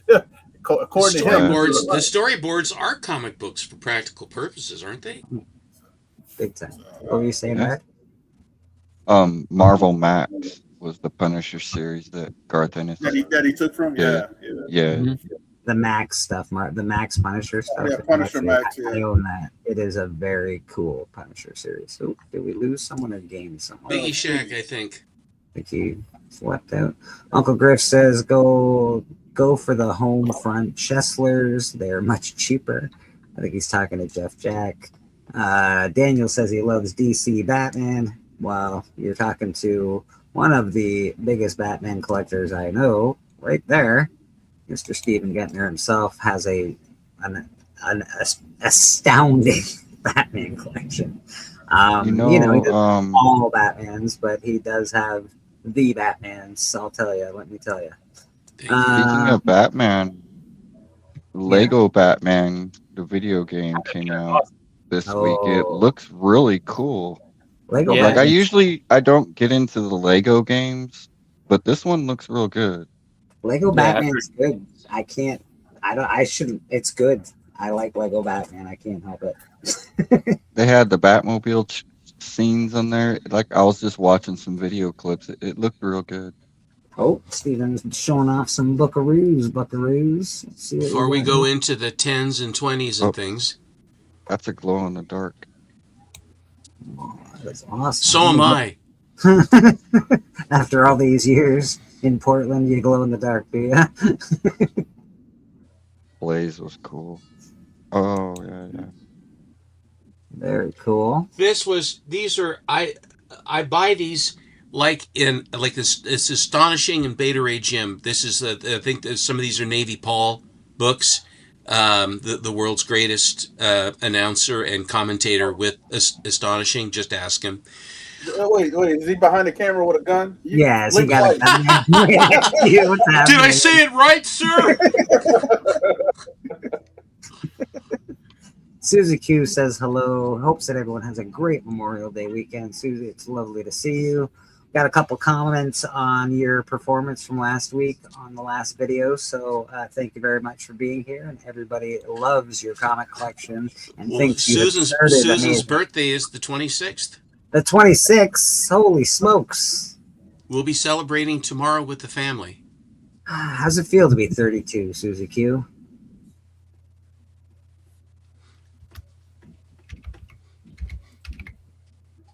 So this is how I end up buying these dorks, generally. It is its name. I mean, you know. Yeah, but you always say it with such disdain in your voice. Like, yeah, I got these dorks. I'm just saying it's the best. Oh, those are good. Those are fun books. I know they're supposed to be horror books, but I still think they're fun. I don't know what this is. It was this was in there with. I'm not quite sure what it is. An ash can of some sort. Cooking with Kaya. It's Kaya's first appearance. Comics. A few more gray hairs. I don't believe it, Susie Q. I don't believe you. I think that Wonder Woman's body position as she goes into the Phantom Zone or whatever the hell it is rather unique. She really knows how to arch her back. She's got a good arch. She's been practicing. Supergirl? Oh, okay, that's a little hard to see. I see what's happening there now. Where'd you pick these guys up from, Steven? Auction. Just like they put a bundle together and I see one or two that I like, and then if I can get them reasonably, someone else goes to the trouble to get them. I like Crypto. Crypto's happy boy. I don't think I ever played the Punisher video game on Sega Genesis. Sounds like it'd be cool. Yeah, it was cool. They also have a video game on PlayStation that was really good. Stick people's faces in the French fryers. Ooh, Jeff DeCal. I remember Batman Returns on Super Nintendo. That was fun. Jeff DeCal.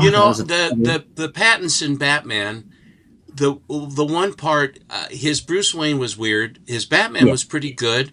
Yeah. But the thing that I liked, the car chase when he's chasing the Penguin in the Road Warrior Batmobile.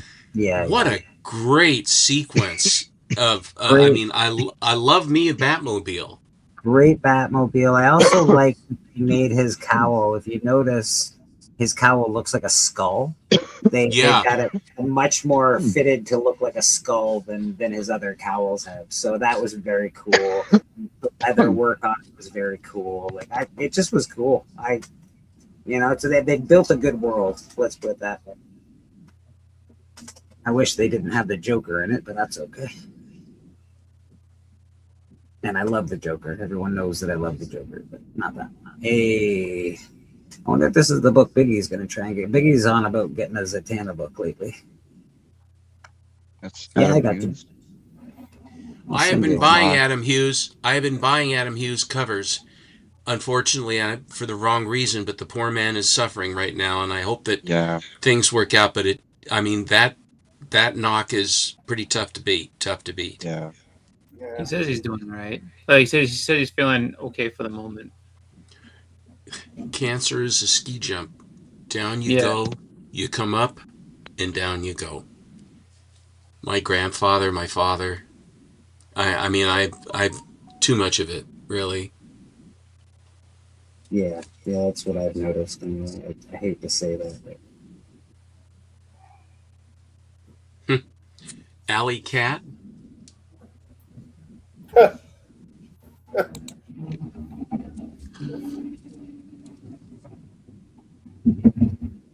Cat. Image. I sent the link. Freemium. I sent the link to your email. I was just talking to Biggie. These Not would be used to- part, and I pick up books Onslaught. like this. I pick books up like this because on account of they're part of the lot. It's not necessarily something that I'm chasing, but like he'll have that, a couple books like Alley Cat and this together, and then this is signed as well. And then they'll have. He bought a lot of signed stuff from Tacoma at one point in time, and they were like, I don't know, like $5 a book or something. It was ridiculous. I for $20, and yeah, you ate that up. It's You like ate them all up. Well, I mean, it's like finding it in the street. Yeah, you're not wrong. You're not wrong. I was in Australia when Christopher Reeve had his terrible I accident. think I'm gonna do the Tacoma tonight. I'm gonna give away prices that I'll give away stuff.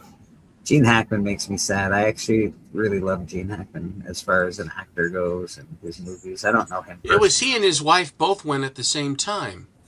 Yeah, I'm I pretty don't know sure if it was a joint. They decided it was time. I don't know. No, but it was no, just it was- all of a sudden it was done. His wife He got needed a sick caretaker. first. He was a caretaker.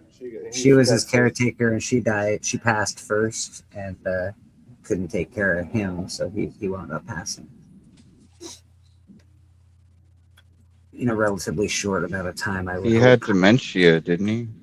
Yeah, I believe I think so. so. Yes. He was like late- Bruce Willis. Yeah, he was like in his late 90s, I believe. Like he was. And I heard you know, Bruce Willis has gotten moved to a home. Yeah, they had in to. worser condition. Yeah, he's They not. had He's not to. verbal anymore. Yeah, man. These came. No. This next batch came from Beta Ray Jim. Oh, better Ray.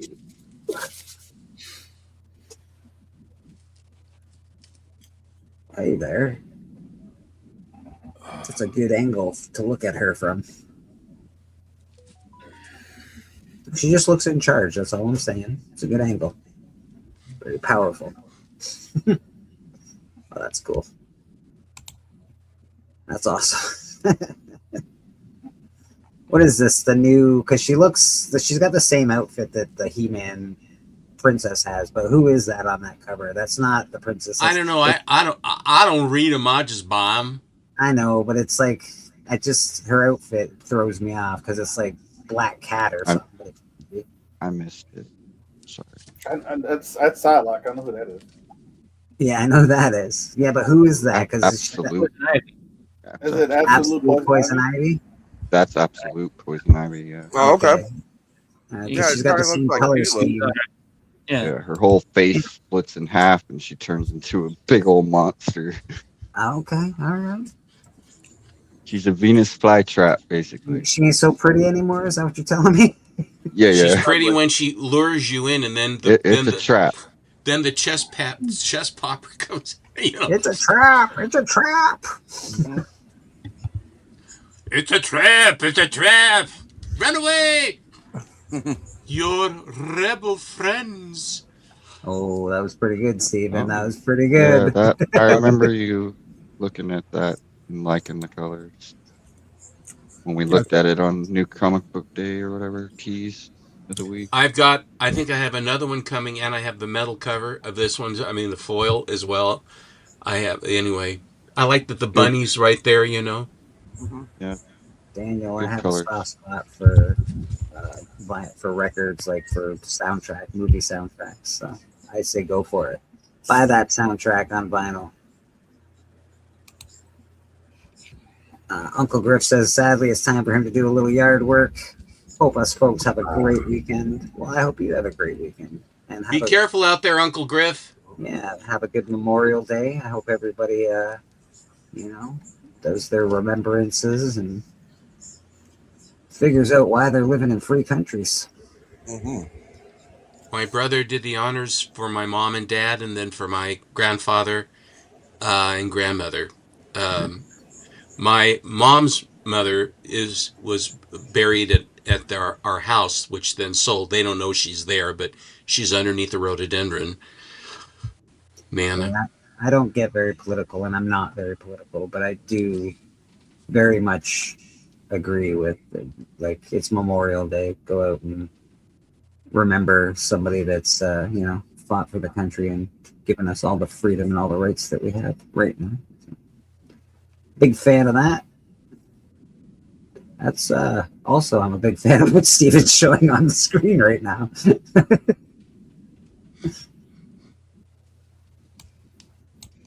Holy smokes, that is a Wonder Woman. Look at her. I know it's not Wonder Woman. I think it's Red Sonja. It is, but look at her. That's what Wonder Woman should look like. She's muscly, she's strong. She's got some scars on her. That's awesome. I think she has to sharpen her axe a little bit, but I love the girl that played Wonder Woman. I think she's very pretty. She looks wonderful in the costume. But, come on now. She's too little. Hey, Bleak, this I'll say this about her, which I agreed with you until I found out her background, because she is Israeli, so she had to be in the military at age 18. And I forgot That's true. That is true. So I believe she could kick some butt. That is true. Yeah, I same with Serbia. I think it's like that as well. You have to serve in the military. I believe there's like China. In the Philippines, they do a draft basically. It's so if you get you have to serve. Korea's the worst. They force you at like 9 years old. Come on, North Korea. She's just showing it all off. Look at this whole nonsense. She's just great. That I don't know who did that, but that's who did it. Who did not it? Perillo, but it's really good. It is very good. It's not dark enough for Perillo. Yeah, really, Perillo's too dark. I like Perillo, but he is a little dark. Cassette tape. I haven't listened to a cassette in a while. I do listen to vinyl still, but mostly stuff on vinyl's come back hard, man. Yeah, vinyl's always been cool. I have. Sorry, go ahead. Please. I'll say I don't know about cassettes, but I know that CDs definitely, like physical media as a whole, people had. Oh, I had one more. One more. You did the whole. I'm done my shuffle and everything.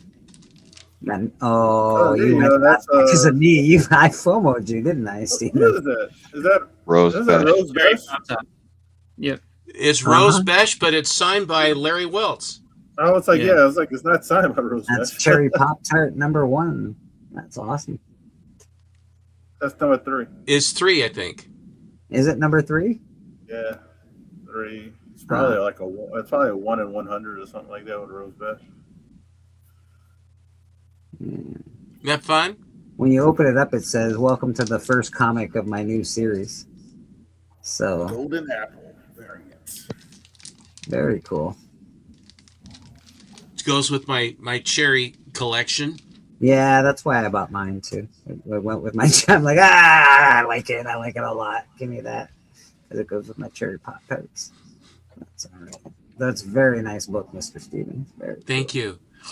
If you haven't watched Biggie Shack's Comic Collector Club from Friday, the Astonishing Boys, Troll and MT came on, and we everybody showed a bunch of books, as you know, and then but I took it. I offered to show my Fiction House because those guys are getting into it now. They're buying Airboy. They're buying various, not that that's Fiction House, but they're looking at Planet Comics and Jungle and Wings and things like that. And so I said, and the thing is that when you're buying Golden Age, there are groups of books that are okay and they are golden age, but some are a little bit different, a little bit better than others to the eye. And I just wanted to show a bunch of it, and Biggie let me really, let me go, which was kind of fun. Alan always seems to be on a pretty tight schedule. Yeah, Alan leashes you up, Stephen. We don't Yeah, we don't leash you over here. It was fun seeing MT and Troll and Steppo talk about it, because MT went down like all the single digits, and then they even had like their own copies. MT and Troll had their own planets, and Steppo of course had really nice, like better than file copies. So if you missed that show, go check it out. Yeah, Stephen, you really went ham on some amazing books on Friday. Doc reached out to me afterward, because I always praise his collection. He says, "Don't you ever down your collection on me again. I know what you have now. All those fiction houses, and that's just part of it. So don't use that I have a collection on you now." He chewed me up. I don't think any one of you should do that. You guys are top tier collectors. I know you probably don't look at yourselves like that, but I can assure you, all three of you are. You, Alan, Doc, a few others in our community. I would say probably Troll Fire is like a top tier collector as well. Doc has high regards for you, Steppo, believe it or not, because I talked to him about you, and he thinks you're on par with him. He really does. He thinks your collection, with all your mile highs, and he says stuff like, if you really felt like it and you took the books you had and got them all great, you don't even have to, but like people underestimate some of the stuff you have. So yeah, he's very high. Well, it's very flattering, but it's just fun to share with people that enjoy the things, and that's where I think it's a lot of fun to be able to do. There are a lot of people that are going to be going, or several people are going to this summit, which is where they have the big boys go, and they're trading all these monster books, things like that. But what I've found is that having the books cash talks, definitely so. But a lot of people have cash, but they can't get the books. So it's a matter of trading to be able to try to get the books that you want, to try and, that's pretty. That's very pretty, actually. It's interesting. But that's the thing. Once you get up to some of these books, Stephen, like when you get up to a Suspense 3, they're not available whether you have money or not. Like, that's just the way it is. So they changed hands. Everything changes hands privately. Mm-hmm. And that's what you pay the dealers for, like Yaniv, because they know where the bodies are buried. Yeah. So that and they know what they're looking for, so that if he can work a deal for you to get it. But sometimes, like that Tech 31, he had to wrest that out of a collection. Oh, look at the eyeballs. That's like one of the Cartoon Network things. You speak of the devil. And doesn't he just show up in the chat? Hello, Troll. Hey, there he is, Troll. Hold on, buddy. No. I don't know if you heard Bleeker, but he put you in some high esteem there, Troll. Yeah, man. They all watch Bleeker. Me and Biggie figured it out. Paul's watching too right now, but he's not going to comment.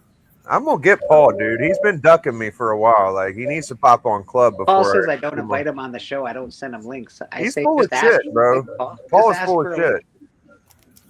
Send him a link now. Let's see what he has I to send say. him a link all the damn time. He never comes on. That's all. So we're going to get Rad Art on the Astonishing Auction. We're going to have him sell some stuff soon, I think. Oh, wow. So they announced Biggie's coming on. And beautiful. Look at that. Wow. Yeah, they're pretty excited about me coming on for some reason. I don't know. I'll just go on and overprice the shit out of something and be like, yeah, I came. No, I'm kidding. It'll be fun. We got to get Rad Rad tired. That's sort of a world-weary looking cover, that last one. Yeah, she does look a little weary. 100% Paul is full of piss and vinegar. Agreed. He's something. Yeah, he turned on me, man. I don't know what's going on with that guy. Says I never. Well, I just think his kangaroo Australia hat with the rope around that goes underneath the neck that he's wearing inside the house.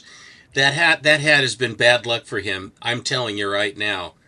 I'm glad he got rid of them giant Mardi Gras beads. Those things Every single time they showed those things, people started talking about Richard Gere and stuff like that. I mean, it just, okay, fine, Listen, you show beads enough time on stream, people are going to start inferring things. Beads, you say?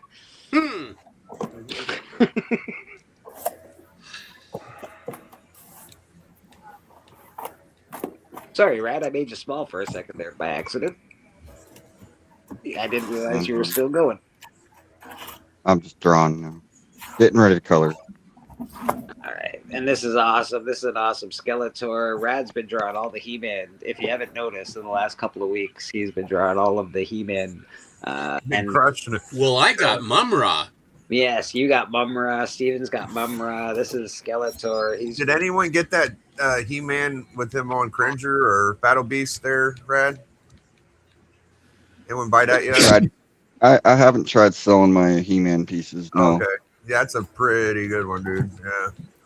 You are into He-Man and you're looking for some He-Man art. Rad is drawing a whole series right now. So just hit him up on Instagram. He's fast, he's decent, well priced. Yeah.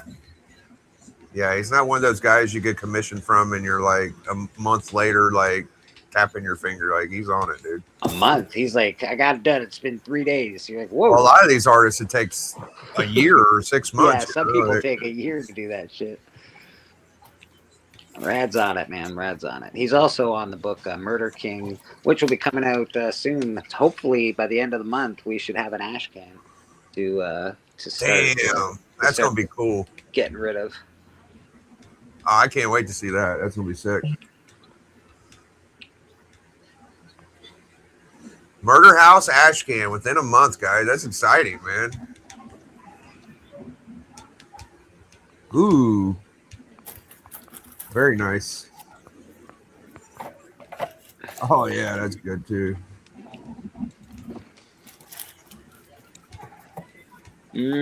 That's a rad. Gotta get.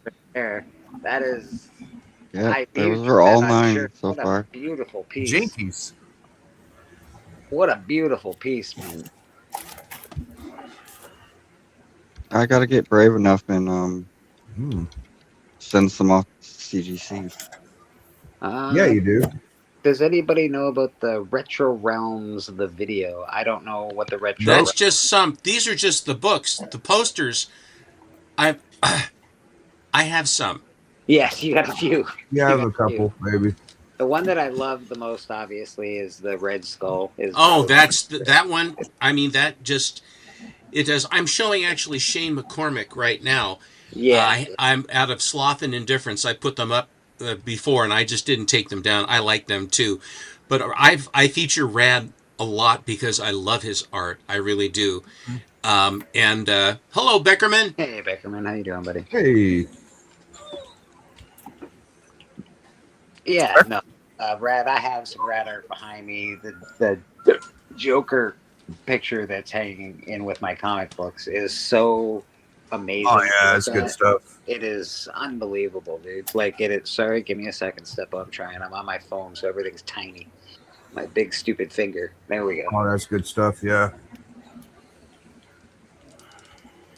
You guys got me on a Bronze Age or Itchy filling, so I'm gonna get that Solo Zatanna, or I'm gonna get. I mean, I know Boba Fett's like Star Wars, but it kind of has like a horror vibe to it. So what are you after as far as you're getting the Zatanna one? What is like? Is that it's a special DC like oversized issue, and she's kind of just like sitting there with her legs curled up, and she's got her stockings. It's very pretty. Is that the one, the Magic one, where it looks very old school? Looks like a Golden Age cover. Yes. Yeah, I love that book. Yeah, I bought that. I gotta get it. That's a beautiful book. Thank you. Thank you, Daniel. I knew you had it, Stepper. I couldn't imagine you not having that. It's cool though, right? Stepper, it checks a lot of boxes. It's not only a good girl; it's like kind of a bronze horror too, right? Yeah, it's the cover itself though is outstanding. I'm ashamed I don't remember who the artist was.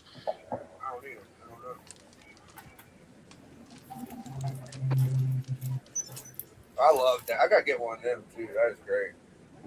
I remember those books. My LCS has that Adam Hughes Zatanna, that Yeah. real famous one. Yeah, I know the one. It's I think he wants bought it. 125. It seems expensive. I 125. don't know what it's worth these days. It's raw. It seems expensive. I'd have to look it up to see what it's actually going for. 125 seems very expensive for that. I'm not sure I know what book you're talking about. Oh, that's the famous Morph book. It's the Adam Hughes Zatanna cover. It's A lot of few black. years back. It's a really nice cover. I love Yeah. that issue. Yeah, that's a good one. I think that's either Neil Adams or Barry Windsor. It might be both. It's kind of like a mixture. It's nice. Those two are so good, man. Barry Windsor and Neil Adams. I love I love both those artists. This is Yeah. one of my favorite covers. Unexpected cover. This is so good. Nice. This is a beauty. I liked it Yeah. a lot when I was a kid for some reason. I like the one before it a lot. Yeah, I love the color strike on this. that's pretty badass. Yeah, he's like, "Hey, who's the dummy?" We know who's the dummy. About to be eviscerated by the doll. The Defenders are very big right now. They are. And if you can find it, if you have a Defenders 1, check it over and see. You might want to jump on one now, a Defenders 1. And it's interesting. Marvel Feature has the first with the cover and all that other, which isn't the same. It's the Defenders 1 floppy is the one that everybody's getting palpitating over. Oh, Which doesn't make any sense. No, I know, but but the market, the market do speak. It is. They showed the whole Defenders lineup in the basically a backstage picture vignette for the Punisher. So Punisher season 3, I think. Or not Daredevil. Right, Daredevil. season The 3, next Daredevil, yeah. Yeah, all the Defenders in it. Luke Cage was at the end of the season. He Luke came Cage, Iron Man. Yeah. That's a Iron great Fist. cover. Is that the one everybody's clamoring over, or is it a different one? No, Iron it's Fist. this like is a red this is cover. the king size annual one. It's the issue number 1. Wow. It's issue number 1. The regular size is the one that is the big one right now. That's the Those big, it's Defenders- like the fourth appearance of the Defenders. It's a red one. It's our first appearance in there, but it's not their first appearance. And those Defenders are completely different than TV Defenders because the TV Defenders are based on like the street Defenders. They had like the street level nice. Defenders. Oh, there you go. Number 14. Beautiful. Those Defenders were the ones that actually defended Earth. People get Not really street. worked up over that book, that annual.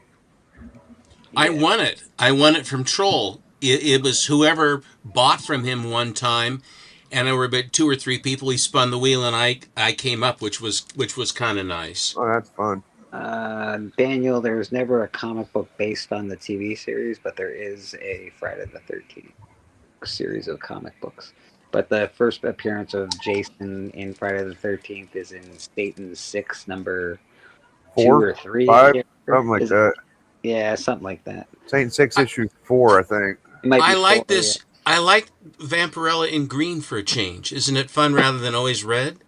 Yeah. Mm-hmm. But And sort of the perspective where she's in, like you have a camera and you're an old camera, and you focus. Which one are you focusing on? Are you focusing on the foreground? Or are you focusing on the background? And sometimes if you want the foreground, you get the background. I mean, it's just when you would shoot pictures, you had to have the thing try to figure out where you're actually trying to look. But I think that's just a real pretty one.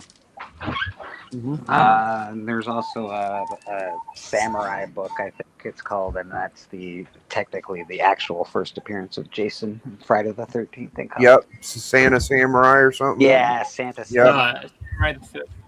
That's Jim Lee's first work. Am I crazy? Yeah, you're right.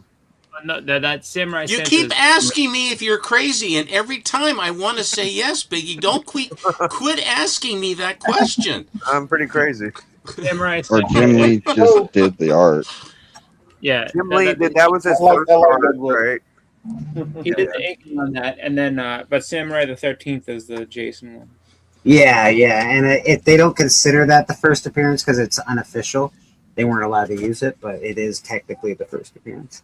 It's like anything else. If it's good, you gotta get 3 different things for it to. Yeah, You're right. Yeah, You're right. I think there's 12 first appearances for Son of Satan. It's ridiculous. Yeah. That drives Mr. Atkinson crazy. He's going after all of those, you know. Yeah, me too, Steven. That drives me insane. Yeah, but he absolutely does not want a Ghost Rider 1. He wants everything else. He's like, nah, Ghost Rider 1 ain't it, Biggie. It's all these others. I'm like, all right, man. Technically, it's Ghost Rider 2 that's the. I know. But Ghost Rider 1. People give Ghost Rider 1 a cameo for it. It's true. It is true. You're not wrong. I do need Ghost Rider 1 just because I want the Ghost Rider 1. But yeah. It would help fill in my Son of Satan finds. Like I think I have 3 of them now. So there's a few more. It gets ridiculous, you know. It is. Bleeker, Yeah. you made a very salient point. I believe it was last Sunday, and you were talking about PSA and some of the nefarious stuff that they had done. Yes. And because CBCS is gone, whether it was a good alternative or not, after what happened to Houdat, I can't say that their customer service was worth a damn. And of course, down they went. But PSA bought them and presumably tried to buy their part of the business. But the nefarious things that they have done has basically, I think, at least for me, I know, has turned me off. And the other thing that with PSA that Houdat bought, went to the trouble and had a 9/8 copy, very nice book, sent it in. It took too long. It costs more. The holder, it weighs a ton. You have 25 slabs in a short box, and you lift 25 slabs, the regular ones that we have. You lift that. I mean, it's not terrible, but it's noticeable. But if you had 25 of those babies in there, my God, if you had 3 or 4 of those, the boxes themselves would crush because they're so. At least two times heavier. At least 2 times. At least 2 times.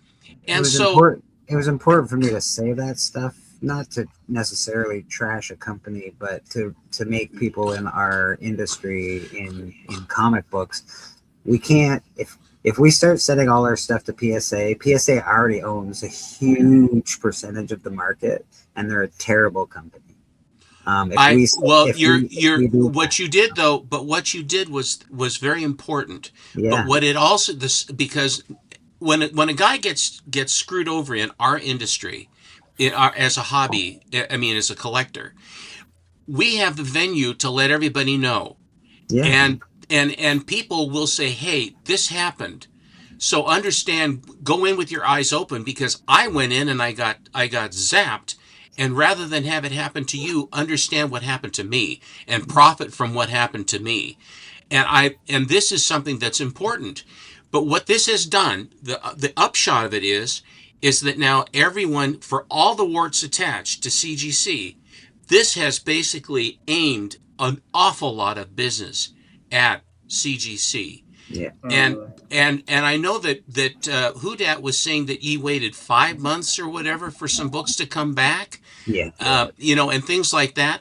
And if there ever was an industry, a service in our comic industry that would profit from another company, a quality company coming in to compete, we really would profit from that, because what PSA has done is shown that they have a disregard, and it's maybe it's growing pains, but for a company that big, there seems to be, it wasn't like they're starting from scratch.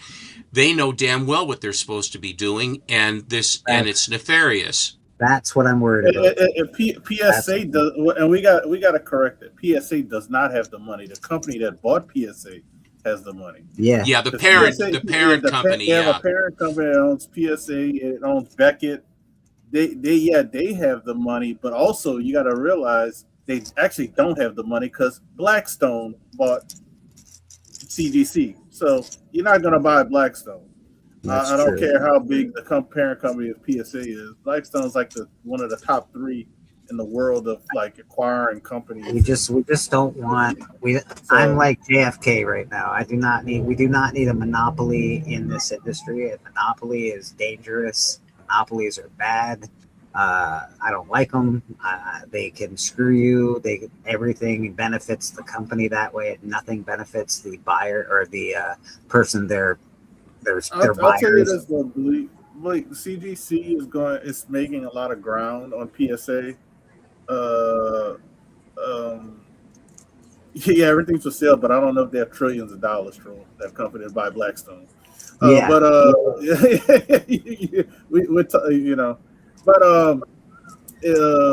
CGC is making a lot of ground on the card side because of definitely two things. They're cheaper than PSA on cards, the grade cards, and they're faster. And guess what? People are complaining about that on PSA. Is like, yeah, I could get more money, but I might have to wait a year to get my card, not a comic, a card to get graded. Yeah. But I can they'll steal my card.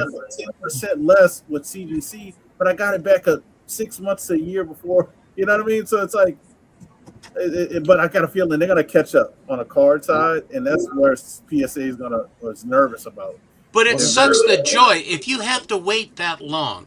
It sucks, and it costs you. It sucks the joy out of it. And on top of which, if you have a very high, high value book, and they're half a grade off or whatever they are, it's an enormous amount of money that's involved with that, and the fact that the people that are establishing the value and also are charging you based upon the value that they assess, the 4%. It's the same cost to have the book slabbed every time, damn near. It's a racket. Give or take, and yet they are putting the screws to you for the privilege of having it in a holder. That really does rub me wrong. And the fact that what that company can do, they can grade so PSA has such a hold on the card market. They can grade your card at a 9. They can say, we graded it at a 9. We'll buy them off you for the 9 price. They buy them off you for the 9 price. Then they regrade them and make them 10s. So, and that's happened. That's not a what if situation. It happened last month situation. So PSA, I'm not saying CGC is angels. I'm not saying they're angels, but we can't have a monopoly from PSA. They can't be involved in comic books. I won't sleep. I won't sleep until we have it not. I'm telling you. But you never sleep anyway. That's true. they made a deal with Sharkbox too, which I kind of don't like. And I'm talking about PSA. Oh, they did? What did they do? So if you send your books to get graded by PSA, your comic books, you can have them get sent to Sharkbox, or I think put on auction at Sharkbox. So you never have to worry about them coming back to you and mailing them out. They'll take, basically once you send them in, that's it.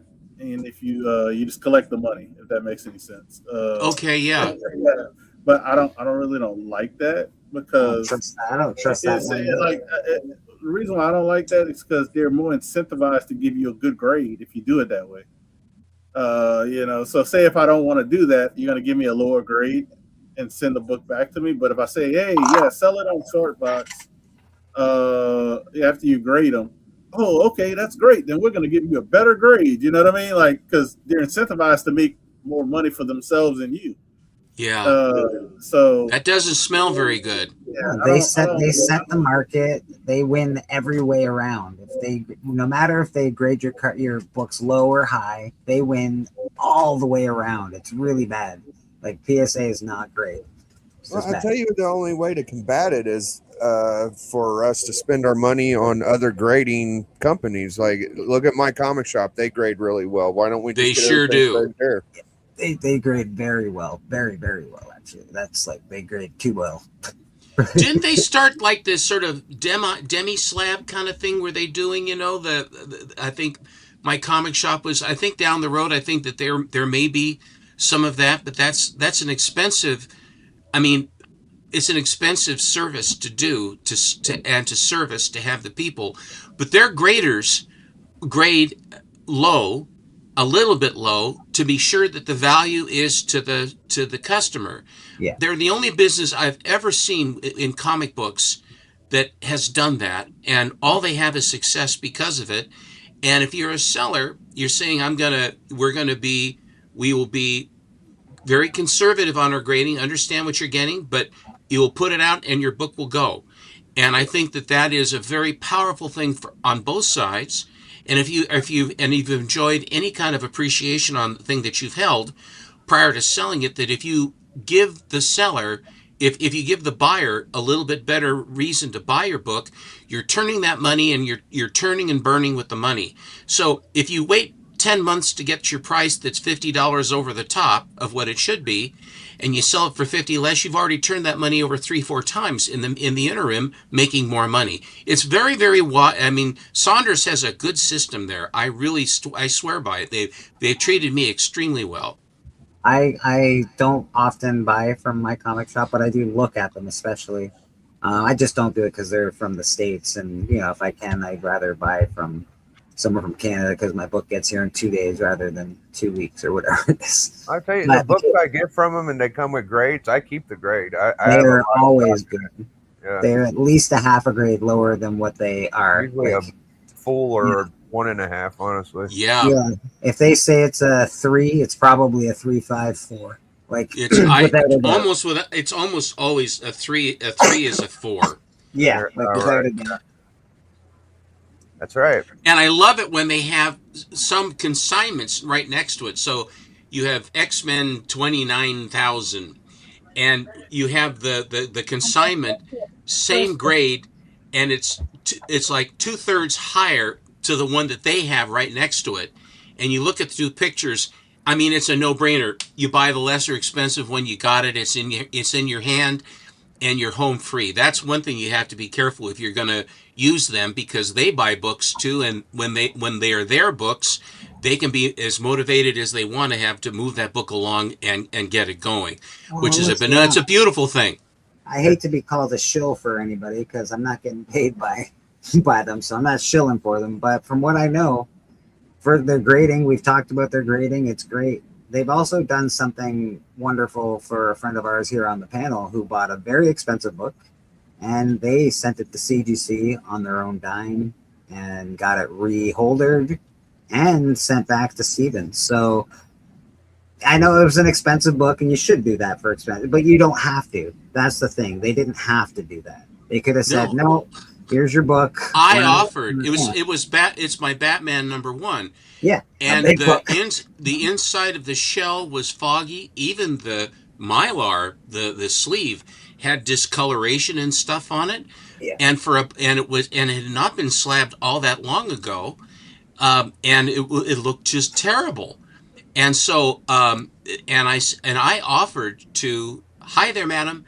I offered to ask them to do it, and I would pay them. They said, no, sir, Mr. Gendler, we'll do it for you. And they did. I can't speak highly enough of them. They didn't have to do that. And on a big book like that, whatever they charged, CGC charged, because there is a charge, whatever the charge would be, and they took care of everything. It was great. That's above and beyond. They took care of the shipping. They took care of all of that stuff. So that's pretty good. It's pretty good. Like, that's at least $50. I know it doesn't seem like much, but it's at least $50 just to get it reholdered, shipped. Batman 1. I thought they charged extra because it was a big book, even if it not was to reholder. Yeah, they got two different levels. It's $25 or $50. $50 would be for the Batman one. Yeah, $50 for the Batman. Well, that's not bad. But then there's the shipping and the insurance too, they covered all of that, and they covered all of that as well. Okay. I was going to say one more thing about it is it's a good way to sell comics is to undergrade, because people look at your books and they give you good pictures, and you look at a book that's listed as a 2.5 and you're saying that looks like a 4 to me, and people buy them. So it's a good way to get your book sold. So yes, even if you're if you're a flipper, oh my God, you buy a 3 at a 3 price and you get a 4. Right. You do the math. You can, you know what I mean? Like it's fun. Yeah. It's pretty once good. it's in, while they have it, the deals are there. Now, I'm not saying that 110% of the time, every single one is, but the vast majority of what they do. I mean, I've never had a problem, nor have I ever been disappointed with what I've gotten from them. They've always, whereas with Heritage, their grading of raw books is lousy. Frankly, it's not even close. Why don't my comic shop just get some kind of encapsulate? I mean, I know what I get from them. They're kind of cool, but like a little more stiffer, like a real stiff slab. I bet if they did, they better watch out at CGC and all that shit, man. My comic shop might take over, dude, if they had a good capsulation. Well, they would basically bring competition to the marketplace and make them earn it more than having us have to say, well, I have to go. And the reason I was bringing up about Whodat waiting that time is that I am now waiting for quite a few books that MT, Matt from Astonishing, cleaned and pressed for me and have sent in. Two of them, one of them is going to be a trade for another book that I have going with Yaniv, and then I'm waiting on that. And one that I bought, a PEP that I bought that I had him clean and press, and I want to resubmit because it was filthy. But then on top of that, then all my Canadian Whites that he worked on, which he did a beautiful job, and then a bunch of others that printing error, Thor with Hercules, and various my Conan 1, my ASM 101. And all of those others that are all sitting there waiting. They're two separate shipments, and the first two are walkthrough, and they have them. They've acknowledged they have them, but they haven't opened them yet. And Whodat was talking about that. Russell was saying, they have it, but then you have to wait for your turn to be opened, and then after it's open, then you go into the hopper for where it's going to be graded and slabbed and what have you. So it's slowed down quite a bit. Yeah, CBCS was doing a sealed grade. I actually have something behind me that's like that. But I got this done at a show from CGC. So CGC used to do this too. They would grade a book and they would give you just the inner well. That's what I have. I've got one right here. But CGC would do that at one point in time. You could get a graded book. This is a 9.8. This is just basically an inner well. They didn't put a big slab around it, but that was done at a show. So we'll see. Steven's got one. He says as well. That's all right. It's all right. You have the one. Mine was where they just took the raw book and then they encapsulated. They didn't put a grade, but as unissued. Yeah, that's about what like my it ain't their grading label isn't as big as that, but it's about the same as what. But this would be nice to have something more like a comic capsule. I know people are yeah, exactly, a Gator Guard or anything, like just something hard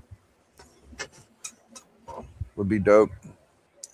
Yeah, so it would be, but if my comic shop started doing that, it would be. And we are waiting for we would probably go for a service that was a new grading service if it was good, if it was above board, if there were good people involved. Because I think, there's only a certain echelon of people that are involved in that. Who's the guy that used to do CGC and then went over to Steve Borak? Yeah, like Steve Borak. If he started a company, we might be. I think he's with Heritage now. Yeah, he started two companies. I don't know if he wants to do. Yeah, CGC and CBCS. Yeah, exactly. I don't know if he wants to deal with that again. This is your art, isn't it, Rad? This is a comic capsule. Yes, but is that your art in there? Yeah. Yeah, I thought so. That's beautiful. Yeah. But that is that would be nice. That's a very nice folder. They look good. They got a little hanger. They got a hanger. Like, I don't hate the comic capsule. Apparently, they fuck up your walls. Excuse my language. according to old Slippery, but yeah, man. If they could grade them and put them in those, That would be something, I'll tell you. But we've talked about it to end on this channel, that the problem with not grading books is now you and I, as a seller and a buyer, have to come to terms on what the grade is. That's the problem with ungraded books. Now, I put mine inside of a different bag, I think, but that's pretty much how the Mike Comic Shop comes. It's got the barcode and the grade and the number on it. Pretty nice. Business. Best way to list everything is by year and A to Z, 1950 to 2050. Yeah, fair enough. Well, alphanumeric is that alphanumeric and then alphanumeric with chronological is the best way. The only problem is that if you have only a few of a title and then you have another title that's bigger and you've got your whole system set up as alphabetical, then you get more G's or you get more S's or whatever, and then you have to keep moving the whole goddamn thing. You have to move it around to keep it all in order. I gave up. If you have any number of books, then you have to basically go by character or by artist or by genre. Yeah. And that's what you, or golden, or age is what I do. That became a problem with me. I used to do alphabetically, A, B, C, D, but then, I got like 2 boxes of Batman. So, you're like, okay, just Batman's in its own thing. Spider-Man's in his own thing. Because I got a box of Spider-Man. The other ones are, little bits here, little bits there. But, the big ones that you collect, you're like, okay, I can't be putting these in here. These got to get their own boxes and whatnot. Jeff Jack, another thing that we always discuss here, the reason grading is important is for Golden Age books, especially Golden Age books, and people worked on them. There are purple labels and there are blue labels, and there's a big price difference in both of those labels. Which should not be the case. It shouldn't. The disparity should not be that big.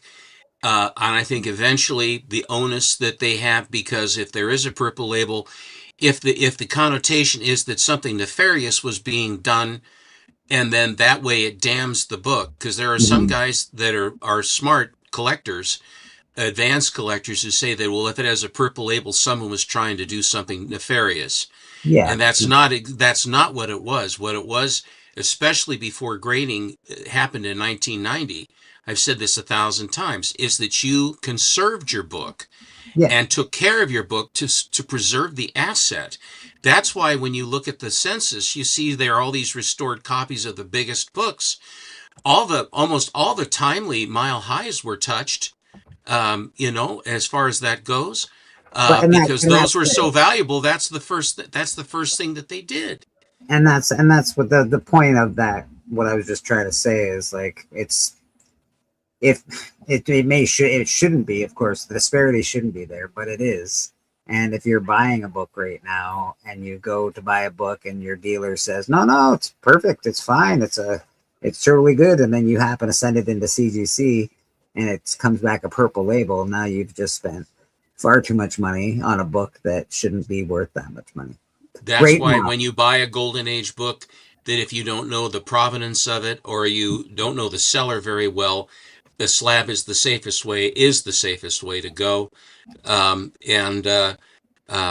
there are surprises, even people that swear that there's nothing that has been done, and yet you find out, and I've found out the hard way several times, like everybody has. And it isn't a particular, and of course the question is, did the seller buy it from someone and then selling it to you that they had no idea that it was that there was a problem? So it's caveat emptor. Absolutely, because I can look at a Golden Age book. I can't tell you if it's been trimmed. Like, I can guess. I can be like, wow, those are really sharp corners. Yeah, if the edges are perfect, then you have to really look close. Yeah. Right. Like, so there are books, and it's like, But I couldn't be like, oh yeah, that was touched up. I can see the perfect ink spot right there. That just it's hard to tell unless you're looking over it with a magnifying glass or a blue light a black light or whatever the case may be. It's difficult to tell. So yeah, you don't know. If you are buying books to resell, check your books. There are pages missing. Open your books, especially expensive books. Don't be reselling some of these books without opening them and checking to see if all the pages are there, people. Come on now. What were you going to say, Stephen? I was going to say that because there are so few copies of some books, that I have reached the point where if there's a copy, no, they're not. But they are a measure. Still I mean, a if tool. there is something untoward lighting it up and it fluoresces purple all over the place, why then it does help. It doesn't solve all the problems, but it does solve a good chunk of them. But that if there's like about 10 or 25 or 30 copies of a book, and one is being offered, and all the dealers, the high-end dealers, know that the book is a Frankenstein problem book, and it's gone around to a few hands, and they all know about that Superman 3, let's say. Mm-hmm. And then you come in and you have some knowledge, but you don't know about it, and you've been looking for a Superman 3, and then you are so excited you buy the Superman 3, and they go, "Oh, you bought the ticking time bomb Superman 3. Yeah, Joe owned that one, and he found out, yeah, so yeah, it looks good, but and so that's what you don't want." So when you're dealing, one of the benefits of dealing with a dealer who knows these books, and you may pay a slight premium for their knowledge, but in the long run, that knowledge that they have, you are paying not only for the book, but you're paying for the expertise to find the right book for you and put it into your hand. And that has to account for something. And that is, they are not eleemosynary institutions. They are for profit. And so you have to understand that when you're going in there. Oh, Bobby, I got you, buddy. Did I not send you a link today, Bobby? God damn, I'm slipping. I'm slipping, Bobby. I'm slipping. Slipping or slipped? Well, it can go either way at this point. All right. Yeah, it's one of them deals. That's what's great about the hobby. We all have different ways of collecting, and as bad as CGC has maybe had rumors and stuff, they've also made a lot of money for people. So it's hard to take out a business like that. And they have tried to make it right. I mean, they're not perfect. No one's perfect. The only perfect person died a long time ago. But we are people, and they do try to correct. What's the story on people getting 9 9s and 10s now? I mean, remember all that big stink about 9 9s and acetate covers and all this other stuff? Yeah, they stopped that 9 nonsense right away, actually. Not really. If you send in 25 books, you can still do it. Yeah, I don't think we can get really do it. I remember that Captain America 100 that was a 9 9 or 10 or something, and it had all the ticks and collar breaks. I was like, where were they looking at? Like, I've seen better copies of that book. I know. I saw that. I went, oh. That's because they're trying to get one out there, I think. But yeah, the best way if you're trying to get a 9 9 or a 10 is submit. Like, so every CGC order, the max you can have in an order is 25 books. So you can send 100 books, whatever. It's still going to be in 25s. They'll break it out into that. And all they do really is that they're going to sit there, because they showed it on their video. They basically look at it. Okay, these are 9 8s, and this one looks better than that, so that'll be in the 9 9 pile. And then they kind of go from there. So that's how you do it. You got to have at least 25 books, and then if they compare them all together and they know. Well, I think what Stepo was talking about, Chris, was more of the older books as opposed to the modern. I think they don't do it with the older books as much as they were doing at one point. Yeah, no, older books.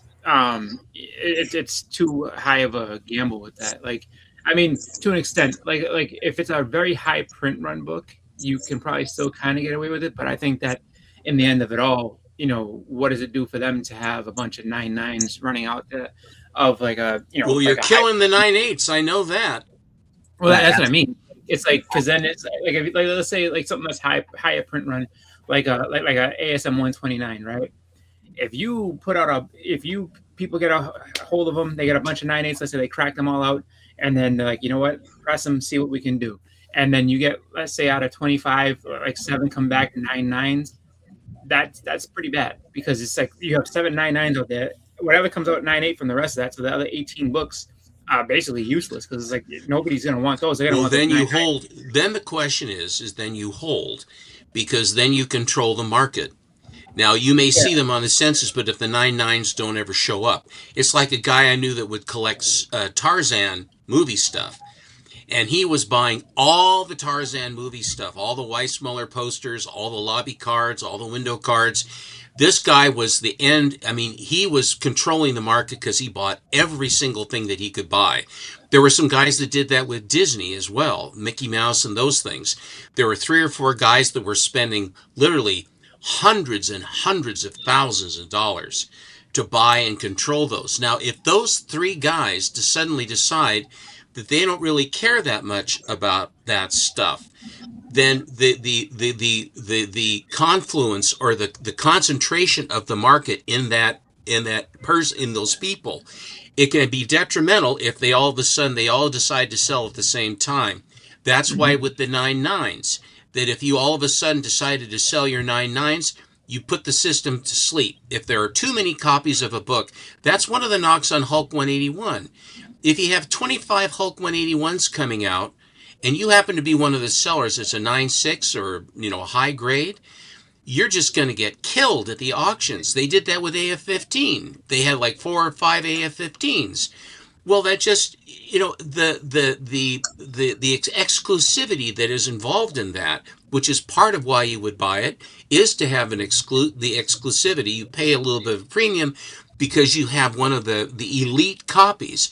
But if you concentrate, what Chris is saying is absolutely, you get 9.99s on that, and that's a time bomb about to drop on the market. Yeah. Agreed. Although I think they're giving CGC a lot of credit for cracking 25 books and getting 9 of those 9.8s to become 9.9s. Because no. CGC will be like, these are all 9.4s. What are you talking about? We must have been out of our heads. Biggie's point about that Cap 100 though, that was the most glaring I think I ever saw.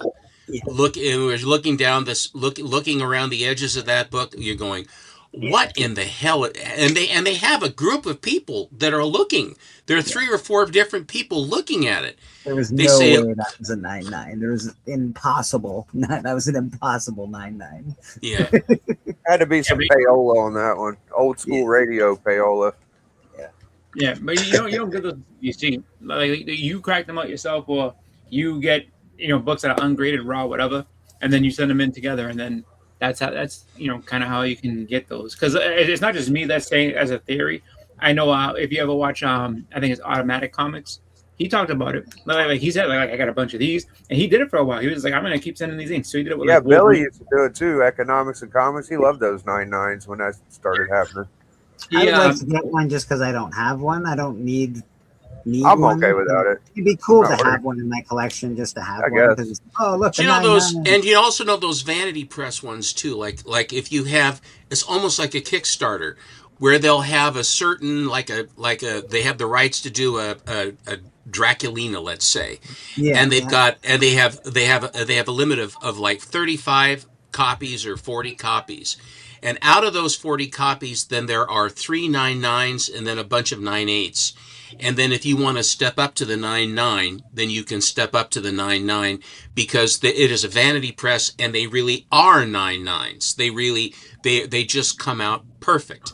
But it's not like you have the run-of-the-mill one where they turn on the machine and they run off 110,000 copies of the books. You're just the way they wrap and the way they come together and stuff like that. It's the chances on that.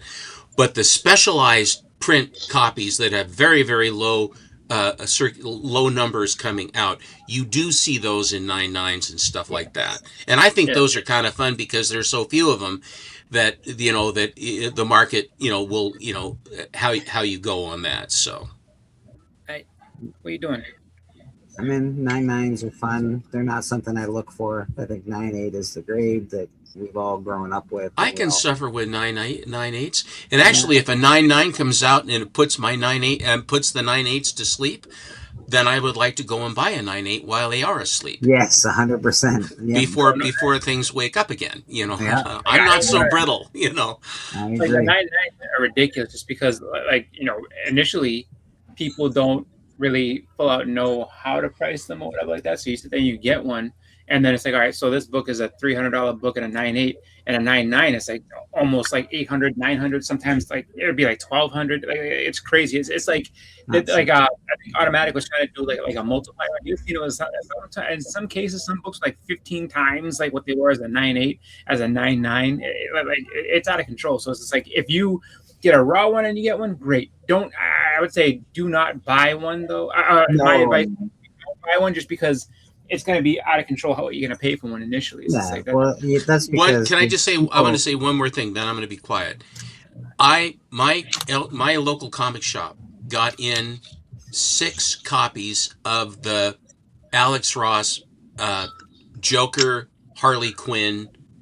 That fancy prestige format book, and he sent them in. He sent all of them in when Borak was at CBCS, and out of the 6, 5 came back 9.8. Some guy had bought them on spec, and he got them in a collection. They had been stored.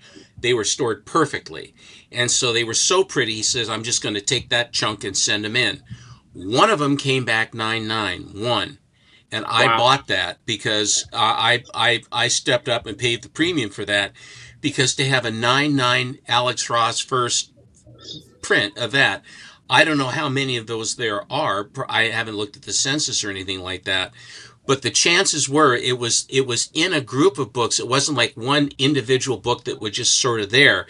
It was like when they were bought, they were just taken and put to one side and then picked up again and then sent in. And that's how the 9.9 appeared. It was very interesting. Having a cool 9.9 is like that is awesome, but when you get a 9.9 like Bry's Comics did a whole mystery box thing with his cover on it, and there were some 9.9s and 9.8s, and then there was an AF-15 and a couple other books that were like, you could get this, so these boxes are worth $200 or something like that. But he did it all. He did it. He made the scarcity. He burned books to make it scarce. So like he printed a bunch of books and then burned 10,000 books and said, okay, there's only 200 of these on the planet. Who did this? Bry's Comics. Is it Bry's Comics? I think it's Bry's Comics. Okay. Yeah, that's Bryce. You got it right. Yeah, and so he burned a bunch, or had them burned. That's what he said. We didn't see any. I'm not. Show me the ashes. Show me the fell of the fire. I'm not trying to sound like shitty towards you, Bleeker. It's just annoying. I don't know. Stir those. I don't know, man. That's what he said. He said they were burned. Yeah, he went in his backyard. He put some lighter fluid on them all, and he just lit them up. That's the way it went. Yeah. I don't know if they were burned in that manner, or they just like destroyed them off the press as they, he only got, here's 200 of them. We destroyed the rest of them. Caveat emptor. Yeah, or he lied, and there's actually 1,000 of those books. Or he kept them. Every 10 years to fucking make money. Folks, guess what I just found? Yeah, guess what? I found another one. Can you believe what it? What are the chances? one every other year pops up. So you can create scarcity for a book too, which I like. So I'm not going to be buying any of these. There's only 200 of these fancy covers. I'm like, get out of here with your fancy cover. So funny, dude. So as far as the CGC census is concerned, there's only 6 9.9s of that Batman Holly book. Hey, out of how many? I don't even know how many there were. Lots. Out of how many? Hold on. What do you mean? There's only 6 9.9s. Yeah, but out of all the books like that they put on the whole census. Oh shit! I don't know. It was a pretty popular book. I'm sure it's been seen. We might as well see how many were printed if we're going to do that. It's less than well, as far as what's been submitted and graded, it looks like there's less than 4,000. It's 3,936. 3,963. So not bad. That's a pretty good percentage. I mean, low. A couple 100,000 printed or something, I guess. I don't know. RoboCop vs. Terminator, yes, Daniel. No for the, I think no for Child's Play. I think yes for Texas Chainsaw for your questions. Just see. Bobby, what are you doing these days? How you doing, brother? Good to see you. I don't know if we can hear you, but it's good to see you anyway. Yeah, we can see you. Any plans on world domination? Yeah, how's the domination of the world? He's mum on it, Biggie. If he knows, he's not telling, right? Mum's the word. We need Is some your mic Bobby muted, bots. buddy? Is your mic muted? I think your mic might be I think it muted. is. I don't It think wouldn't it's be muted. showing his mic unless it was muted. Yeah, it's muted. No, I can't unmute my guest because the mic is not connected. All right, he's gonna come back. He's gonna take another run. Yeah, I think Connect so. that mic, buddy. Oh, you had it for a second. It went off. No, not at all, Daniel. You're more than welcome anytime. We appreciate you being here, brother. We all Baby Shaq's on the channel. There it goes. Hey, there you go. I can almost hear a Bobby. Almost. Oh, almost. It was close. We almost had him. Bobby's got that cool voice, silky. Do you know the thing is, I've noticed that the technical difficulties that we all seem to have, give or take, and with the broadcasts, and then various people contributing, and then their power goes out, or the computer goes out, or the internet goes away, or it's seemingly rather problematic how that whole thing goes. You know? Yeah, it's not a perfect system. I'll give you that. A lot of bugs in this system, but we enjoy it. We work it out. Bobby's still here. Oh, there he goes. There He says, enough of this. I'll just come back again. We'll redo the handshake. Yes. Yeah, man. I showed a bunch of Gru comics this morning, Stephen. I don't know if you saw that this morning, if you were awake, but I showed pretty much my whole Gru collection. Oh, I got a fair few enough. more. The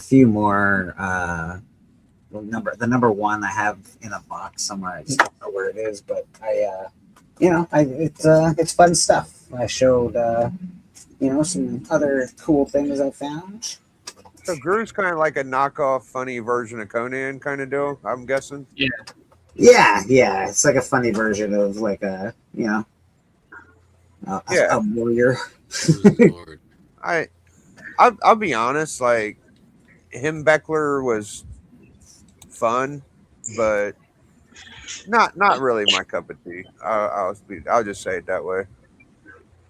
I liked her. I like the way it was drawn. I like the art. I liked it. I read it in, like I said, I think I started reading it in the newspaper. So finding the comics was pretty cool. It's very cartoony, which I have an appreciation for and stuff like that. So it's okay. Yeah, definitely very cartoony. So, and like some of the covers on it, they're very even though it's cartoony, it's like, wow, that's a lot. There's a lot going on. Yeah, some of it's pretty good actually. You're right. Yeah. Question for the panel: has anyone seen a UFO? No. I think I saw a UFO once. I have it filmed somewhere on my Facebook. I think I put it because I saw this weird light go up and down and sideways in weird motions, and it was very far away. But it shouldn't. It was a weird light, and I couldn't. It's not a very good photo picture of it. It was nighttime. It looked like something. Is it an alien or UFO? I have no idea. What about you, Biggie? My mom told me in the 70s that she saw them a couple times, but I've seen a weird light in the sky, but with all these drones and stuff, like, I don't know. It might have just been a drone. Chris? No, I've never seen one. Never seen one? How about you, Steppo? You ever seen a UFO? Nope, I have not. Who that? You got any UFOs in your background? No. How about you, Mr. Bobby? Can we hear you now? Yeah, man. There he is. Yeah, I've seen some unexplained phenomenons, but it was a UFO, so it's unidentified. So I don't know what it was. Yeah. Yeah, that's the thing. You're right, Bobby. It don't have to be like extraterrestrial. Unidentified flying object could be a lot of things. I thought I saw a UFO one time, but then I was Googling, and I guess this billionaire made this stuff called Skylink, and apparently you can see it from the ground. It's like satellites flying over. Yeah, it's like they're on a string, kind of. But I thought I saw a UFO for sure when I saw that thing. I saw the International Space Station fly once. Like, I saw that. Like it was it actually flew over by my house. But they had said that it was going to pass by my area, so I remember we went out to check it out, and it was kind of cool. You just see this big, just like white dot, just kind of. Every now and then, dude, I'll look up in the sky, and up where all the stars are, if I look close enough, I'll see like it looked like it should be a star, but it'll do like a green, red, blue blink. And That's a plane. That's just a plane. Okay. That's a plane. Right. Yeah. Yeah. That's what I figured. It was just something normal, and I just see it periodically. Yeah. Or it's a spaceship disguised as a plane. Yeah, and I'll be like, it's moving a little bit. That's kind of weird. Yeah. It's like, I don't know. Yeah, man. No, I don't worry about it, man. You never see no dark people get abducted. You know what I mean? It's always lighter folks. I have a feeling that if aliens come, it won't be through spaceships. I think it'll be interdimensional, which means they'll kind of just appear, kind of like on Star I think Trek. it has to be, right? It would sort of have to be, wouldn't it, Rad? Because like the time travel thing, the distance thing the is distance problem is, and the distance is always growing. So like it's always getting farther and farther. So that's why I think it's got to be interdimensional. They'd be teleporting with. Yeah, they'd have to be at this point. I don't think it would be. They'd have to be teleporting. Nope, none for me. But I've never actually seen an alien. I may have seen a UFO. I don't know if it was an alien craft, but I may have seen a UFO. I'll tell you the weirdest shit I ever saw. It was my 5th birthday. We was oh, don't what? My girlfriend sucks, man. Anyways, we had a little kiddie pool with a little kiddie slide, and we got water on it, and I'm going down the slide, and I got to the top of it, and I looked over to the left, and we got like woods. It's one of these streets that's in the regular city, but we got hills. So I look over to the side, and it was this freshly dressed green tuxedo leprechaun man. And I was so excited. I went into the water. No, I'm not kidding. Not kidding. I got in the water. I hit the water. I got water in my eyes. I'm rubbing my eyes. I get up. I'm like, did y'all see the leprechaun? And my mom's like, what are you talking about? I was like, it was just right there. And it was gone. The wheels cost $9. Yeah. I saw a little leprechaun, man. I don't know why I saw it. I don't know how I saw it, but I in my mind I saw it. Do you want me to tell her thank you for When I was very younger, when I was a little kid, I would have a lot of deja vus that would happen. I mean, like I'm walking down a path, and then I said, I've been here before.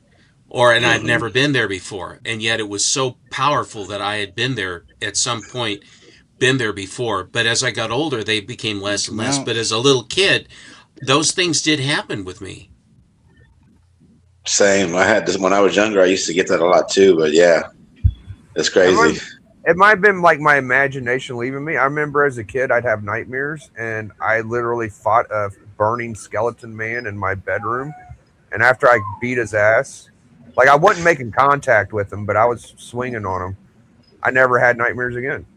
After that leprechaun, I never saw weird shit again. But I just had a crazy imagination as a kid.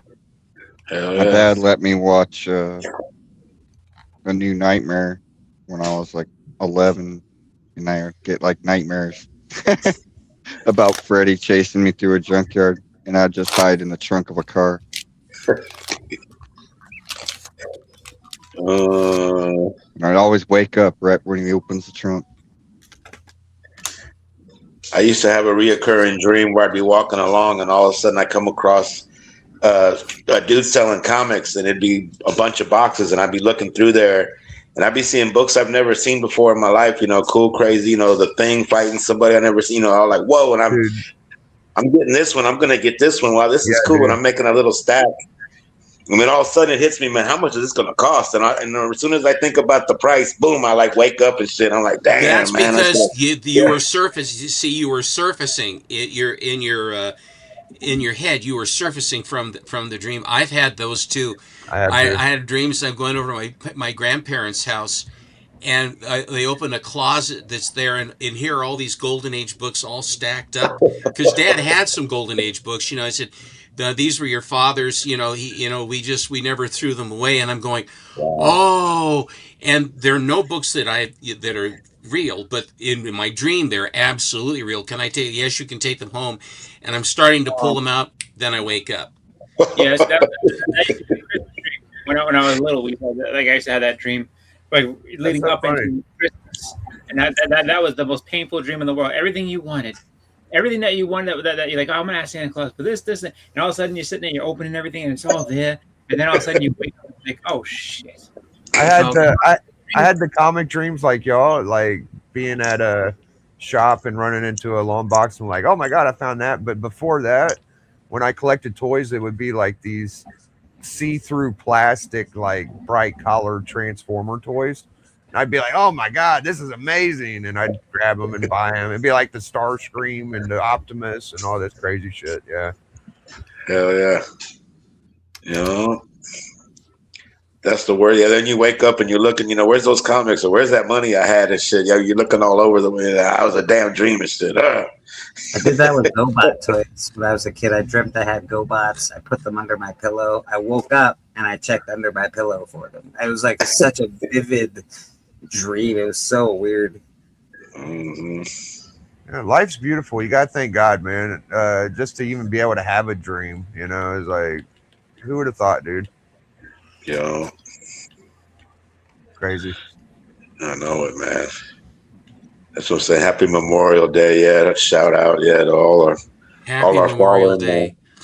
our fallen friends and family, man. And yeah, man, everybody, we're here living for them right now, thinking in our thoughts, you know what I'm saying? Yeah. We're going to go through a generation that don't have those kind of people, like I had my grandfather and Steppo had his grandfather and dad, and Bobby, you had your dad, and just having those cool guys around that experience world travel and battles and all that stuff, man. They're not going to have that. My kid ain't going to have that, I don't think, so. Yes, when you get a visit from your parents when they've gone, that's really something when they come to visit in your dreams. Sometimes it's vivid, and you're so happy to see them and all that other stuff. It's the mind is an incredible thing. It really is. The subconscious and how things are, as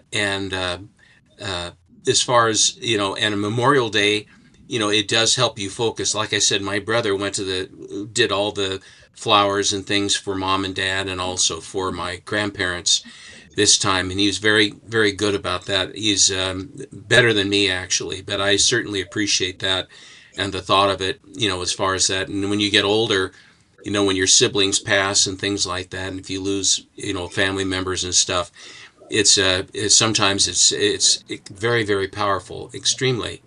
But Memorial Day is great because it does allow you to focus. Now, gentlemen, my bride is upstairs, and I'm going to go up into the pews, and I will watch the balance of our church from there. And the offering plate will go around, but I may be in the bathroom when that happens. So I just would like to say Happy Memorial Day, and it's been a pleasure to spend this time with you all. Thank you. Thank you, Stephen. We appreciate you. Always fun to have you. Don't forget, Stephen's on Monday night. The Monday night special with Alan. The Comic Collector Geek. They do an amazing show over there every Monday, and they also do a great show on Fridays. But check them out Monday for some real special stuff. I'll see everybody. Take care. Bye-bye. Thanks, love you. Yeah, to kind of like piggyback off what Steppo was saying about his brother, like leaving flowers and stuff, right? So I've spent many weekends going with my grandmother to go and clean my uncle and my grandfather's grave. I haven't done it in so long. I felt kind of guilty talking about it. But we would clean it and we would put down new flowers annually, stuff like that. It was a very beautiful thing. It was some of the most time I spent with my grandmother. And my mom didn't have time to do that like I did. But whenever my grandmother passed, when I tell you, she bought her the most crazy tombstone you ever want to see. It's like the most dope stone in the whole graveyard, and it's really nice that she got that because she appreciated that a lot, like going and visiting people that passed away in her family and shit. So I wish she could have been able to know what she was getting before she passed, but it's nice she has it now either way. Yeah, that is nice, man. That is nice. No one's gonna come see me. No one's gonna miss me. So I'll probably have a little footstone that says he was I'm here. missing you already, bro. I'm missing you already. Don't go nowhere. He was here. He's now gone. He was here and now he's gone. He left his comments to carry on.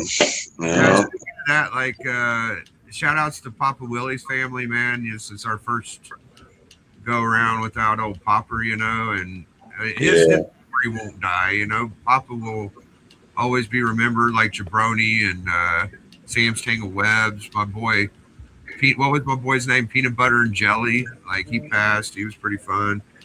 JT for me, and Jen, of course. Jen, comics will break your heart. Yeah. I miss Papa, man. Honestly, the little bastard. Yeah, I know it. I was just on my side, but I spent some good time with him. I treated him like a good friend. He treated me like a good enough friend, you know. Well, we had our arguments, we had our issues, but like in the end, we were close friends, and he always, you know, invited me to student wrestling. And I enjoyed his company. It's just it missed the little bastard. Bugger. Anyone here remember Kirby? Are you kidding me? Look, like Jack Kirby or Kirby, like from the Community.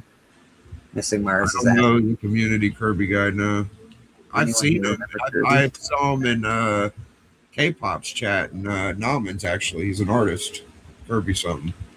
If that's what you're talking about, that's the only one I knew. Maybe that's Missing Mars is asking actually.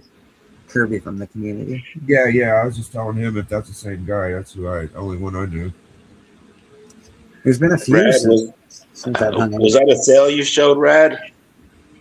Animation What's that? sale? Was that an animation show? Yeah. I was seeing if what color blue he was. You're color matching. Yeah. Your hot 10 in this week, Blake? My hot 10. No, I haven't done it. I haven't done it. Well, shit, you're running pretty close to the buzzer. If you ain't gonna do it, it's already. Yeah, we can get in that hot 10. Let's check her out. You think so? All right. Yeah, we'll do that. We'll do the hot 10. We're doing a buzzer beater today. Man, we can push the buzzer back, man. It's Memorial, so push it. We can do whatever we want, man. Right, it's a free country. Well, you know what I'm I saying. just figured I missed it. I thought you probably already did it by now. I was gonna see what was up. No, I just I do want to show you the new segment for church though. Yeah, I saw it. I could check it out again. Yeah, it's cool. Maybe you'll give us a comic confession. All right, a comic confession. My comic confession is that Invincible is cool, but I think that there's too many copies for a modern book for it to keep its momentum going. That's my confession. Fair enough. That's a hell of a confession. I saw a warehouse with like 30 copies today, but go ahead. Yeah, you can drop the clip. Yeah, no, that's good. All right, so we got this guy here. We do it every week. Key Collector. We'll go quickly. We don't have to go through all of the we'll do the trending 20. Let's do the trending 20 this week. This is big. I don't know if everybody saw Choose a Thing again. So there it is. Shoe number 1. Yeah, we all had our chance to get that while it was a little cheaper and stuff, but I don't think that we're going to have to worry about that staying a big book, or I don't think this TV show is going to be that gangbusters like everybody says it is. It's a cool premise. It's a very cool premise. It really depends on who's doing the show, I guess. But the actor's supposed to be really good. I know that, but I just can't see it blowing up. We'll see. Blumhouse Productions. I would hate that power. No, if you eat something and then you can tell its history and all that. Man, no, I don't. Yeah. We got Absolute Evil, number 1. This is the first Absolute Evil introduction of Joker in full human form, yada, yada, yada. Okay. It's the introduction of Joker in every book in one of these things. That one I Introduction got. of Absolute Green Arrow, introduction of Absolute Hawkman, introduction of Lex Luthor. Yeah, I'm 0 for 3 for now. I don't have any of this shit. Cyclops number 1, first appearance of Tearjerker and Sockeye, a new Reavers. Okay. Oh, that's interesting. That was what year was that? That was 2026. Okay, so that's hot. Shit, that's brand new. That's brand spanking. Missed that The one. Boys number 4. Hey, I have this book. No. First full team appearance of the 7, Starlight, Black Noir, blah blah blah. All right, Walking Dead number 61. I don't have this book. That's the Chew preview. Oh, right, preview of Chew. First appearance of Father Gabriel Stokes. Oh, it's a double key. There you go. Green Arrow number 1 from 2001, premiere issue written by Kevin fucking Smith. Who named the series writer. Yeah, Kevin Smith. Oh. Kevin Smith wrote this garbage. Yeah, I got that one. I don't think he finished it, did he? I'm pretty sure he didn't finish it. Probably not. Because that's what Yeah, Kevin Smith if he does. started it, he probably didn't finish it.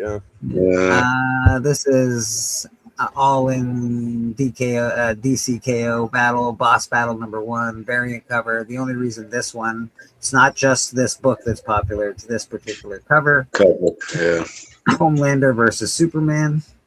I don't have that. Homelander doesn't stand a chance. Get out of here, Homelander. Yeah, cut it out. At least Thrag stands a bit of a chance, but Homelander, not even close. Batman and Robin, year 1. I got that.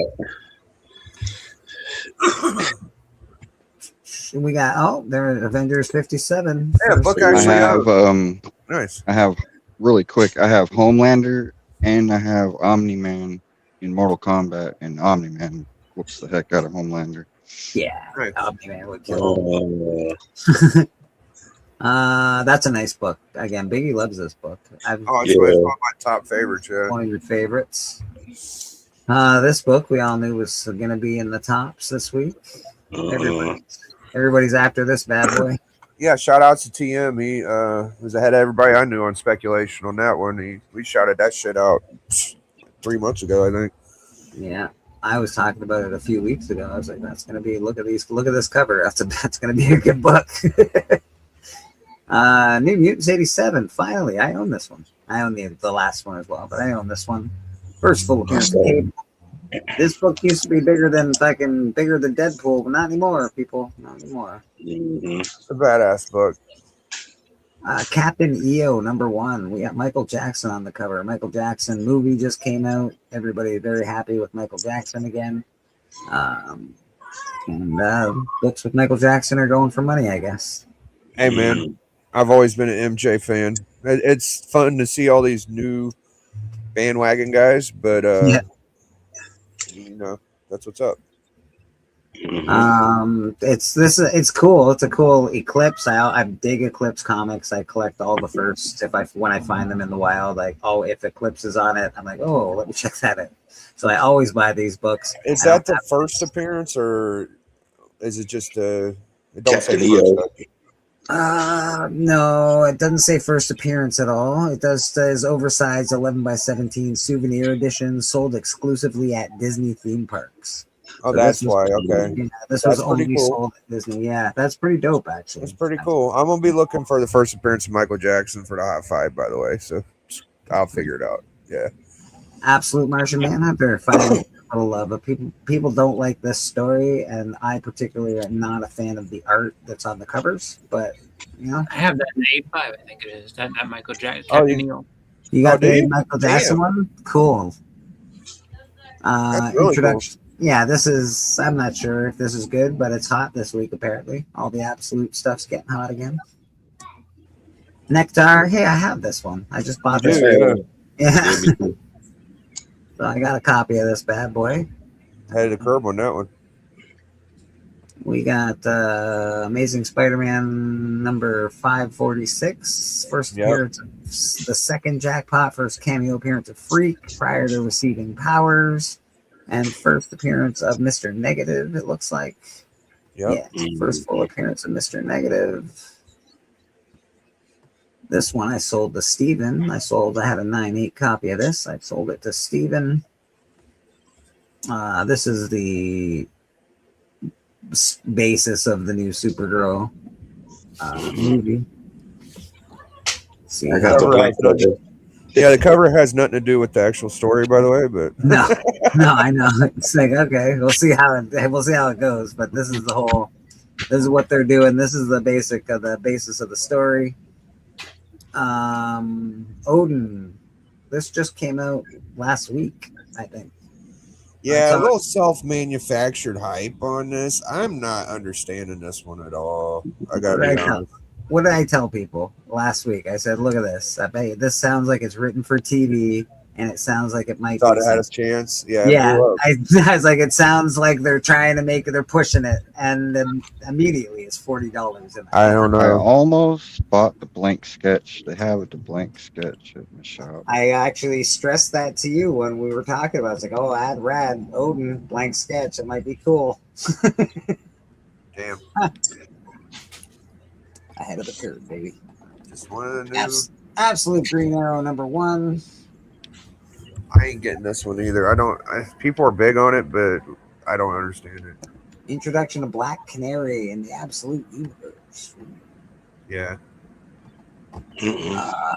Spider-Man, Spider Noir number 1. This is 2026 as well, so this is new. Waste of time. Promotional comic given away at New York premiere of Spider-Man Noir on May 13th, 2026. Yeah, so it's gonna be tough to find. So this was given away at the premiere. So this is going to be hard to find. Everybody, look at this. Go. If you happen to run across one. Yeah, at the movie theater. Yeah, they gave this out at the theater, I think. There's only 500. So that is going to be very hard to find. That character might get hot, dude. Yeah, it's going to get really hot, actually. That movie, I think. Oops. That movie is going to be really good. I think it's going to be a hit. It's already like just looking, seeing the previews. It looks really good. Yeah, it does. Yeah, I don't want to overhype it or anything, but it looks pretty good. Yeah. Odin, Green Arrow, Spider Noir, Darth Maul. Darth Maul TV show has come on, and it's been pretty good. People have liked it, so Darth Maul stuff is hot. Yeah. This is a 1 in 25, so this is going to be a little harder to find than just the Darth Maul number 1 or Shadow. Sorry. Again, this is a newish book, so this is a new book. It shouldn't be $50. I wouldn't pay $50 for that if I was No. doing it. Could have got it for cover not that long ago. Yeah, I can't stand it. Yeah. Don't be paying $50 for that, unless you want to. If you really want to. It could be one of those absolute deals where it's 300 next week. Who knows? Yeah, don't let me stop you, but I can assure you, I would listen to what I'm saying if I were you. I wonder how Dork is doing. Is Dork holding water, or is it sifting a little bit? Let's check out on cover price. Is it? Yeah, I think so. I would imagine. I don't know how once the freshness of it being new is gone, what else is left, right? Mm-hmm. I mean, it looks cool. It's a fun story, I'm sure, but yeah, it's just the hype. Yeah, the hype when it come out. Yeah, a Dungeon Crawler Carl is definitely not going anywhere for a while. People That's the one that like overtook it. Yeah, I think so. Not in value, but in people's minds, right? Yeah, I think attention kind of shifted, and it'll shift again. Next week it'll be something new. It'll be something different. Yeah. Cybopath is not power. It's not the power you want. Let's check out cover price for a quick second. I mean, at the height, what was it? $100 book raw? It was, I think, a little more than that. Actually, a couple Was $100 it? bucks. I think, yeah. It was more than 100. Okay. I think so. Yeah, pretty sure. We'll look. I right wonder now. how much you get Raws for now. I bet Raws are still around 100. I would guess. I would think they're probably still about $100. I don't really know. I didn't. It's not a book that I was after, so I Yeah, I don't have a copy, so I haven't followed it closely. I'm just wondering. Yeah. Let me see what's on there. Oh, that's not where we want to go. That's where we want to go. Yeah, if I was to get any of those, I'd want the Ashcan, I think. For that. So we're looking on cover price, not on eBay. We're going to look at like the actual fair market value of this stuff. So, all right. Let's see what we got here. I said enter, please. No, you don't want to go. All right, fine.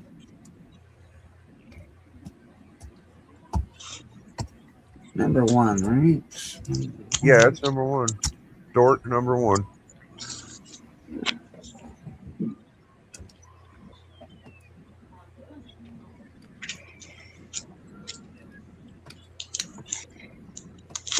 You think it'd be right at the top?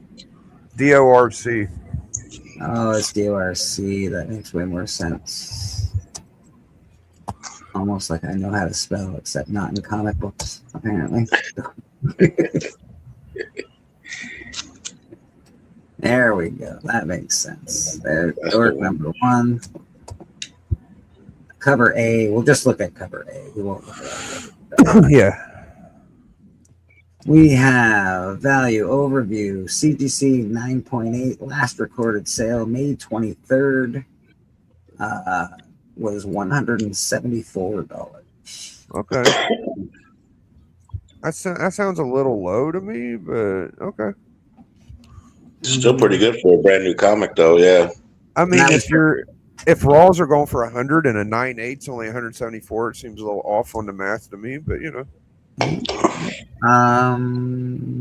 Most common 9.0s to 9.4s are going for about $82. Most common slabbed about $166.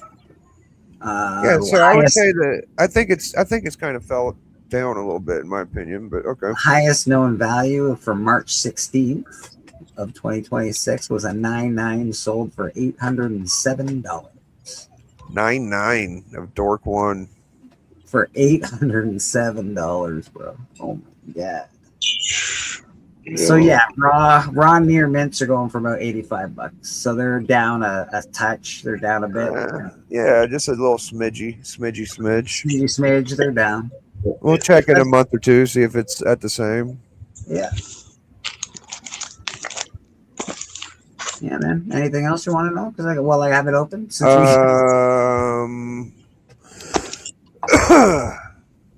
I mean, you can look at Invincible 1, I guess. Let's check out Invincible 1. Do I need to get that in my PC, or am I okay? I don't know. I wouldn't go for like a 9.8, like that's what people want, but I would go for like an 8.0 or something, maybe, just to get it.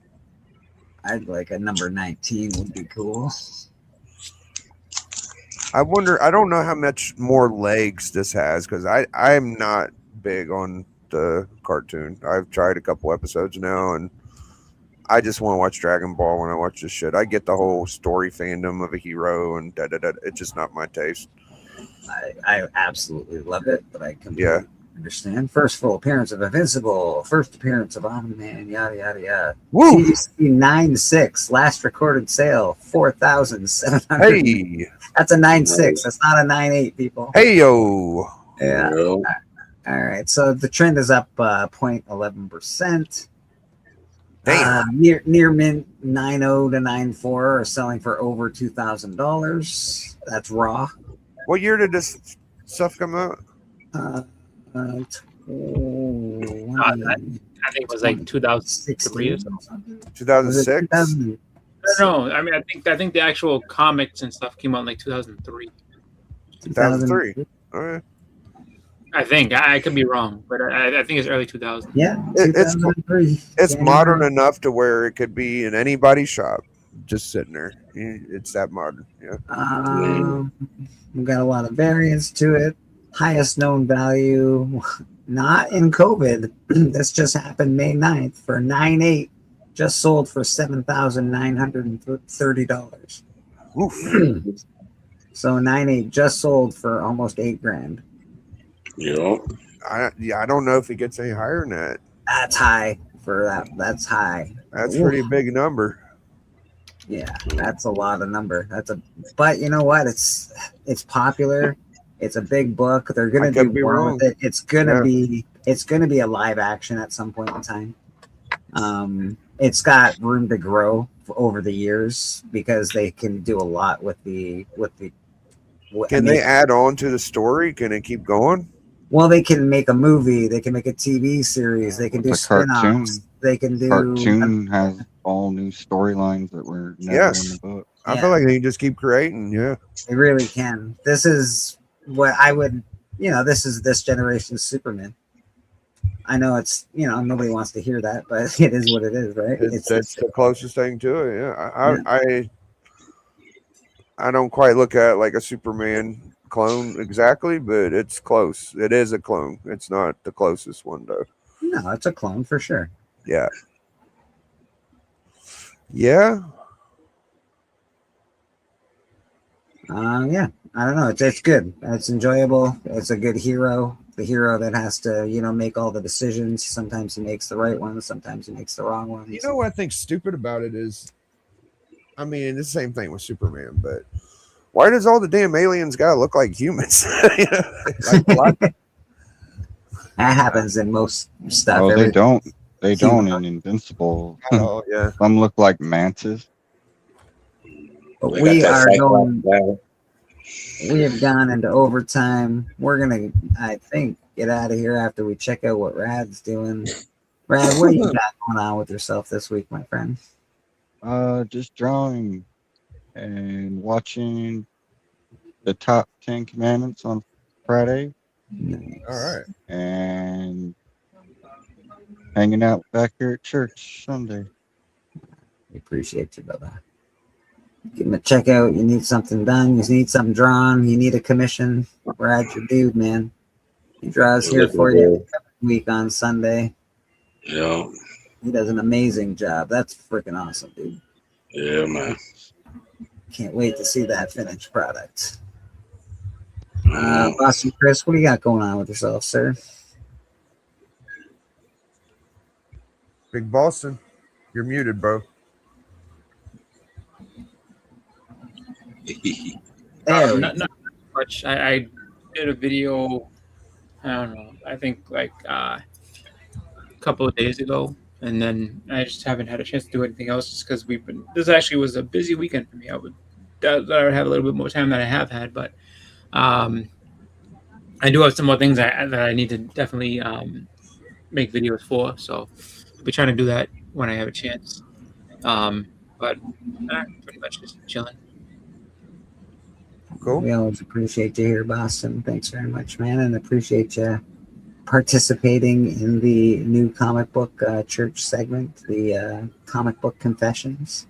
Yeah, I'll talk more about that when it's my turn. Mr. Bobby, what's going on, my friend? Hey, everybody. Yeah, I was out there. I stopped at Half Price Books, and I ran into Brother Beckerman this morning. Yeah. Picked up a few books. This was in the 50 Cent band, man. I never seen that Azrael and Ash crossover, right? What's that? I don't know. 50 cents. I'm going to check it out. Yeah, 50 cents. And then Year One, Azrael, that was 50 center. Yeah, I got that. And these ones were like $2. Yeah. John Byrne, Wonder Woman. Damn. Dark Side. Yeah. Spotlight 4 featuring Captain Marvel. Oh, that's a winner all day. Good nice clean one. It's got a sticker on it, man, but I think I'll be able to get it off. But yeah, it's a nice copy besides that. But yeah. Those were fun. And then this was I was happy to find this one. Yeah, that's King dope. Yeah. That's a throwback, like homage. Yeah, man. So this was cool, yeah. But I got to see Brother Beckerman, and that was good, man.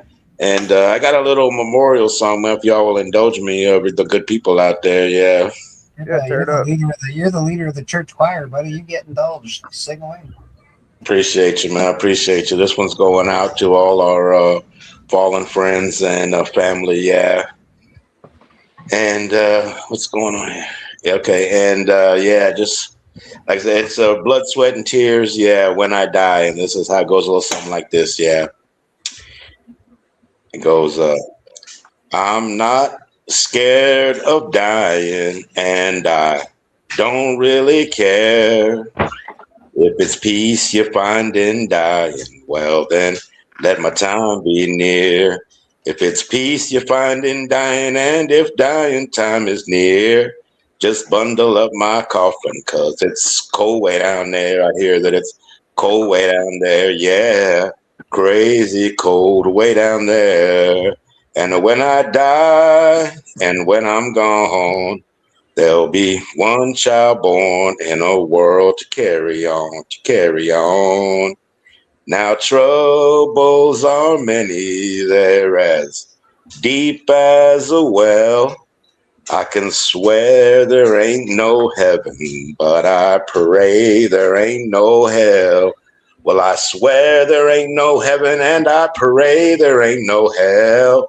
But I'll never know by living, only by dying will tell. Yeah, only by dying I can tell. And when I die and when I'm gone, there'll be one child born in this world to carry on, yeah. Bum, bum, bum, bum, bum, bum, bum, bum. Ba ba ba ba ba ba ba yeehaw ba ba ba ba da ba ba da ba da ba ba ba ba ba ba ba ba ba. Give me my freedom for as long as I be. All I ask of a living is to have no chains on me.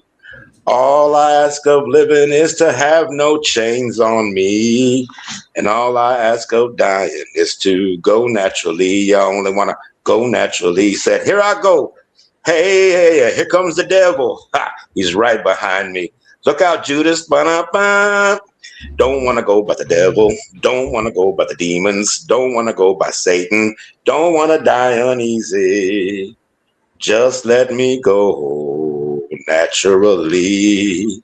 And when I die, and when I'm dead, dead and gone, there'll be one child born in this here world to carry on. She got to carry on, yeah. Thanks, everybody. Station. Bobby, Wow. break it down for us. Damn. Holy shit. That was a exclusive director's cut right there, boy. I tell you. Thanks. Mr. Hudak Comics, what do you got going out with yourself, my friend? Big Hudak. He's probably busy. He basically runs Short Box, so he's over there, probably doing some family stuff or something. One or the He's other. doing astonishing auctions. He does graphic content with Boston Crypt. He does unboxings. He's always buying comics. A lot of the stuff that you see him show, a lot of that stuff's for sale. Some of it's not. A lot of it is. So check him out. He's awesome. I'm waiting for a book from him right now. He'll be on Astonishing Auctions tonight, I believe. Don't quote me on it, but I think he'll be on Astonishing Auctions tonight. Mr. Biggie Shack, what do you got going on with yourself, sir? Well, not a whole lot. I got my birthday coming up next week. Excited for that. I'm gonna grab me a little banger, and probably celebrate it with y'all. I'll probably stop by, say hi. So it'll be next Sunday. 20th. Yeah. Sunday, brother. Fuck, It's this Sunday coming up. Yeah. So the next church will be my birthday. Yeah. We'll have a whole birthday church for you, man. That's cool. All right. Hell yeah. That's it. Yeah, go check out Collector Club, check out the High Five Commandments and Book Club. This week on Book Club, we are doing the first appearance of the Superhero Legion of Superheroes. It's best speculation in town. If you're into speculation, if you're into buying books before people mention them. Honestly, watch the Top 5 Commandments. It's one of the best shows on YouTube, man. Thank you. And it's a pleasure, brother. It's just the truth. You and TM do a pretty good job at that shit. Yeah. Myself, you can catch me here at church every Sunday. I will be reaching out to the community. We do have a new segment at church. I'll play the video real quick because it's not too long. We do have a new segment. I would love for people to send in videos. If they do have a comic book confession, we could play them here on church. If you are going to send me a video, make sure you do it in the horizontal mode, not the vertical mode. And other than that, please start sending comic book confessions. You heard a lot here today. Even though I love Stanley Kubrick, I do not care for Clockwork Orange at all. These are confessions. One of us has never watched Star Wars. Can you believe that shit? Somebody confessed that today.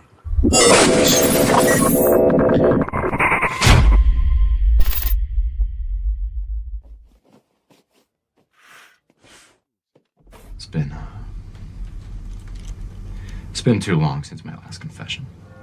And what have been your sins, my son? Well, Padre, I don't want to keep you up all night, so I'll just fill you in on the latest batch. You can't handle the truth. Please send in your comic book confessions. Looking forward to hearing them. If you want on the panel to do a live comic book confession, we'll have you on the panel as well.